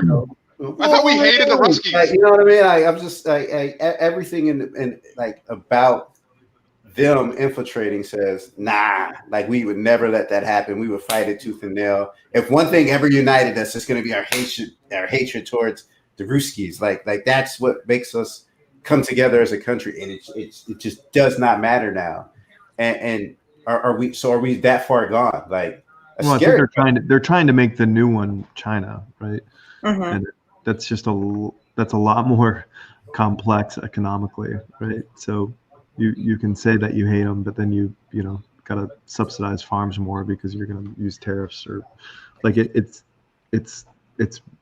going to get bizarre. we're so passive. So yeah, exactly. As liberals, as progressives, as whatever, like we're sitting here having this conversation where like we don't want to do the wrong thing. We don't want to stoop to their level. We don't want to, like pull a Mitch McConnell and not it. Like if the roles were reversed, we don't want to like steal their Supreme Court justice nomination. Like we've been having this conversation, kind of dipping in and out of it all night, and because inadvertently. So and like I want to acknowledge, and I think Ashley's been a part of this conversation all night, and she's made some really great points, and I don't think that we've done enough service in calling out some of the points that she's made. But she's made some points tonight around like how we are polarizing, and we are a very polarized country right now, but like there are people that are truly in the middle who cannot identify with either one of these sides, right? And without that, like that third party, we're at a point where, like, if we don't do the wrong thing, we are passive and allow what we know is wrong to happen. And I'm not saying that I'm not advocating for us doing the wrong thing. I'm saying we're so passive. We see the bad going on. We'll say it's bad, but we truly don't do anything to prevent it or stop it. No. So how do we get to a point where we actually like put a foot down? Because we can bitch and cry and moan and complain all we want to, but truthfully, the fact of the matter is we're not really doing anything to stop it. And if we are not willing to put a foot down, the continued like bullying and pushing and like America and like here's a sad statement. When I see the American flag hanging outside of somebody's house, I immediately associate them with a Trump supporter. I walked into a brewery and saw an American flag hanging, and I'm like, they're Trump supporters. I no longer associate the American flag, patriotism, doing what's right, lifting other people up, fighting the good fight with any of those assimilations. Yeah, I will tell you this. What's weird is because when you said that, I was like, oh yeah, man, if I drive past a house and I see an American flag up, my first thought is they're voting for Trump. Yep. And not because they're patriotic, but because that symbolism, it doesn't mean what it used to mean to me anymore. Because I feel like it's been hijacked. Like I used to say, it feels like the Republican Party was hijacked, but now it feels like patriotism has been hijacked, and that patriotism has, a new face to it that, quite frankly, would love to have me as a poster boy of why we should all accept them, but doesn't truly like me. They just would love to use me, to be their poster child. To see we have a black guy, so that means we can't be racist. And I told you we like everybody. Look, like Trump says, where's my black guy? There he is, and it's just like. I need my coon. Where's my coon at? Where's my African? Bring me my boy. Where's he at? Come here, boy. Look at him. Where's my black? I need my Negro. Where's it at? And that has been so normalized. We all, we have a friend who joins us on this show often and has professed through statement like his experience. And he will have people jump in his comments and talk about how Candace Owens says this or this black guy said that. Well, Kanye doesn't believe that after he's literally professed his horrifying experience, his heartbreaking experience to his friends in his following. And they will literally jump in. Kanye knows what he believes. I actually had an idea for that. I bought the rights for it. I'm saying it now because I don't think I'll be able to do it yet. But I wanted to make a website and I wanted to call it cashcoon.com. And literally you can go there and you can rent a black guy or black woman, whatever, we're equal opportunity. And what they'll do is they'll represent you if you say some super unwoke shit. So if you're like, I don't think it's like if you say some like if you say all lives matter in the corporate chat, you can go to cashcoon.com, get yourself a black person, and they're like, no, I'm his black friend, and boom. He's not racist. He's not racist. Look, he's got a Negro. What? That's good money, man. Fast King. It was a money-making idea that would have made you richer than Donald Trump. But you know what the problem is? You said it on this show. And I did. It's over. It's over. So you know what? What you should do is somebody to yourself. You should have did it, and you should have did like Thug Kitchen, where they got this whole series of books where they talk and sing and stuff. And you think these are some black vegans that have made this book, but really it's two white people that did it that just really appropriated the language and got you saying throw some labs on that shit, but they're really not black. So what you should have done was that you should have grabbed Alex's face, popped it on your website. I'm the owner. I hate to break it to you guys, and then you would have been rich. But you hold on. Rod and I have already launched it just now. Cash Coon exists? You didn't consult me? Okay, two white guys just banded together. Of course, the white guy stole the black guy. We're gonna hire you. The good news is minimum wage looks like it's gonna be $15. You're gonna be the flagship dude. You're gonna be the one that's on the website. You get all the credit. Think about the experience you're gonna gain. I mean, I want you people. I would post it in the comments, but I literally made a logo for this. I was dead serious about making cashcoon.com. I still might. No, I would like such minimal investment. I will fund you, yo. What are you talking about, Alex? You'll be my first client. Nope. Like, no, Alex is totally good. He's got a black friend right here, homie. I will rent out blackness for you. I got you, bro. I got you. Look at this good Christian white boy who talks the talk and walks the walk. He could never be racist. And look, he has a black friend. Black friend. Well, you gotta do like remember what was it? Not Wedding Crashers, the one wedding movie with Kevin Hart in it. You gotta have like a full tux package where you can get like 10 black friends together. When you say something really bad, you get 10. You get a full tux. Like get y'all to show up to my birthday party. I got you, bro. Made up stories and everything. I'll just show up to every one of your cookouts with seasoning. Like, what's up, bro? I know you're white. I got you. I'm gonna start sprinkling paprika everywhere. I'm kidding. I know you season your food. I'm kidding. On that note, I have to go. I have to go sleep and contemplate the future of my country. But no matter what, I love every single one of you, all of you, even Chris, you fucking asshole, wherever he's at. Colorado senator is projected in to be a Democrat. And right now in Arizona, it looks like their senator is going to be, I don't know what it was. Arizona's definitely going Democrat. Yeah, that's what it looks like. Not just for That's president. 2 out of the 3 that we need. I'll take it. And then Pennsylvania looks weird, but Philadelphia, there's been like 75% of Philadelphia still hasn't reported in it. It's a huge amount of people. So like, that's about that going in. Yeah, like it's gonna be a while. From my point of view, from the safety of the country and what comes next, we got to hope this doesn't come down to Pennsylvania, because that'll be a shit show. Pennsylvania's not expecting their mail-in votes to be counted until Friday. Yeah, I heard about that.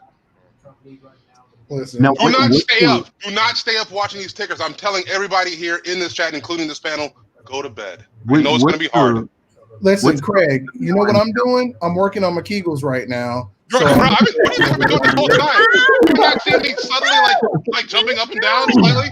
It's every time. Just Do you see the lift? Every time you clench your butthole, it should sound like that Japanese anime sword like sound. Every time. It's got to sound like that. Strengthen your buttholes, people. I was wondering what you did when you got off camera, JD, but now we all know. So no, I actually was having a wonderful conversation with someone who's been very active in the chat. You had to go get a walnut. I don't have walnuts in my house. You need to go buy some. Perfect for Kegels. I don't even want to know why. This is a bizarre conversation.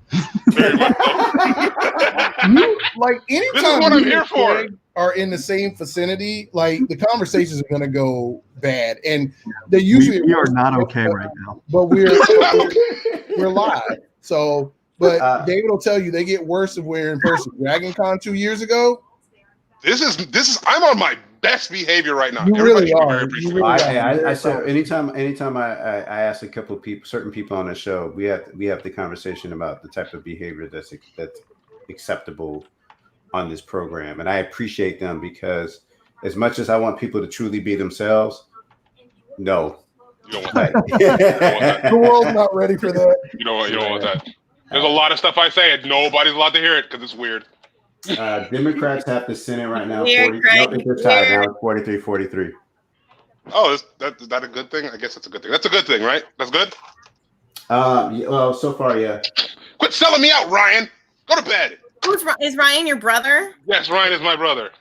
He's the one who gave me this fantastic haircut. Dems looks like they're going to keep control of the House. Which, by the way, I'm always just like, I don't think the Republicans care about the House. Like, kudos to the folks who win the election for the House, but really, the power's in the Senate. Yeah, wow, there are 400,000 uncounted absentee ballots in Virginia right now. Jamie, they've already given. I think they're including those 400,000 ballots in their projections. what I'm seeing right now is Biden's taken Virginia with a 48.1%, even though Donald Trump's showing right now 50.2%. They're giving it to Virginia based off of those uncounted votes, it looks like. This shit be wild. Man, I want to bow out of politics again. I don't want to be here for this. Craig's never voting again. I'm never voting again. Last time, I'm kidding. Why did you make me get involved in this? I was enjoying playing Xbox. I'm a bachelor. This is what I'm supposed to be doing. Damn it. Don't worry, the politics are going to come into your Xbox now.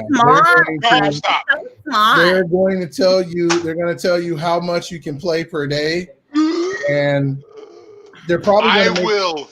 Listen, if you want to see some crazy shit, go ahead and bring your politics in my games. Listen, do you remember when Burger King made a series of Xbox 360 games? What?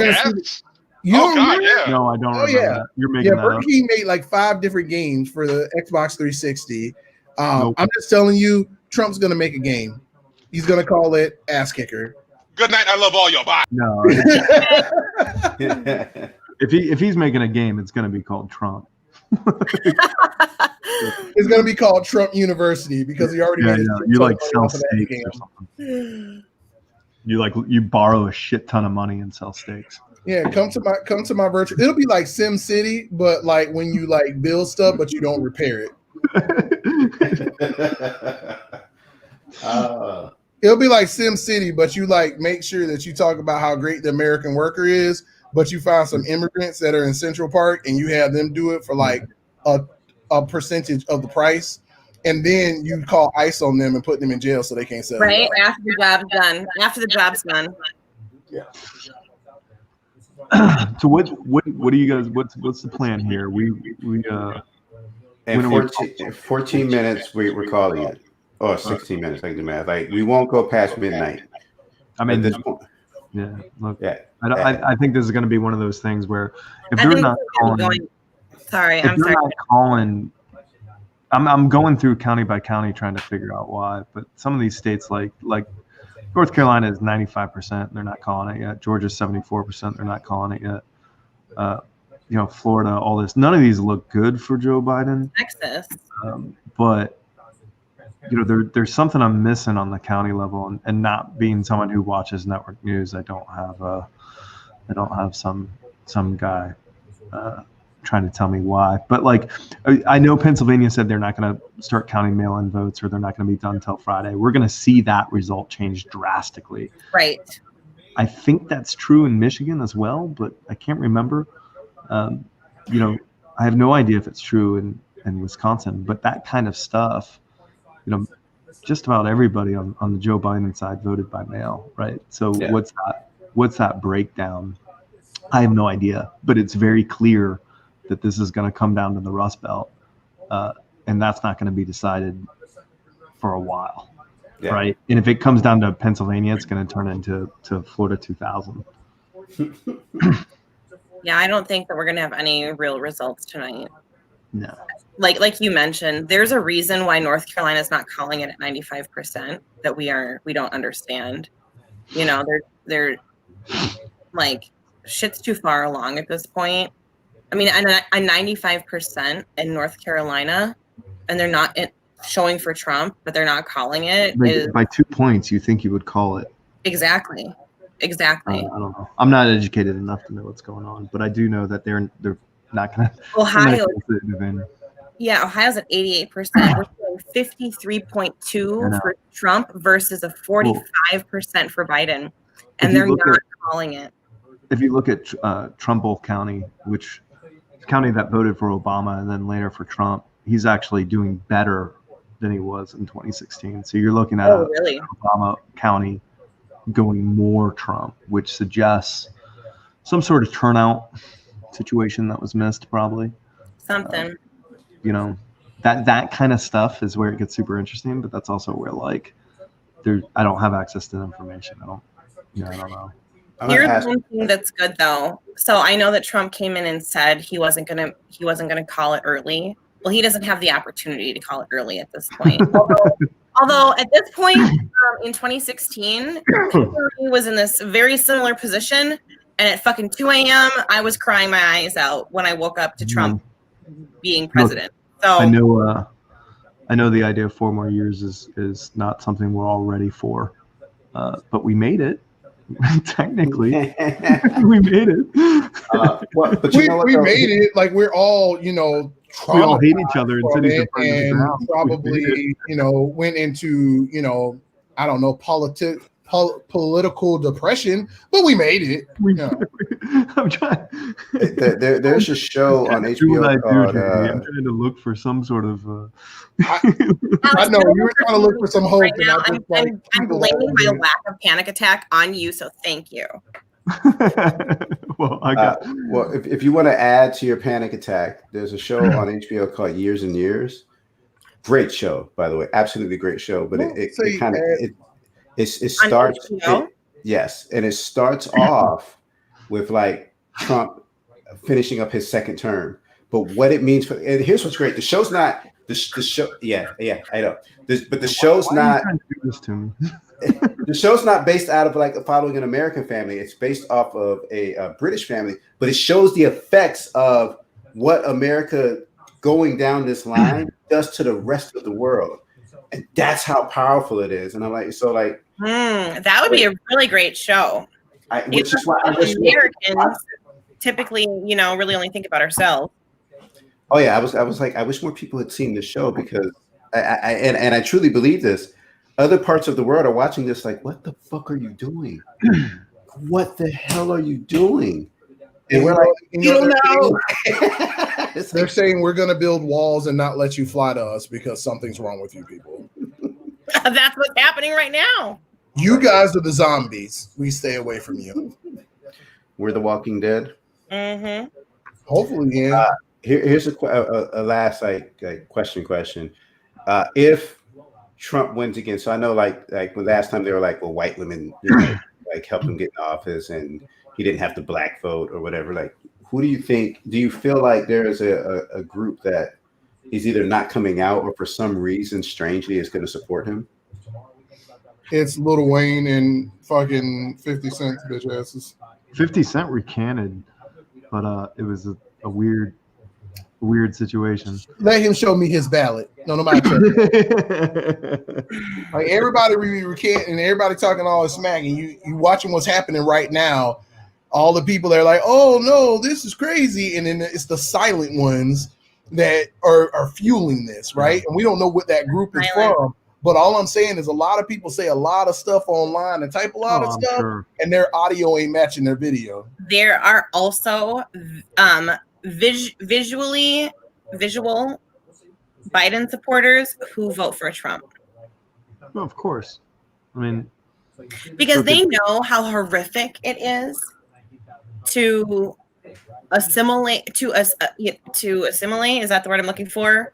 With that kind of ideology. I think that's part of it.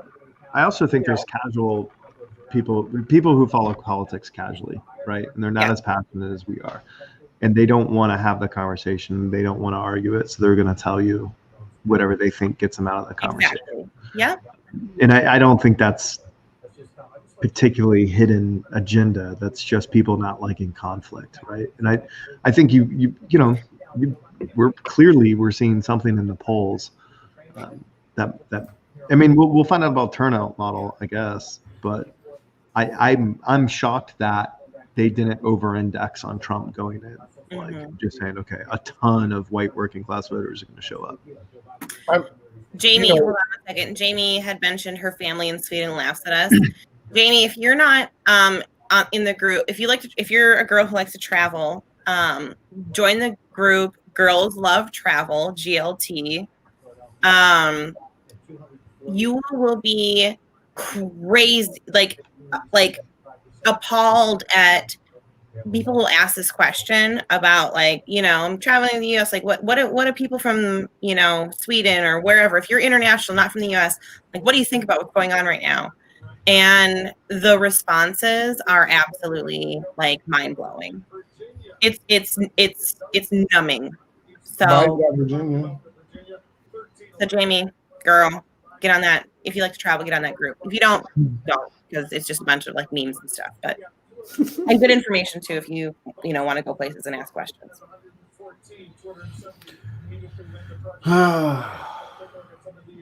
Oh, by the way, I keep hovering over this Nevada thing, and then I read this. I mean, Nevada's six electoral college votes. They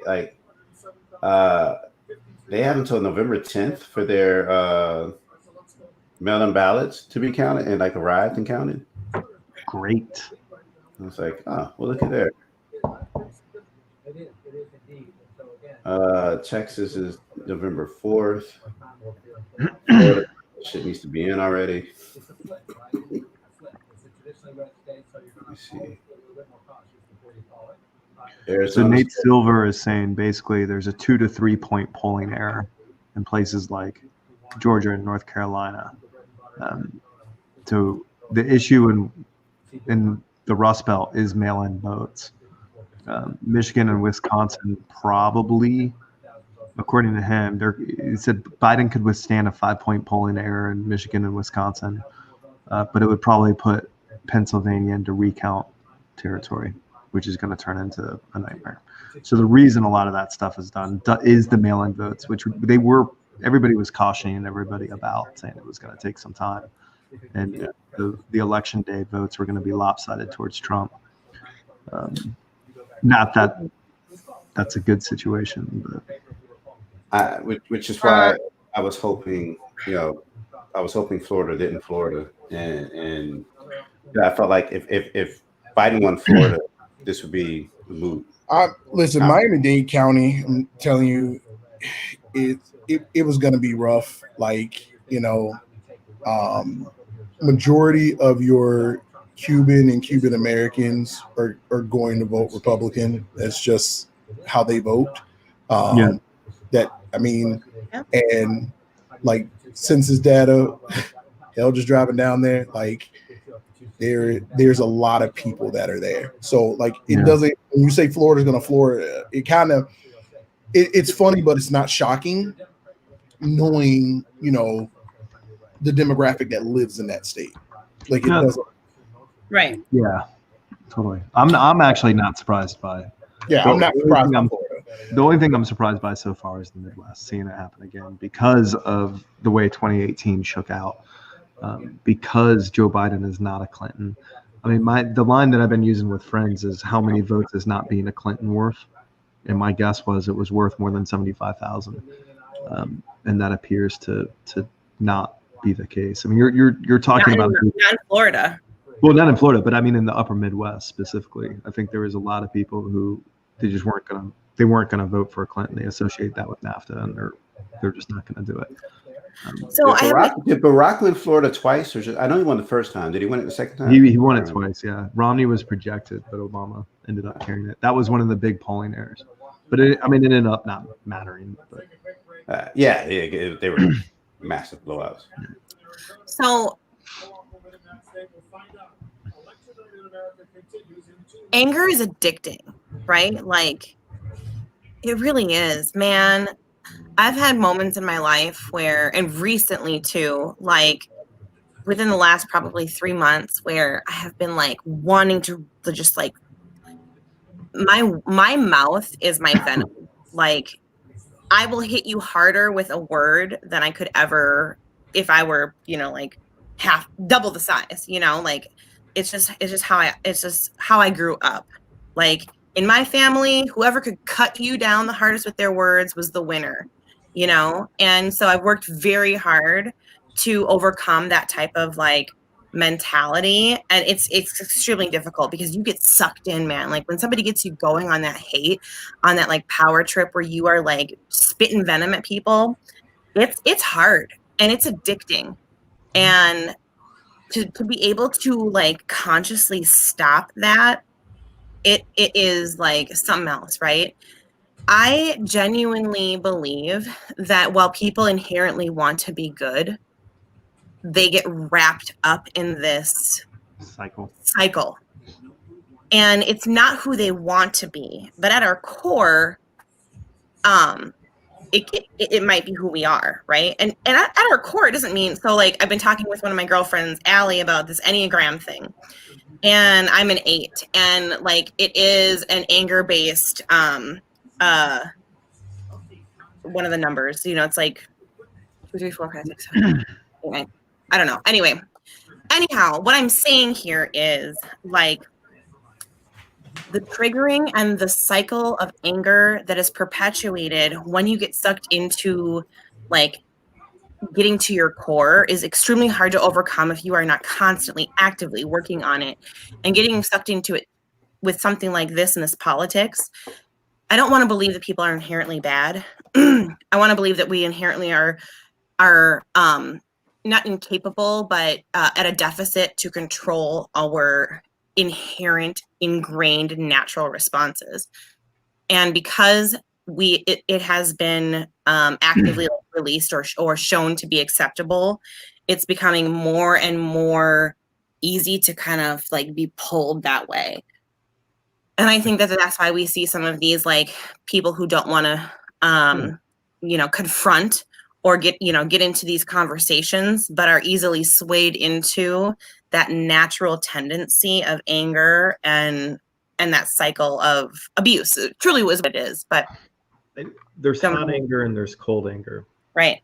And I don't know, I can't think of too many times when hot anger is productive.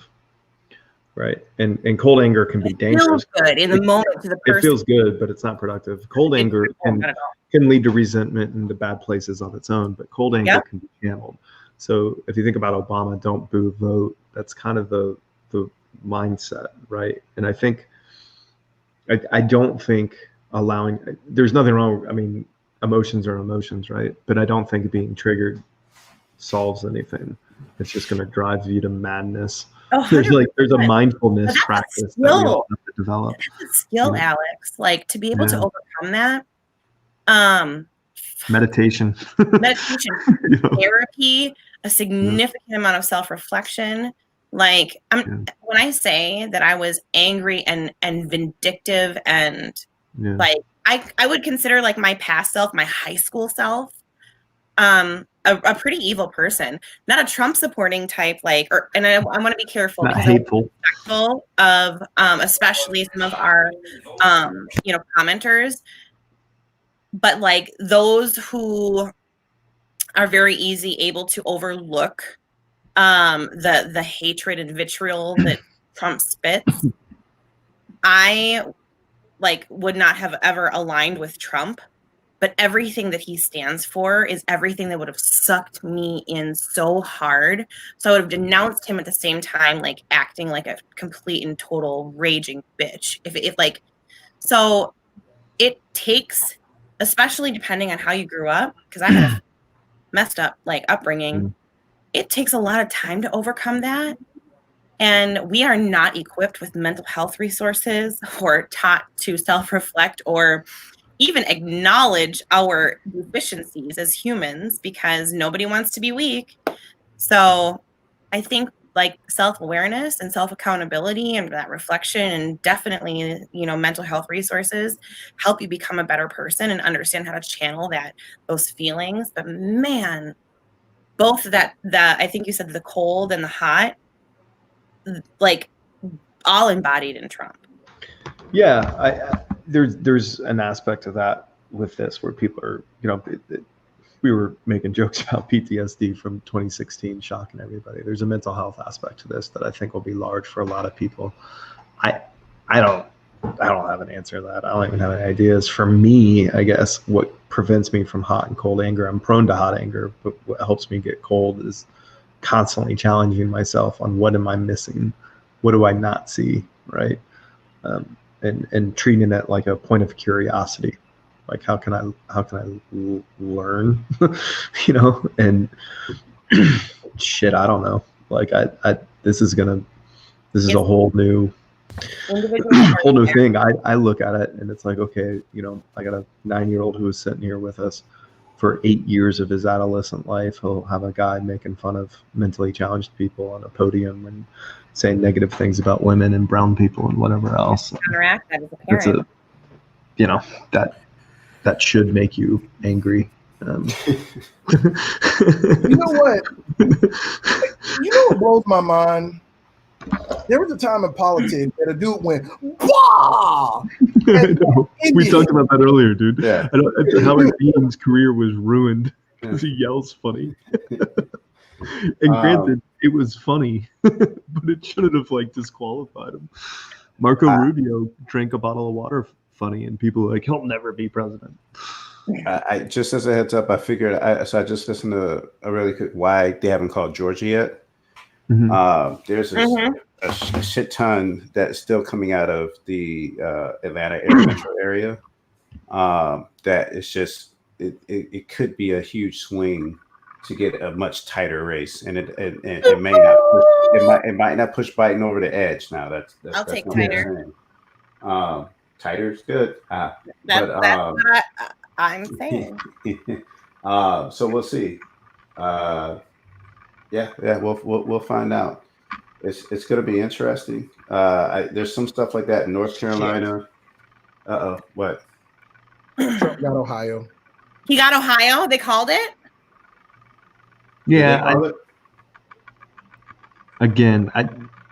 It sucks, but like, that's not the surprise right now. Would be Michigan, Wisconsin, Pennsylvania. Those are the ones that Biden has to pull off. And if Trump sweeps it, it's done. I'm looking at a map now that I click through that, gives Ohio, Michigan, Wisconsin, North Carolina, Georgia to Trump, kind of lays everything else the way it's expected with Pennsylvania to go. And you're looking at 265 to 273 Trump. To give you an idea of how narrow that is. 265 Biden, 273 Trump. Right. Now, if you do something like you give Iowa to Biden, it's 271 Biden. I'm not going Biden.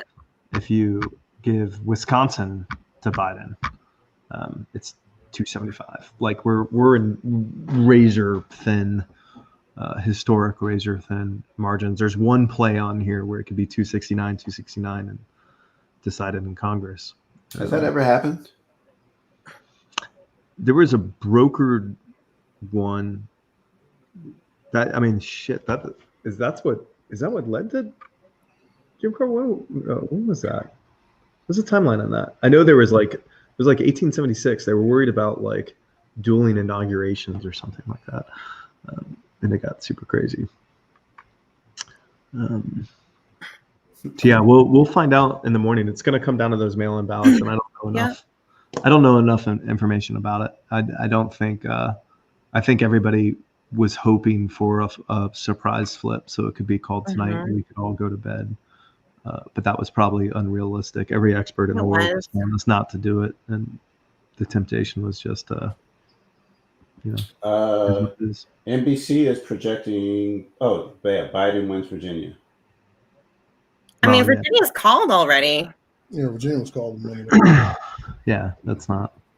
Yeah. What scared me is it's in all red. And I was just like, wait, what? So if you ever watch those old broadcasts, the colors were switched up until like 92. Like there was one, like I think it was the Clinton one, and they were calling it, and the colors were backwards, and it was really trippy. It's weird how we become so programmed, and it's like all media, right? Nobody decided red and blue. The TV networks did that. Gang wars. All right, ladies and gentlemen, it's past midnight. I appreciate every single person that has been on the panel and in the chat participating with us. I really do appreciate all of you jumping on. We're gonna have to do this more, but just not about this shit. nor 4 hours of it.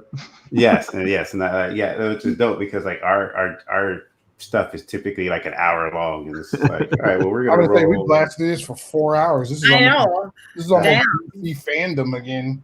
Yeah. But we're DC fandom. We got cool trailers and fun stuff, and this one we got ups, downs, and potential despair. Probably not going to be any streaking. So you got male Keegling. So I know. There you well, go. we did. Well, Craig's gone, so we can't talk about that. And we learned about a new webpage. I don't really want to. We probably don't want to tell because Brett might subscribe to that webpage. A new what? The new webpage that Craig came No, we're not talking. We're not talking. Okay, I didn't say anything, but yeah, Alex I want to owns let that the bag with. We're gonna pull the white guy. Me and Craig went in for a deal, and Craig had the idea. Alex gonna execute it. It's awful, man. Listen, it's gonna be huge. Okay, huge. Gonna make the internet great again. All right. Well, listen, ladies and gentlemen, you guys have a good night. I'm gonna go to. I'm seriously gonna go to bed without any of this, and I'll just wake up in the morning and say, hey, fucked or not fucked. That's pretty much like the question, and then we'll keep it moving. Either which way, as long as we continue to come together and continue try to find a way to make this place better. That's all we can do. Right. But if you get a chance, watch Years and Years, especially if he wins, because then you're going to see what's going to happen. And by the way, it is terrifying. Like, it's a great show. It is such a well-written, smart show. Part of why I'm able to stay optimistic is I don't watch that shit. Like, it's great. Out of sight, out of mind. I didn't see it. It's not happening. Well, hey, can I tell you what's amazing about that show is this? It really is that years. Like, so from one episode to the next, it skips years ahead, but you're following the same family. But they do it in a way where you never feel like you lose anything, and that is like it should be impossible, and it's not. So I'm telling you, like, definitely watch it. It's good. It's worth it, and then you're gonna be like, so this is what's gonna happen on year 8 of Trump, and it's like, yes, yes. So Jamie said follow her page for the Handmaid's Take. So No, should follow up with the Handmaid's Take. Yeah, Handmaid's Tale. Handmaid's Tale. Yeah. My bad. I think Catherine watched. I did not watch. You should watch it because it's our future and it's scary as shit. Man, Blessed day. No. All right, folks. Have a really good night. We're gonna get off air. See.